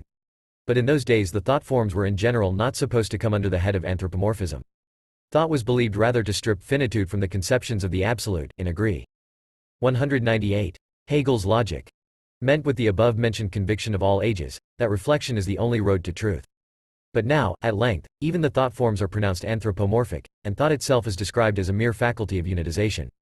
Jacobi has stated this charge most distinctly in the seventh supplement to his letters on Spinoza, borrowing his line of argument from the works of Spinoza himself, and applying it as a weapon against knowledge in general. In his attack, knowledge is taken to mean knowledge of the finite only, a process of thought from one condition in a series to another, each of which is at once conditioning and conditioned. According to such a view, to explain and to get the notion of anything, is the same as to show it to be derived from something else. Whatever such knowledge embraces, consequently, is partial, dependent, and finite, while the infinite or true, i.e., God, lies outside of the mechanical interconnection to which knowledge is said to be confined. It is important to observe that, while Kant makes the finite nature of the categories consist mainly in the formal circumstance that they are subjective, Jacobi discusses the categories in their own proper character, and pronounces them to be in their very import finite. What Jacobi chiefly had before his eyes, when he thus described science, was the brilliant successes of the physical or exact sciences in ascertaining natural forces and laws. It is certainly not on the finite ground occupied by these sciences that we can expect to meet the indwelling presence of the infinite. Lalande was right when he said he had swept the whole heaven with his glass and seen no God. See section 60n. In the field of physical science, the universal, which is the final result of analysis, is only the indeterminate aggregate of the external finite, in one word, matter. And Jacobi well perceived that there was no other issue obtainable in the way of a mere advance from one explanatory clause or law to another. Section 63. All the while the doctrine that truth exists for the mind was so strongly maintained by Jacobi, that reason alone is declared to be that by which man lives. This reason is the knowledge of God. But, seeing that derivative knowledge is restricted to the compass of finite facts, reason is knowledge underivative, or faith. Immediate or intuitive knowledge. 199. Knowledge, faith, thought, intuition are the categories that we meet with on this line of reflection. These terms, as presumably familiar to everyone, are only too frequently subjected to an arbitrary use, under no better guidance than the conceptions and distinctions of psychology, without any investigation into their nature and notion, which is the main question after all. Thus, we often find knowledge contrasted with faith, and faith at the same time explained to be an underivative or intuitive knowledge, so that it must be at least some sort of knowledge. And, besides, it is unquestionably a fact of experience, firstly, that what we believe is in our consciousness, which implies that we know about it, and secondly, that this belief is a certainty in our consciousness, which implies that we know it. Again, and especially, we find thought opposed to immediate knowledge and faith, and, in particular, to intuition. But if this intuition be qualified as intellectual, we must really mean intuition which thinks, unless, in a question about the nature of God, we are willing to interpret intellect to mean images and representations of imagination. The word faith or belief, in the dialect of this system, comes to be employed even with reference to common objects that are present to the senses. We believe, says Jacobi, that we have a body, we believe in the existence of the things of sense. But if we are speaking of faith in the true and eternal, and saying that God has given and revealed to us an I am mediate knowledge or intuition, we are concerned not with the things of sense, but with objects special to our thinking mind, with truths of inherently universal significance. And when the individual, I, or in other words personality, is under discussion, not the I of experience, or a single private person, above all, when the personality of God is before us, we are speaking of personality unalloyed, of a personality in its own nature universal. Such personality is a thought, and falls within the province of thought only. More than this, pure and simple intuition is completely the same as pure and simple thought. Intuition and belief, in the first instance, denote the definite conceptions we attach to these words in our ordinary employment of them, and to this extent they differ from thought in certain points which nearly everyone can understand. But here they are taken in a higher sense, and must be interpreted to mean a belief in God, or an intellectual intuition of God. In short, we must put aside all that especially distinguishes thought on the one side from belief and intuition on the other. How belief and intuition, when transferred to these higher regions, differ from thought, it is impossible for anyone to say. And yet, such are the barren distinctions of words. 200. Hegel's logic, with which men fancy that they assert an important truth, even while the formulae they maintain are identical with those which they impugn. The term faith brings with it the special advantage of suggesting the faith of the Christian religion. It seems to include Christian faith, or perhaps even to coincide with it, and thus the philosophy of faith has a thoroughly orthodox and Christian look, on the strength of which it takes the liberty of uttering its arbitrary dicta with greater pretension and authority. But we must not let ourselves be deceived by the semblance surreptitiously secured by a merely verbal similarity. The two things are radically distinct. Firstly, the Christian faith comprises in it an authority of the Church, but the faith of Jacobi's philosophy has no other authority than that of a personal revelation. And, secondly, the Christian faith is a copious body of objective truth, a system of knowledge and doctrine. While the scope of the philosophic faith is so utterly indefinite, that, while it has room for the faith of the Christian, it equally admits a belief in the divinity of the Dalai Lama, the ox, or the monkey, thus, so far as it goes, narrowing deity down to its simplest terms, a supreme being. Faith itself, taken in this professedly philosophical sense, is nothing but the sapless abstract of immediate knowledge, a purely formal category applicable to very different facts, and it ought never to be confused or identified with the spiritual fullness of Christian faith, whether we look at that faith in the heart of the believer and the indwelling of the Holy Spirit, or in the system of theological doctrine. With what is here called faith or immediate knowledge must also be identified inspiration, the heart's revelations, the truths implanted in man by nature, and also in particular, healthy reason or common sense, as it is called. All these forms agree in adopting as their leading principle the immediacy or self-evident way, in which a fact or body of truths is presented in consciousness. Section 64. This immediate knowledge consists in knowing that the infinite, the eternal, the God which is in our idea, really is, or, it asserts that in our consciousness there is immediately and inseparably bound up with this idea the certainty of its actual being. To seek to controvert these maxims of immediate knowledge is the last thing philosophers would think of. They may rather find occasion for immediate or intuitive knowledge. 201. Self-gratulation. When these ancient doctrines, expressing as they do the general tenor of philosophic teaching, have, even in this unphilosophical fashion, become to some extent universal convictions of the age. The true marvel rather is that anyone could suppose that these principles were opposed to philosophy, the maxims, viz. that whatever is held to be true is immanent in the mind, and that there is truth for the mind. Section 63. From a formal point of view, there is a peculiar interest in the maxim that the being of God is immediately and inseparably bound up with the thought of God, that objectivity is bound up with the subjectivity which the thought originally presents. Not content with that, the philosophy of immediate knowledge goes so far in its one-sided view, as to affirm that the attribute of existence, even in perception, is quite as inseparably connected with the conception we have of our own bodies and of external things, as it is with the thought of God. Now it is the endeavor of philosophy to prove such a unity, to show that it lies in the very nature of thought and subjectivity, to be inseparable from being and objectivity. In these circumstances therefore, philosophy, whatever estimate may be formed of the character of these proofs, must in any case be glad to see it shown and maintained that its maxims are facts of consciousness, and thus in harmony with experience. The difference between philosophy and the asseverations of immediate knowledge rather centers in the exclusive attitude which immediate knowledge adopts, when it sets itself up against philosophy. And yet it was as a self-evident or immediate truth that the cogito, ergo sum of Descartes, the maxim on which may be said to hinge the whole interest of modern philosophy, was first stated by its author. The man who calls this a syllogism, must know little more about a syllogism than that the word, ergo, therefore, occurs in it. Where shall we look for the middle term? And a middle term is a much more essential point of a syllogism than the word, ergo.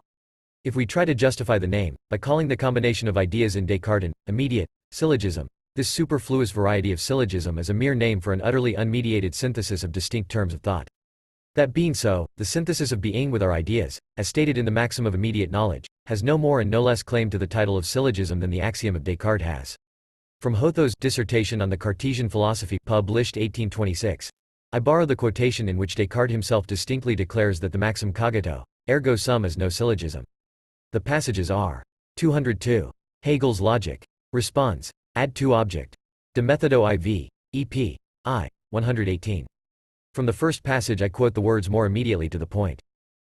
Descartes says, that we are thinking beings as prima caetum notio quae ex nullo syllogismo concludator, a certain primary notion, which is deduced from no syllogism, and goes on, nec cum quis dicit, ego cogito, ergo sum sive existo, existentium ex cogitation per syllogismum deducit, nor, when one says, I think, therefore I am or exist, does he deduce existence from thought by means of a syllogism. Descartes knew what it implied in a syllogism, and so he adds that, in order to make the maxim admit of a deduction by syllogism, we should have to add the major premise, illid omne quod cogitate, est sive existit, everything which thinks, is or exists. Of course, he remarks, this major premise itself has to be deduced from the original statement. The language of Descartes on the maxim that the I, which thinks must also at the same time be, is saying that this connection is given and implied in the simple perception of consciousness that this connection is the absolute first, the principle, the most certain and evident of all things, so that no skepticism can be conceived so monstrous as not to admit it. All this language is so vivid and distinct, that the modern statements of Jacobi and others on this immediate connection can only pass for needless repetitions. Section 65. The theory of which we are speaking is not satisfied when it has shown that mediate knowledge taken separately is an adequate vehicle of truth.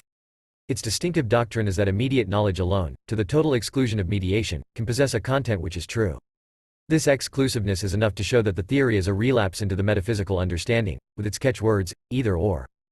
And thus it is really a relapse into the habit of external mediation, the gist of which consists in clinging to those narrow and one-sided categories of the finite, which it falsely imagined itself to have left forever behind.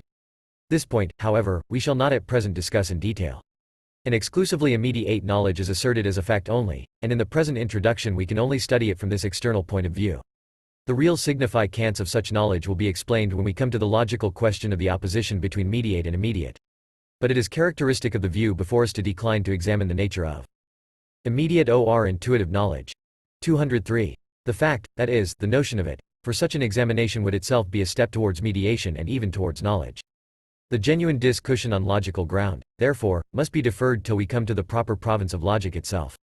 The whole of the second part of logic, the doctrine of essential being, is a discussion of the intrinsic and self-affirming unity of immediacy and mediation. Section 66. Beyond this point then we need not go. Immediate knowledge is to be accepted as a fact. Under these circumstances examination is directed to the field of experience, to a psychological phenomenon. If that be so, we need only note, as the commonest of experiences, that truths which we well know to be results of complicated and highly mediated trains of thought present themselves immediately and without effort to the mind of any man who is familiar with the subject. The mathematician, like Yves Ryon who has mastered a particular science, meets any problem with ready-made solutions which presuppose most complicated analyses, and every educated man has a number of general views and maxims which he can muster without trouble, but which can only have sprung from frequent reflection and long experience. The facility we attain in any sort of knowledge, art, or technical expertness, consists in having the particular knowledge or kind of action present to our mind in any case that occurs, even, we may say, immediate in our very limbs, in an outgoing activity.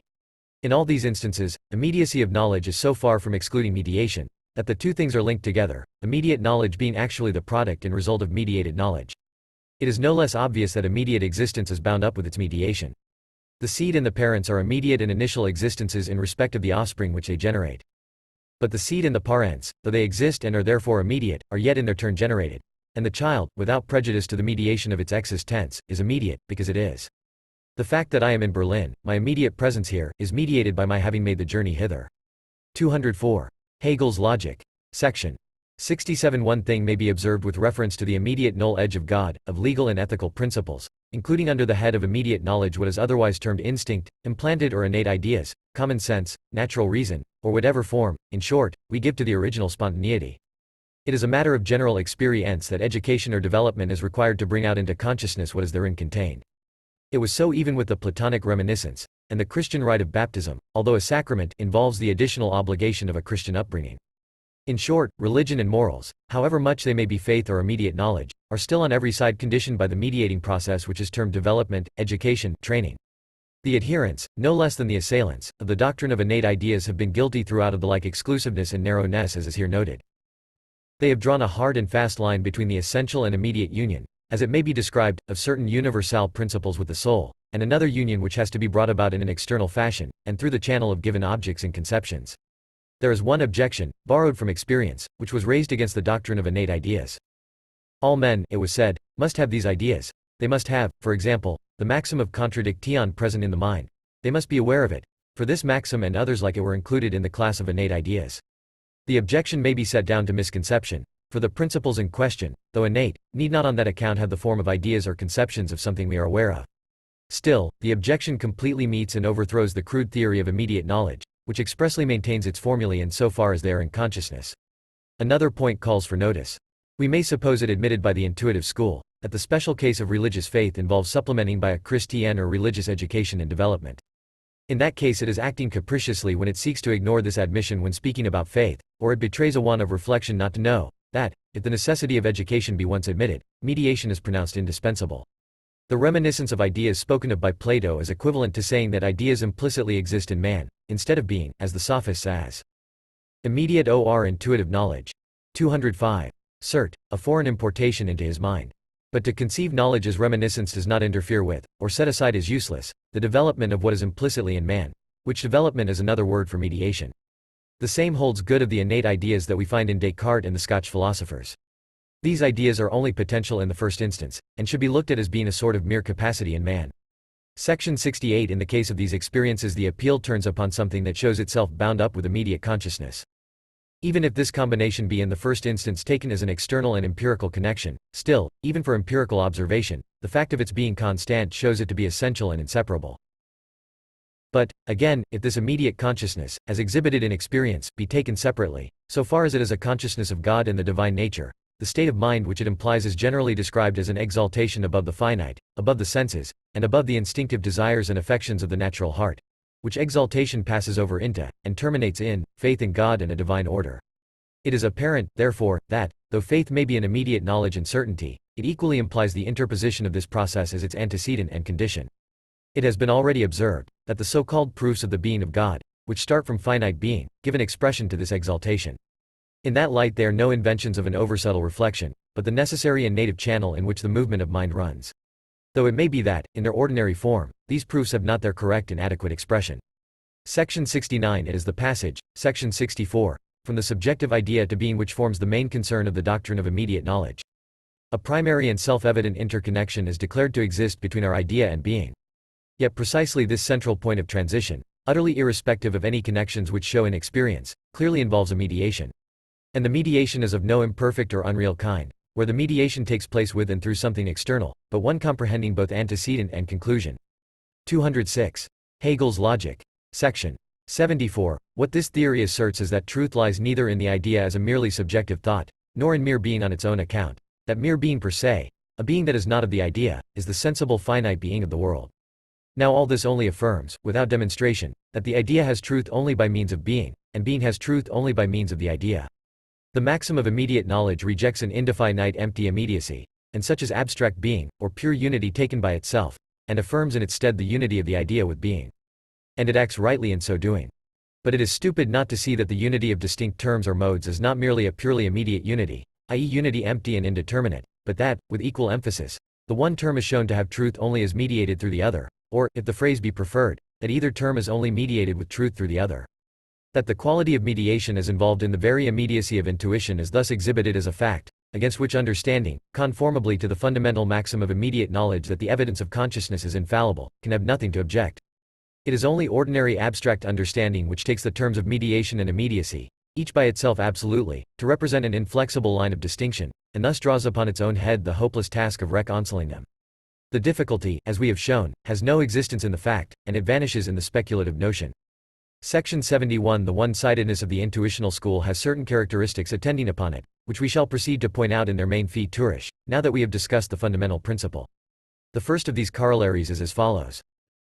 Since the criterion of truth is found, not in the nature of the content, but in the mere fact of consciousness, every alleged truth has no other basis than subjective certitude in the assertion that we discover a certain fact in our consciousness.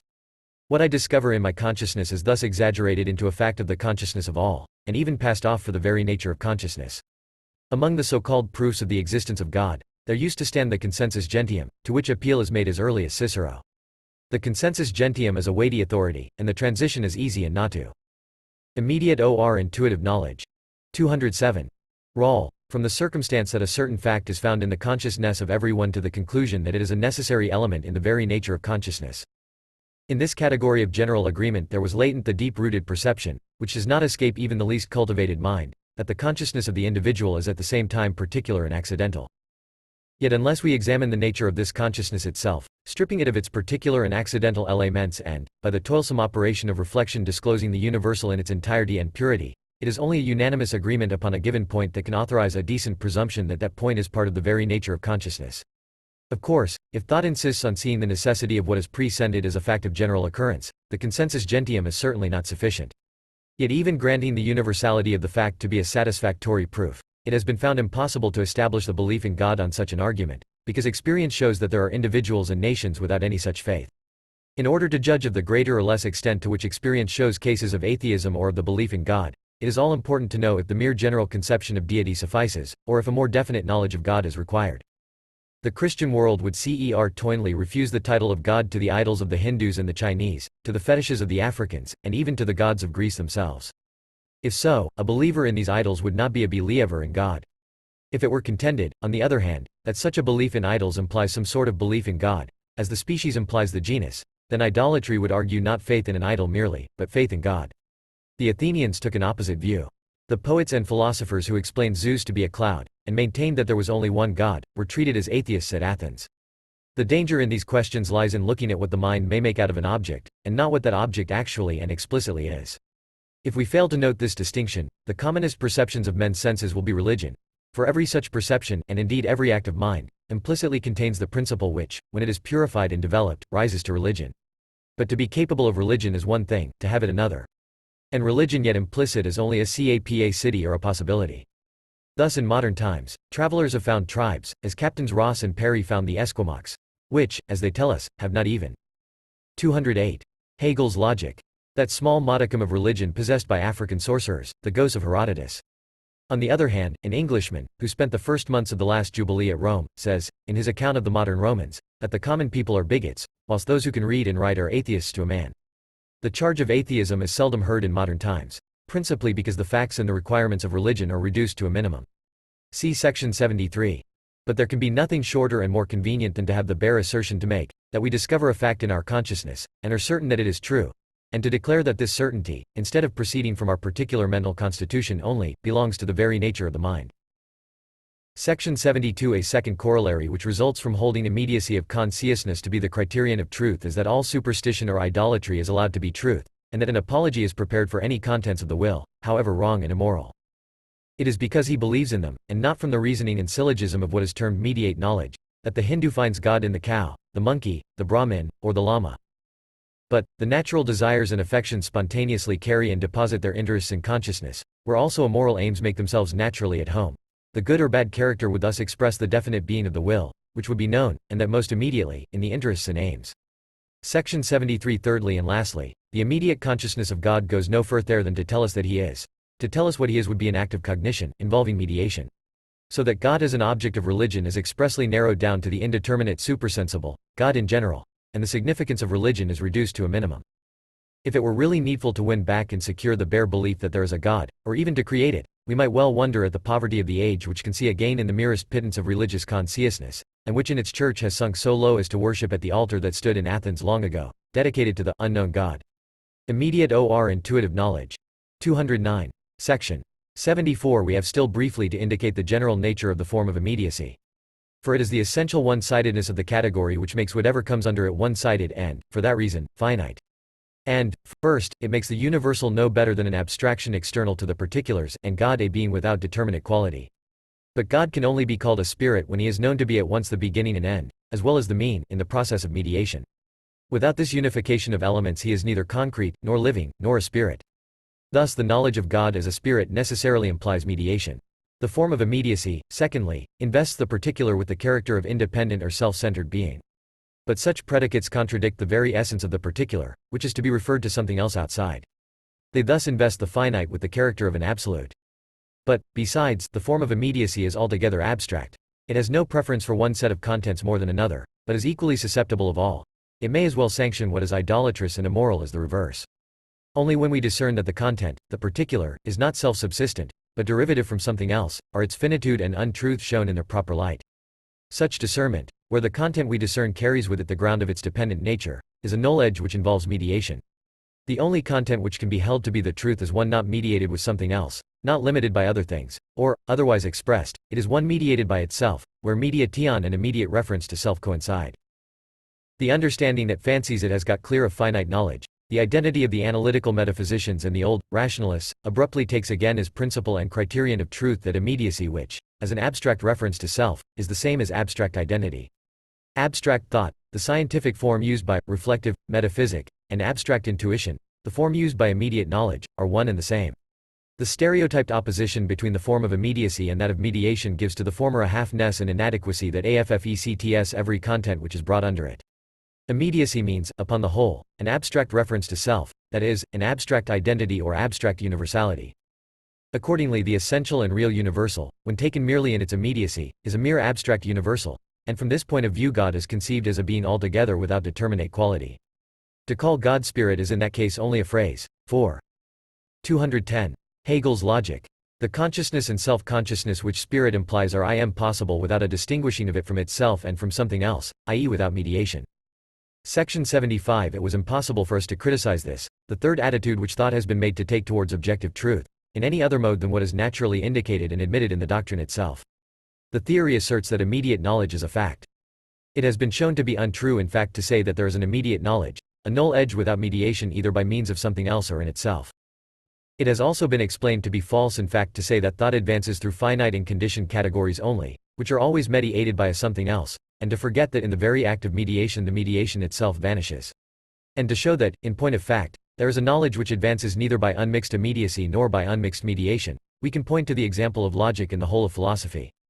Section 76. If we view the maxims of immediate knowledge in connection with the uncritical metaphysic of the past from which we started, we shall learn from the comparison the reactionary nature of the school of Jacobi. His doctrine is a return to the modern starting point of this metaphysic in the Cartesian philosophy. Both Jacobi and Descartes maintain the following 3 points. 1. The simple inseparability of the thought and being of the thinker.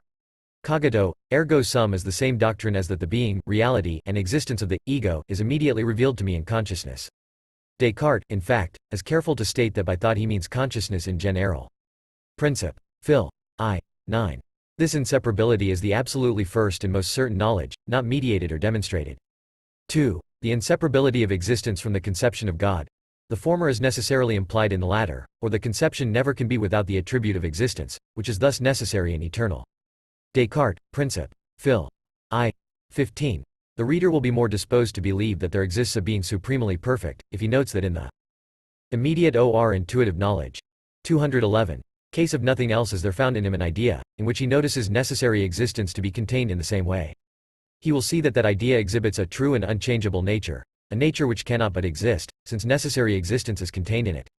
A remark which immediately follows, and which sounds like mediation or demonstration, does not really prejudice the original principle.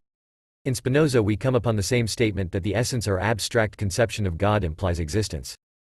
The first of Spinoza's definitions, that of the causa sui, or self-cause, explains it to be that of which the essence involves existence, or that whose nature cannot be conceived except as existing. The inseparability of the notion from being is the main point and fundamental hypothesis in his system. But what notion is thus inseparable from being? Not the notion of finite things, for they are so constituted as to have a contingent and a created existence. Spinoza's 11th proposition, which follows with a proof that God exists necessarily, and his 20th, showing that God's existence and his essence are one and the same, are really superfluous, and the proof is more in form than in reality. To say that God is substance, the only substance, and that, as substance is causa sui, God therefore exists necessarily, is merely stating that God is that of which the notion and the being are inseparable. 3. The immediate consciousness of the existence of external things. By this nothing more is meant than sense consciousness. To have such a thing is the slightest of all cognitions, and the only thing worth knowing about it is that such immediate knowledge of the being of things external is error and delusion, that the sensible world as such is altogether void of truth, that the being of these external things is accidental and passes away as a show, and that their very nature is to have only an existence which is separable from their essence and notion. Section 77. There is however a distinction between the 2 points of view. 1. The Cartesian philosophy, from these unproved postulates, which it assumes to be unprovable, proceeds to wider and wider details of knowledge, and thus gave rise to the sciences of modern times. The modern theory of Jacobi, on the contrary, section 62, has come to what is intrinsically a most important conclusion, that cognition, proceeding as it must by finite mediations, can know only the finite, and never embody the truth, and would fain have the consciousness of God go no further than the aforesaid very abstract belief that God is. 212. Hegel's logic. Anselm on the contrary says, "Methinks it is carelessness, if, after we have been confirmed in the faith, we do not exert ourselves to see the meaning of what we believe." Tractate Cur Deus Homo? These words of Anselm, in connection with the concrete truths of Christian doctrine, offer a far harder problem for investigation than is contemplated by this modern faith. 2. The modern doctrine on the one hand makes no change in the Cartesian method of the usual scientific knowledge, and conducts on the same plan the experimental and finite sciences that have sprung from it. But, on the other hand, when it comes to the science which has infinity for its scope, it throws aside that method, and thus, as it knows no other, it rejects all methods. It abandons itself to wild vagaries of imagination and assertion, to a moral priggishness and sentimental arrogance, or to a reckless dogmatizing and lust of argument, which is loudest against philo-sophy and philosophic doctrines. Philosophy of course tolerates no mere assertions or conceits, and checks the free play of argumentative seesaw. Section 78. We must then reject the opposition between an independent immediacy and the contents or facts of consciousness and an equally independent mediation, supposed incompatible with the former. The incompatibility is a mere assumption, an arbitrary assertion. All other assumptions and postulates must in like manner be left behind at the entrance to philosophy, whether they are derived from the intellect or the imagination. For philosophy is the science in which every such proposition must first be scrutinized and its meaning and oppositions be ascertained. Skepticism, made a negative science and systematically applied to all forms of knowledge, might seem a suitable introduction, as pointing out the nullity of such assumptions. But a skeptical introduction would be not only an ungrateful but also a useless course, and that because dialectic, as we shall soon make appear, is itself an essential element of affirmative science. Skepticism, besides, could only get hold of the finite forms as they were suggested by experience, taking them as given, instead of deducing them scientifically. To require such a skepticism accomplished is the same. Immediate or intuitive knowledge. 213. As to insist on science being preceded by universal doubt, or a total absence of presupposition. Strictly speaking, in the resolve that wills pure thought, this requirement is accomplished by freedom which, abstracting from everything, grasps its pure abstraction, the simplicity of thought. V. Logic defined and divided. Section 79. In point of form, logical doctrine has three sides. Alpha, the abstract side, or that of understanding. Beta, the dialectical, or that of negative raison. Gamma, the speculative, or that of positive reason. These three sides do not make three parts of logic, but are stages or moments in every logical entity, that is, of every notion and truth whatever. They may all be put under the first stage, that of understanding, and so kept isolated from each other, but this would give an inadequate conception of them. The statement of the dividing lines and the characteristic aspects of logic is at this point no more than historical and anticipatory. Section 80. Alpha, thought, as understanding, sticks to fixity of characters and their distinctness from one another. Every such limited abstract it treats as having a subsistence and being of its own. In our ordinary usage of the term thought and even notion, we often have before our eyes nothing more than the operation of understanding. And no doubt thought is primarily an exercise of understanding. Only it goes further, and the notion is not a function of understanding merely. The action of understanding may be in general described as investing its subject matter with the form of universality. But this universal is an abstract universal. That is to say, its opposition to the particular is so rigorously maintained, that it is at the same time also reduced to the character of a particular again. In this separating and abstracting attitude towards its objects, understanding is the reverse of immediate perception and sensation, which, as such, keep completely to their native sphere of action in the concrete. It is by referring to this opposition of understanding to sensation or feeling that we must explain the frequent attacks made upon thought for being hard and narrow, and for leading, if consistently developed, to ruinous and pernicious results. The answer to these charges, in so far as they are warranted by the facts, is that they do not touch thinking in general, certainly not the thinking of reason, but only the exercise of understanding. It must be added, however, that the merit and rights of the mere understanding should unhesitatingly be admit. Logic defined and divided. 215. Ted. And that merit lies in the fact that apart from understanding there is no fixity or accuracy in the region of theory or of practice. Thus, in theory, knowledge begins by apprehending existing objects in their specific differences. In the study of nature, for example, we distinguish matters, forces, genera, and the like, and stereotype each in its isolation. Thought is here acting in its analytic capacity, where its canon is identity, a simple reference of each attribute to itself. It is under the guidance of the same identity that the process in knowledge is effected from one scientific truth to another. Thus, for example, in mathematics magnitude is the feature which, to the neglect of any other, determines our advance. Hence in geometry we compare one figure with another, so as to bring out their identity. Similarly, in other fields of knowledge, such as jurisprudence, the advance is primarily regulated by identity. In it we argue from one specific law or precedent to another, and what is this but to proceed on the principle of identity? But understanding is as indispensable in practice as it is in theory. Character is an essential in conduct, and a man of character is an understanding man, who in that capacity has definite ends in view and undeviatingly pursues them. The man who will do something great must learn, as Goethe says, to limit himself. The man who, on the contrary, would do everything, really would do nothing, and fails. There is a host of interesting things in the world. Spanish poetry, chemistry, politics, and music are all very interesting, and if anyone takes an interest in them we need not find fault. But for a person in a given situation to accomplish anything, he must stick to one definite point, and not dissipate his forces in many directions. In every calling, too, the great thing is to pursue it with understanding. Thus the judge must stick to the law, and give his verdict in accordance with it, unteared by one motive or another, allowing no excuses, and looking neither left nor right. Understanding, too, is always an element in thorough training. The trained intellect is not satisfied with cloudy and indefinite impressions, but grasps the objects in their fixed character. Whereas the uncultivated man wavers unsettled, and it often costs a deal of trouble to come to an understanding with him on the matter under discussion, and to bring him to fix his eye on the definite point in question. It has been already explained that the logical principle in general, far from being merely a subjective action in our minds, is rather the very universal, which is such as also objective. This doctrine is illustrated in the case of understanding, the first form of logical truths. Understanding in this larger sense corresponds to what we call the goodness of God, so far as that means that finite things are and subsist. In nature. 216. Hegel's logic. For example, we recognize the goodness of God in the fact that the various classes or species of animals and plants are provided with whatever they need for their preservation and welfare. Nor is man excepted, who, both as an individual and as a nation, possesses partly in the given circumstances of climate, or quality and products of soil, and partly in his natural parts or talents, all that is required for his maintenance and development. Under this shape understanding is visible in every department of the objective world, and no object in that world can ever be wholly perfect which does not give full satisfaction to the canons of understanding. A state, for example, is imperfect, so long as it has not reached a clear differentiation of orders and callings, and so long as those functions of politics and government, which are different in principle, have not evolved for themselves special organs, in the same way as we see, for example, the developed animal organism provided with separate organs for the functions of sensation, motion, digestion, and see.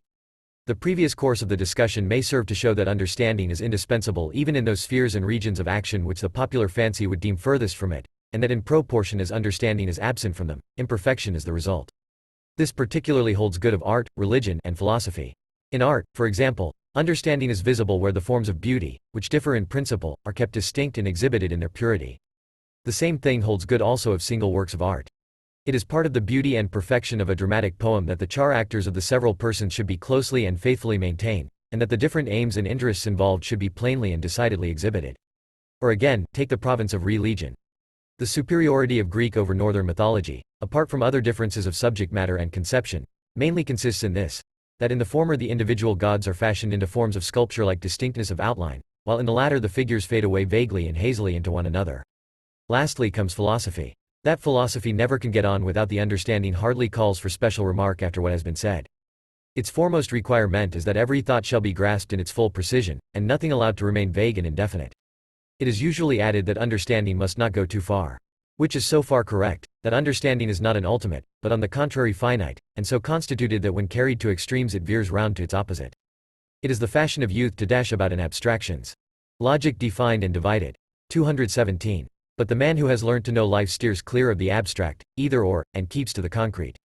Section 81. Beta. In the dialectical stage these finite characterizations or formulae supersede themselves, and pass into their opposites. 1. But when the dialectical principle is employed by the understanding separately and independently, especially as seen in its application to philosophical theories, dialectic becomes skepticism, in which the result that ensues from its action is presented as a mere negation. 2. It is customary to treat dialectic as an adventitious art, which for very wantonness introduces confusion and a mere semblance of contradiction into definite notions. And in that light, the semblance is the nonentity, while the true reality is supposed to belong to the original dicta of understanding. Often, indeed, dialectic is nothing more than a subjective seesaw of arguments pro and con, where the absence of sterling thought is disguised by the subtlety which gives birth to such arguments. But in its true and proper character, dialectic is the very nature and essence of everything predicated by mere understanding, the law of things and of the finite as a whole. Dialectic is different from reflection. In the first instance, reflection is that movement out beyond the isolated predicate of a thing which gives it some reference, and brings out its relativity, while still in other respects leaving it its isolated validity.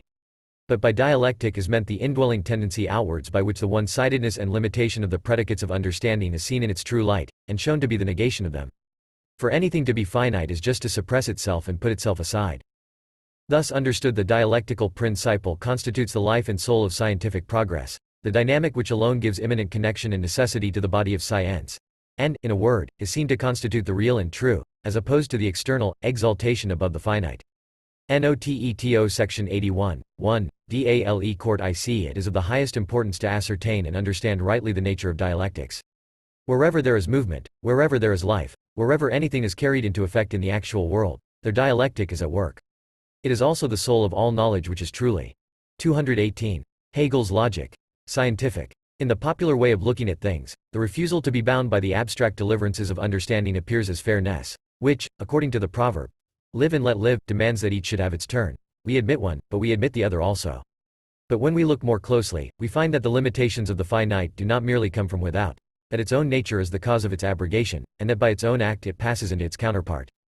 We say, for instance, that man is mortal, and seem to think that the ground of his death is in external circumstances only, so that if this way of looking were correct, man would have two special properties, vitality and, also, mortality.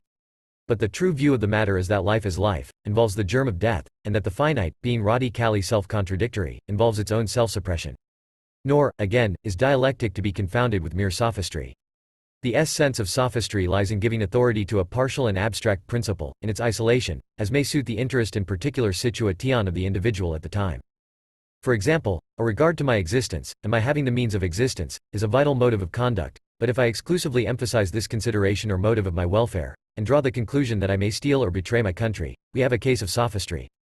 Similarly, it is a vital principle in conduct that I should be subjectively free, that is to say, that I should have an insight into what I am doing, and a conviction that it is right.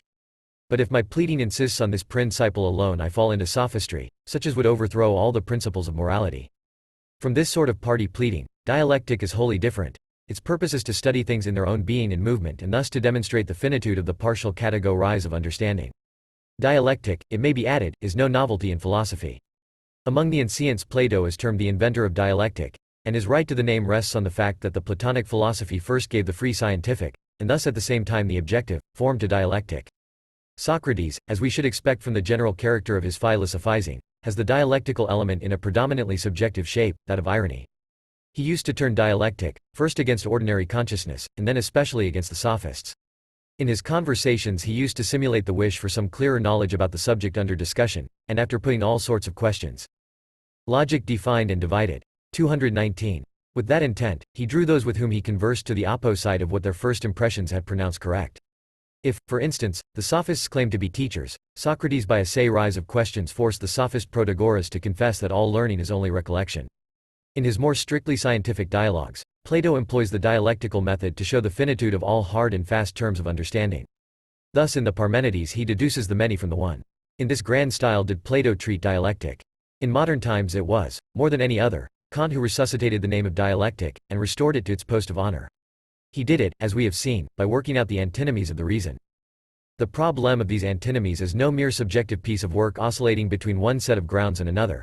It really serves to show that every abstract proposition of understanding, taken precisely as it is given, naturally veers round to its opposite. However reluctant understanding may be to admit the action of dialectic, we must not suppose that the recognition of its existence is peculiarly confined to the philosopher. It would be truer to say that dialectic gives expression to a law which is felt in all other grades of consciousness and in general experience. Everything that surrounds us may be viewed as an instance of dialectic. We are aware that everything finite, instead of being stable and ultimate, is rather changeable and transient, and this is exactly what we mean by that dialectic of the finite, by which the finite, as implicitly other than what it is forced beyond its own immediate or natural being to turn suddenly into its opposite. We have before this, section 80, identified understanding with what is implied in the popular idea of the goodness of God. We may now remark of dialectic, the same objective signification, that its principle enswers to the idea of his power. All things, we say, that is, the finite world as such, are doomed. In saying so, we have a vision of dialectic as the universal and irresistible power before which nothing can stay, however secure and stable it may deem itself. The category of power does not, it is true, exhaust the depth of the divine nature of the notion of God, but it certainly forms a vital element in all religious consciousness. Apart from this general objectivity of dialectic, we find traces of its presence in each of the particular provinces and phases of the natural and spiritual world. Take as an illustration the motion of the heavenly bodies. At this moment the planet stands in this spot, but implicitly it is the possibility of being in another spot, and that possibility of being. 220. Hegel's logic. Otherwise the planet brings into existence by moving. Similarly the physical elements prove to be dialectical. The process of meteorological action is the exhibition of their dialectic. It is the same dynamic that lies at the root of every natural process, and, as it were, forces naturae out of itself.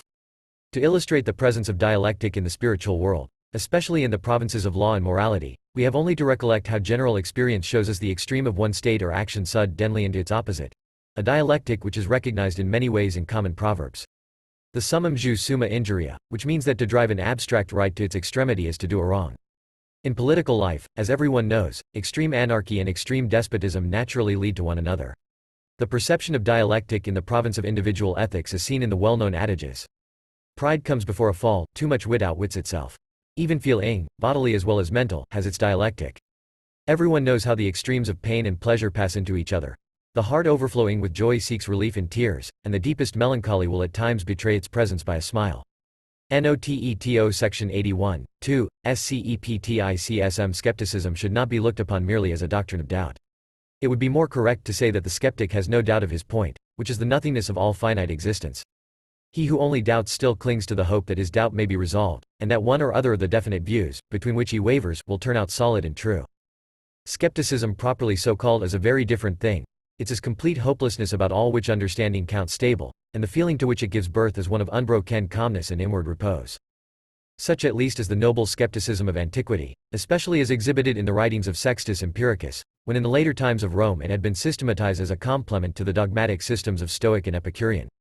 Of far other stamp, and to be strictly distinguished from it, is the modern skepticism already mentioned, section 39, which partly preceded the critical philosophy, and partly sprang out of it. That later scepticism consisted solely in denying the truth and certitude of the supersensible, and in pointing to the facts of sense and of immediate sensations as what we have to keep to. Logic defined and divided. 221. Even to this day skepticism is often spoken of as the irresistible enemy of all positive knowledge, and hence of philosophy, insofar as philosophy is concerned with positive knowledge. But in these statements there is a misconception. It is only the finite thought of abstract understanding which has to fear skepticism, because unable to withstand it. Philosophy includes the skeptical principle as a subordinate function of its own, in the shape of dialectic. In contradistinction to mere SCEPTICSM, however, philosophy does not remain content with the purely negative result of dialectic. The skeptic mistakes the true value of his result, when he supposes it to be no more than a negation pure and simple. For the negative which emerges as the result of dialectic is, because a result, at the same time positive, it contains what it results from, absorbed into itself, and made part of its own nature. Thus conceived, however, the dialectical stage has the features characterizing the third grade of logical truth, the speculative form, or form of positive reason. Section 82, Gamma, the speculative stage, or stage of positive reason, apprehends the unity of terms, propositions, in their opposition, the affirmative, which is involved in their disintegration and in their transition. 1. The result of dialectic is positive, because it has a definite content, or because its result is not empty and abstract nothing but the negation of certain specific propositions which are contained in the result, for the very reason that it is a resultant and not an immediate nothing. 2. It follows from this that the reasonable result, though it be only a thought and abstract, is still a concrete, being not a plain formal unity, but a unity of distinct propositions. Bare abstractions or formal thoughts are therefore no business of philosophy, which has to deal only with concrete thoughts. 3. The logic of mere understanding is involved in speculative logic, and can at will be elicited from it, by the simple process of omitting the dialectical and reasonable element.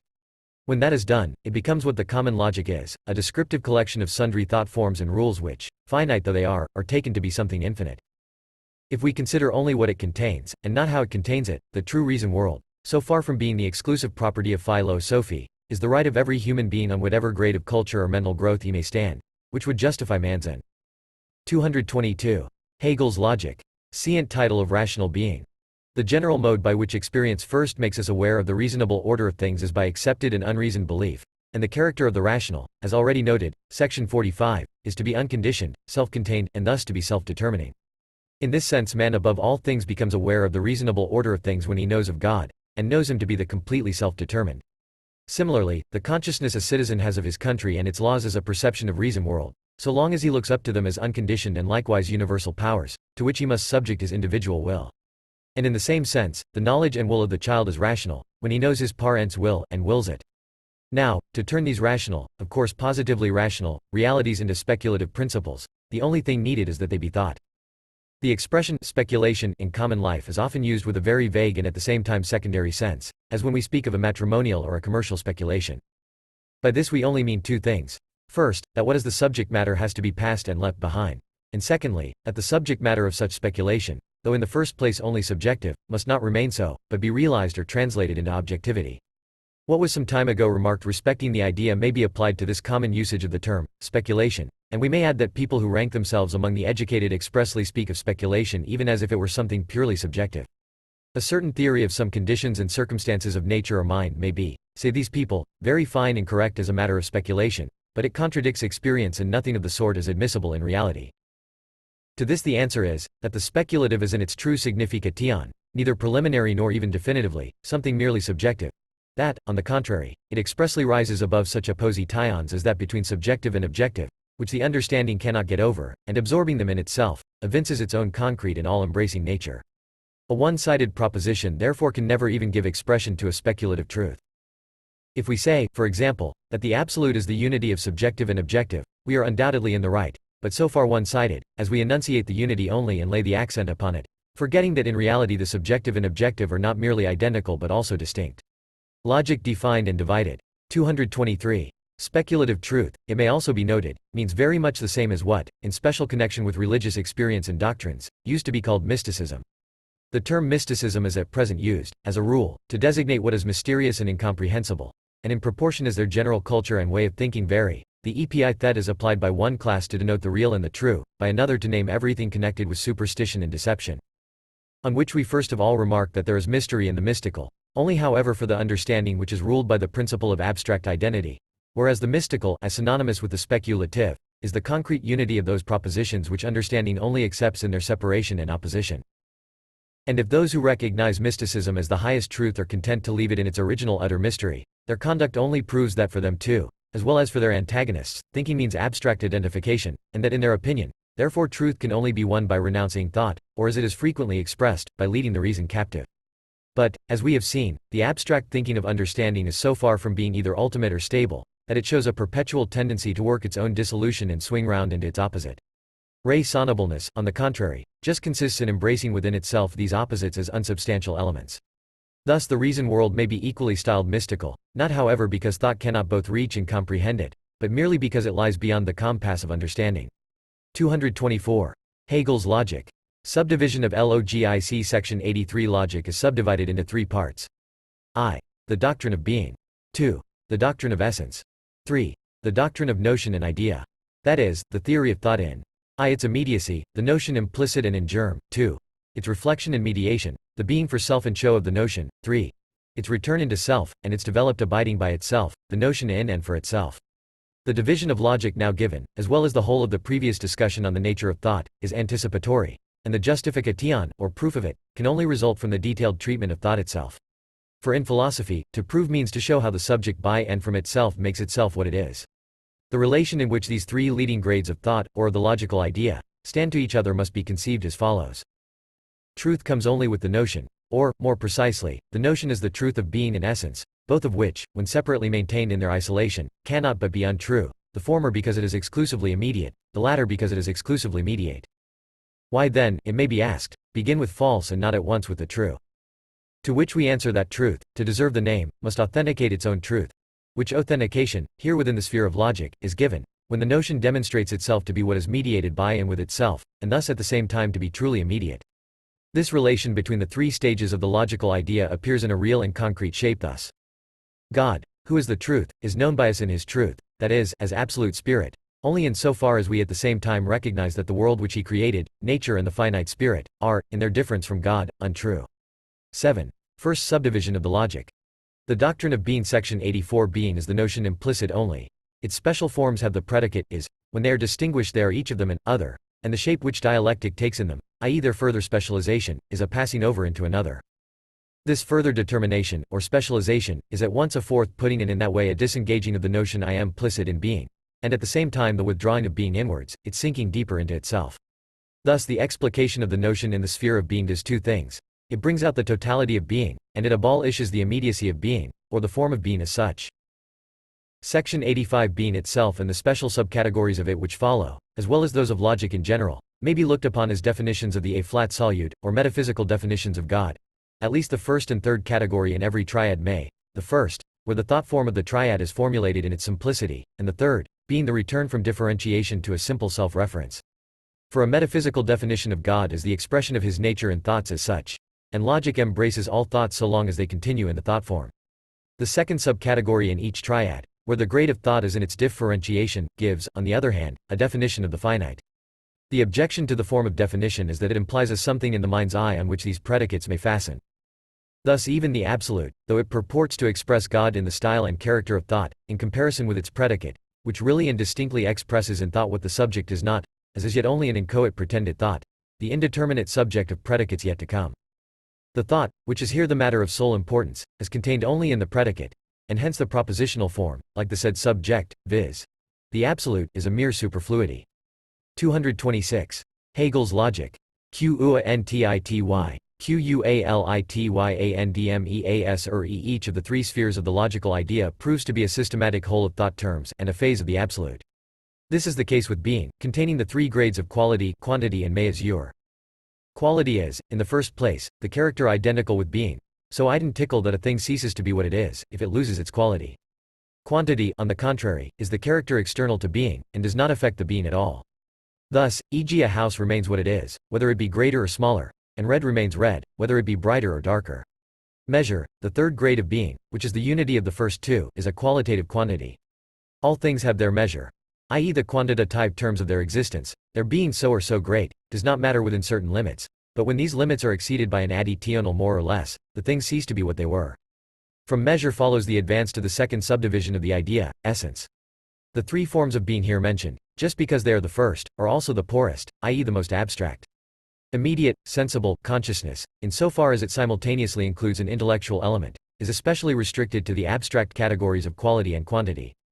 The sensuous consciousness is in ordinary estimation the most concrete and thus also the richest, but that is true only as regards materials, whereas, in reference to the thought it contains, it is really the poorest and most abstract. A quality, a being.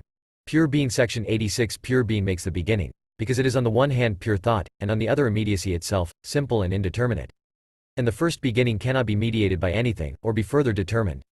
Being. 227.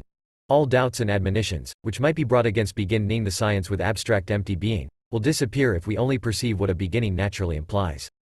It is possible to define being as I equals I, as absolute indifference, or identity, and so on. Where it is felt necessary to begin either with what is absolutely certain, i.e. certainty of oneself, or with a definition or intuition of the absolute truth, these and other forms of the kind may be looked on as if they must be the first. But each of these forms contains a mediation, and hence cannot be the real first, for all mediation implies advance made from a first onto a second, and proceeding from something different. If I equals I, or even the intellectual intuition, are really taken to mean no more than the first, they are in this mere immediacy identical with being. While conversely, pure being, if abstract no longer, but including in it mediation, is pure thought or intuition. If we enunciate being as a predicate of the absolute, we get the first definition of the latter. The absolute is being. This is, in thought, the absolutely initial definition, the most abstract and stinted. It is the definition given by the Eleatics, but at the same time is also the well-known definition of God as the sum of all realities. It means, in short, that we are to set aside that limitation which is in every reality, so that God shall be only the real in all reality, the superlatively real. Or, if we reject reality, as I am implying a reflection, we get a more immediate or unreflected statement of the same thing, when Jacobi says that the God of Spinoza is the principium of being in all existence. 1. When thinking is to begin, we have nothing but thought in its mer est indeterminate. For we cannot determine unless there is both one and another, and in the beginning there is yet no other. The indeterminateness, as we have it, is the blank we begin with, not a featurelessness reached by abstraction, not the elimination of all char actor, but the original featurelessness which precedes all definite character and is the very first of all. And this we call being. It is not to be felt, or perceived by sense, or pictured in imagination. It is only in merely thought, and as such it forms the beginning. Essence also is indeterminate, but in another sense, it has traversed the process of mediation and contains implicit the determination it has absorbed. 2. In the history of philosophy the different stages of the logical idea assume the shape of successive systems, each based on a particular definition of the absolute. As the logical idea is seen to unfold itself in a process from the abstract to the concrete, so in the history of phi. 228. Hegel's logic. Philosophy. The earliest systems are the most abstract, and thus at the same time the poorest. The relation too of the earlier to the later systems of philosophy is much like the relation of the corresponding stages of the logical idea. In other words, the earlier are preserved in the later, but subordinated and submerged. This is the true meaning of a much misunderstood phenomenon in the history of philosophy: the refutation of one system by another, of an earlier by a later. Most commonly the refutation is taken in a purely negative sense to mean that the system refuted has ceased to count for anything, has been set aside and done for. Were it so, the history of philosophy would be, of all studies, most saddening, displaying, as it does, the refutation of every system which time has brought forth. Now although it may be admitted that every philosophy has been refuted, it must be in an equal degree maintained that no philosophy has been refuted, nay, or can be refuted. And that in two ways. For first, every philosophy that deserves the name always embodies the idea. And secondly, every system represents one particular factor or particular stage in the evolution of the idea. The refutation of a philosophy, therefore, only means that its barriers are crossed, and its special principle reduced to a factor in the completer principle that follows. Thus the history of philosophy, in its true meaning, deals not with a past, but with an eternal and veritable present, and, in its results, resembles not a museum of the aberrations of the human intellect, but a pantheon of godlike figures. These figures of gods are the various stages of the idea, as they come forward one after another in dialectical development. To the historian of philosophy it belongs to point out more precisely how far the gradual evolution of his theme coincides with, or swerves from, the dialectical unfolding of the pure logical idea. It is sufficient to mention here, that logic begins where the proper history of philosophy begins. Philosophy began in the Eleatic school, especially with Parmenides. Parmenides, who conceives the absolute as being, says that being alone is and nothing is not. Such was the true starting point of philosophy, which is always knowledge by thought. And here for the first time we find pure thought seized and made an object to itself. Men indeed thought from the beginning, for thus only were they distinguished from the animals. But thousands of years had to elapse before they came to apprehend thought in its purity, and to see it in the truly objective. The Eleatics are celebrated as daring thinkers. But this nominal admiration is often accompanied by the remark that they, being 229, went too far, when they made being alone true, and denied the truth of every other object of consciousness. We must go further than mere being, it is true. And yet it is absurd to speak of the other contents of our consciousness as somewhat as it were outside and beside being, or to say that there are other things, as well as being. The true state of the case is rather as follows. Being, as being, is nothing fixed or ultimate. It yields to dialectic and sinks into its opposite, which, also taken immediately, is nothing. After all, the point is that being is the pure thought. Whatever else you may begin with, the I equals I, the absolute indifference, or God himself, you begin with a figure of materialized conception, not a product of thought, and that, so far as its thought content is concerned, such beginning is merely being. Nothing section 87. But this mere being, as it is mere abstraction, is therefore the absolutely negative, which, in a similarly immediate aspect, is just nothing. 1. Hence was derived the second definition of the absolute. The absolute is the not. In fact, this definition is implied in saying that the thing in itself is the indeterminate, utterly without form and so without content, or in saying that God is only the supreme being and nothing more. For this is really declaring him to be the same negativity as above. The nothing which the Buddhists make the universal principle, as well as the final aim and goal of everything, is the same abstraction. 2. If the opposition in thought is stated in this immediacy as being and nothing, the shock of its nullity is too great not to stimulate the attempt to fix being and secure it against the transition into nothing. With this intent, reflection has recourse to the plan of discovering some fixed predicate for being, to mark it off from nothing. Thus we find being identified with what persists amid all change, with matter, susceptible of innumerable determinations, or even, unreflectingly, with a single existence, any chance object of the senses or of the mind. But every additional and more concrete characterization causes being to lose that integrity and simplicity it has in the beginning. Only in, and by virtue of, this mere generality is it nothing, something inexpressible, whereof the distinction from nothing is a mere intention or meaning. All that is wanted is to realize that these beginnings are nothing but these empty abstractions, one as empty as the other. The instinct that in 230, Hegel's logic, duces us to attach a settled import to being, or to both, is the very necessity which leads to the onward movement of being and nothing, and gives them a true or concrete significance. This advance is the logical deduction and the movement of thought exhibited in the sequel. The reflection which finds a profounder connotation for being and nothing is nothing but logical thought, through which such connotation is evolved, not, however, in an accidental, but a necessary way. Every signification, therefore, in which they afterwards appear, is only a more precise specification and truer definition of the absolute. And when that is done, the mere abstract being and nothing are replaced by a concrete in which both these elements form an organic part. The supreme form of not as a separate principle would be freedom. But freedom is negativity in that stage, when it sinks self-absorbed to supreme intensity, and is itself an affirmation, and even absolute affirmation.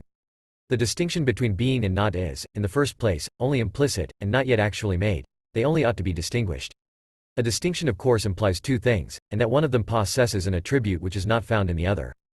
Being however is an absolute absence of attributes, and so is not. Hence the distinction between the two is only meant to be. It is a quite nominal distinction, which is at the same time no distinction. In all other cases of difference there is some common point which comprehends both things. Suppose e.g. we speak of two different species, the genus forms a common ground between both. But in the case of mere being and nothing, distinction is without a bottom to stand upon. Hence there can be no distinction, both determinations being the same bottomlessness. If it be replied that being and nothing are both of them thoughts, so that thought may be reckoned common ground, the objector forgets that being is not a particular or definite thought, and hence, being quite indeterminate, is a thought not to be distinguished from nothing. It is natural too for us to represent being as absolute riches, and nothing as absolute poverty. But if when we view the whole world we can only say that everything is, and nothing more, we are neglecting all speciality and, instead of absolute plenitude, we have absolute emptiness. The same stricture is applicable to those who define God to be mere being. A definition not a whit better than that of the Buddhists, who make God to be not, and who from that prin. Being. 231. Seipel draw the further conclusion that self-annihilation is the means by which man becomes God.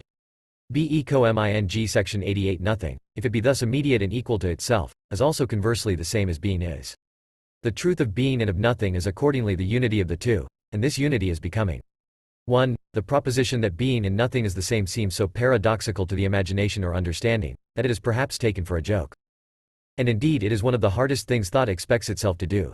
For being and nothing exhibit the fundamental contrast in all its immediacy. That is, without the one term being invested with any attribute which would involve its connection with the other. This attribute, however, as the above paragraph points out, is implicit in them, the attribute which is just the same in both. So far the deduction of their unity is completely analytical. Indeed the whole progress of philosophizing in every case, if it be a methodical, that is to say a necessary, progress, merely renders explicit what is implicit in a notion. It is as correct however to say that being and nothing are altogether different, as to assert their unity. The one is not what the other is. But since the distinction has not at this point assumed definite shape, being and nothing are still the immediate, it is, in the way that they have it, something unutterable, which we merely mean. 2. No great expenditure of wit is needed to make fun of the maxim that being and nothing are the same, or rather to adduce absurdities which, it is erroneously asserted, are the consequences and illustrations of that maxim.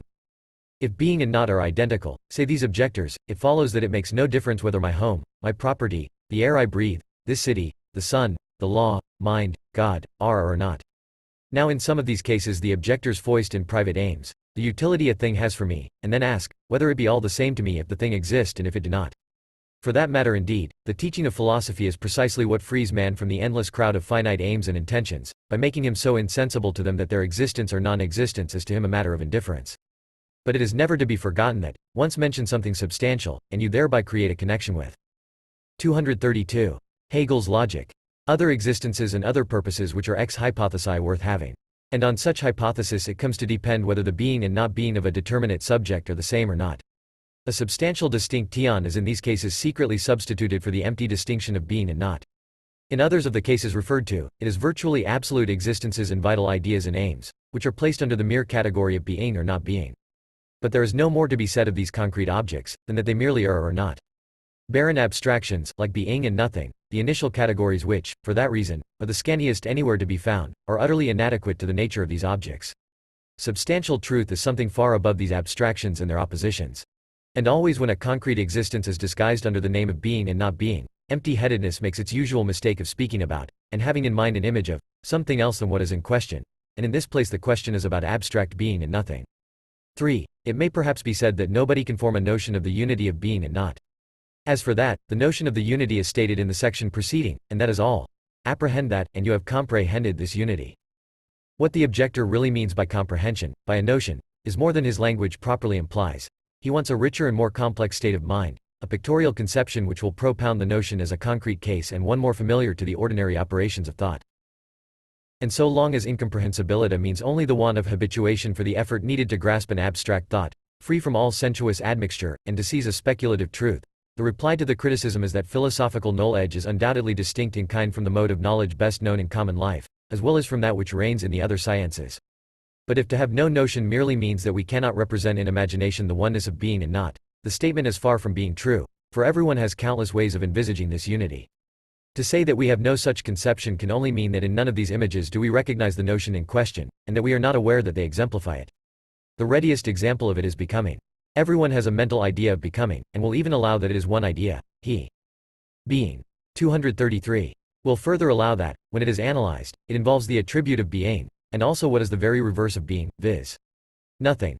And that these two attributes lie undivided in the one idea. So that becoming is the unity of being and nothing. Another tolerably plain example is a beginning. In its beginning, the thing is not yet, but it is more than merely nothing, for its being is already in the beginning.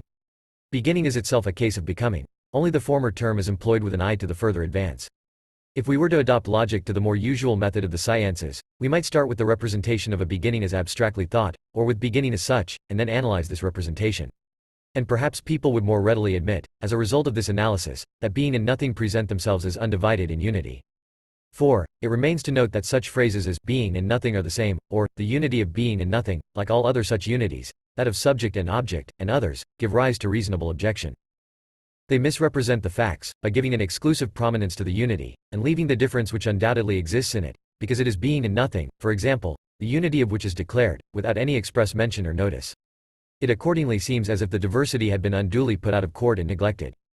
The fact is, no speculative principle can be correctly expressed by any such propositional form, for the unity has to be conceived in the diversity, which is all the while present and explicit. To become is the true expression for the resultant of to be, and not to be. It is the unity of the two. But not only is it the unity, it is also inherent unrest.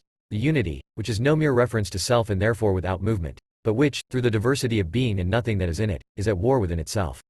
Determinate being, on the other hand, is this unity, or becoming in this form of unity. Hence all that, as there and so, is one-sided and finite. The opposition between the two factors seems to have vanished. It is only implied in the unity, it is not explicitly put in it. 5. The maxim of becoming, that being is the passage into not, and not the passage into being, as controverted by the maxim of pantheism, the doctrine of the eternity of matter, that from nothing comes nothing, and that something can only come out of something. The ancient saw plainly that the maxim, from nothing comes nothing, from something something, really abolishes becoming, for what it comes from. 234. Hegel's logic. And what it becomes are one and the same. Thus explained, the proposition is the maxim of abstract identity as upheld by the understanding. It cannot but seem strange, therefore, to hear such maxims as, out of no thing comes nothing. Out of something comes something, calmly taught in these days, without the teacher being in the least aware that they are the basis of pantheism, and even without his knowing that the ancients have exhausted all that is to be said about them. Becoming is the first concrete thought, and therefore the first notion. Whereas being and not are empty abstractions. The notion of being, therefore, of which we sometimes speak, must mean becoming.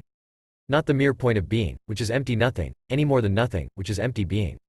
In being then we have nothing, and in nothing, being, but this being which does not lose itself in nothing is becoming.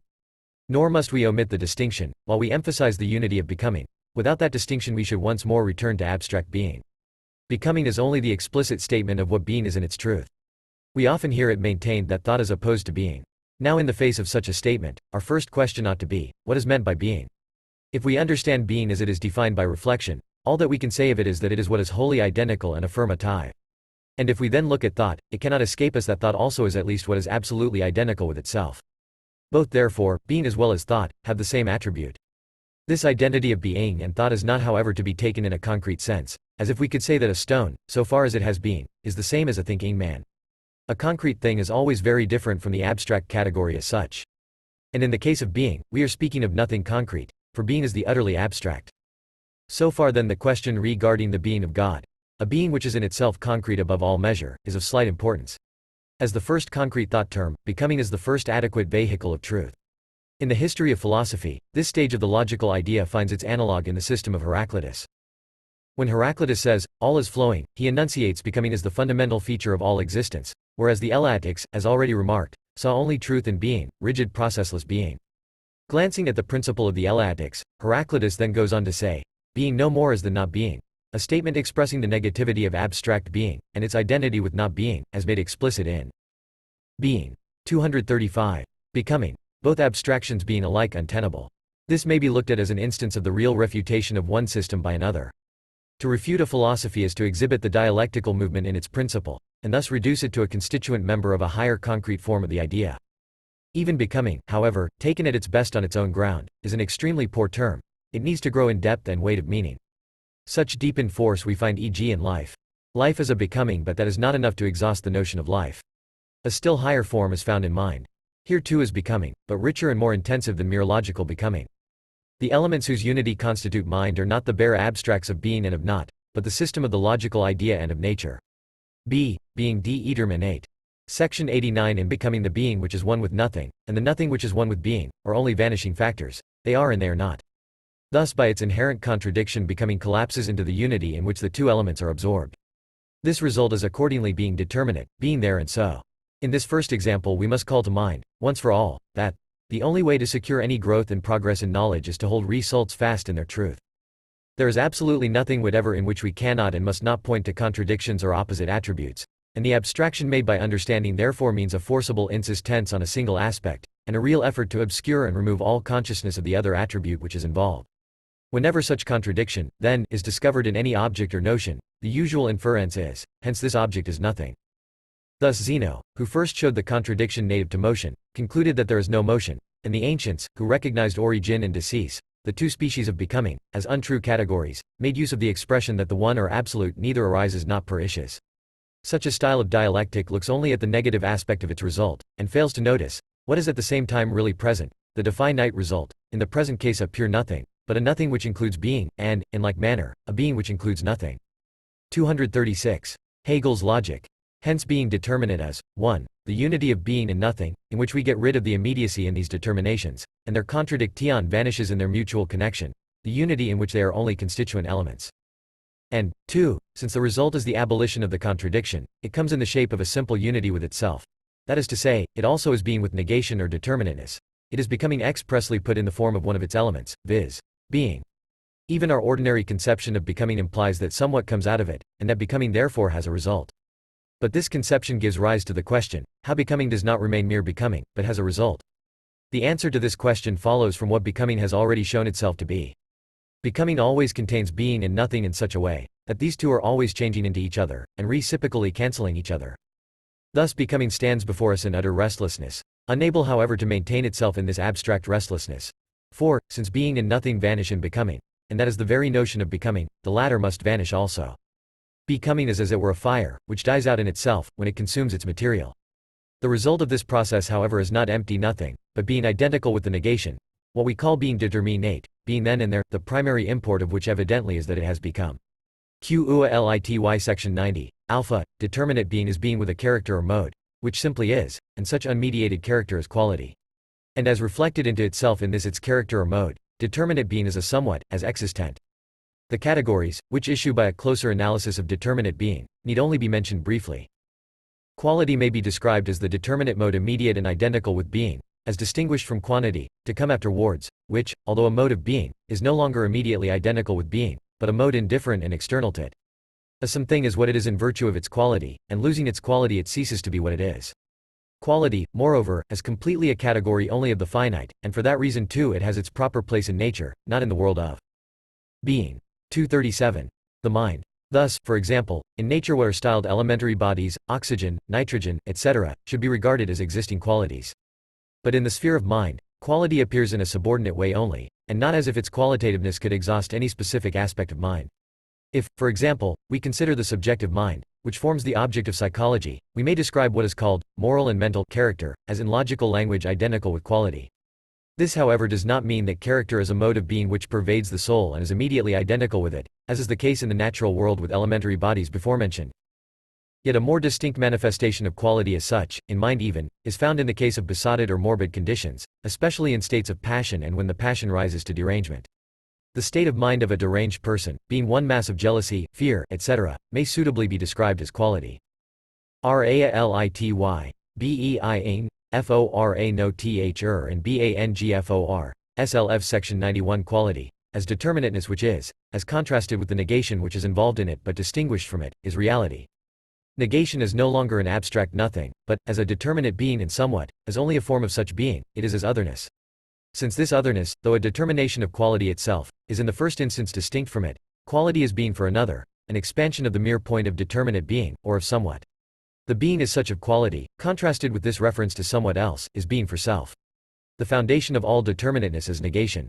The unreflecting observer supposes that determinate things are merely positive, and pins them down under the form of being. Mere being however is not the end of the matter, It is, as we have already seen, utter emptiness and instability besides.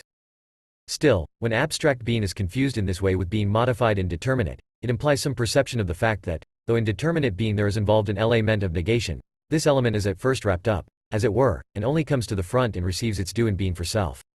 If we go on to consider determinate being as a determinateness which is, we get in this way what is called reality. We speak, for example, of the reality of a plan or a purpose, meaning thereby that they are no longer inner and subjective, but have passed. 238. Hegel's logic. Into being there and then. In the same sense the body may be called the reality of the soul, and the law the reality of freedom, and the world altogether the reality of the divine idea. The word reality is however used in another acceptation to mean that something behaves conformably to its essential characteristic or notion. For example, we use the expression, this is a real occupation, this is a real man. Here the term does not merely mean outward and immediate existence, but rather that some existence agrees with its notion. In which sense, be it added, reality is not distinct from the ideality which we shall in the first instance become acquainted with in the shape of being for self. Section 92, beta, being, if kept distinct and apart from its determinate mode, as it is in being by self, being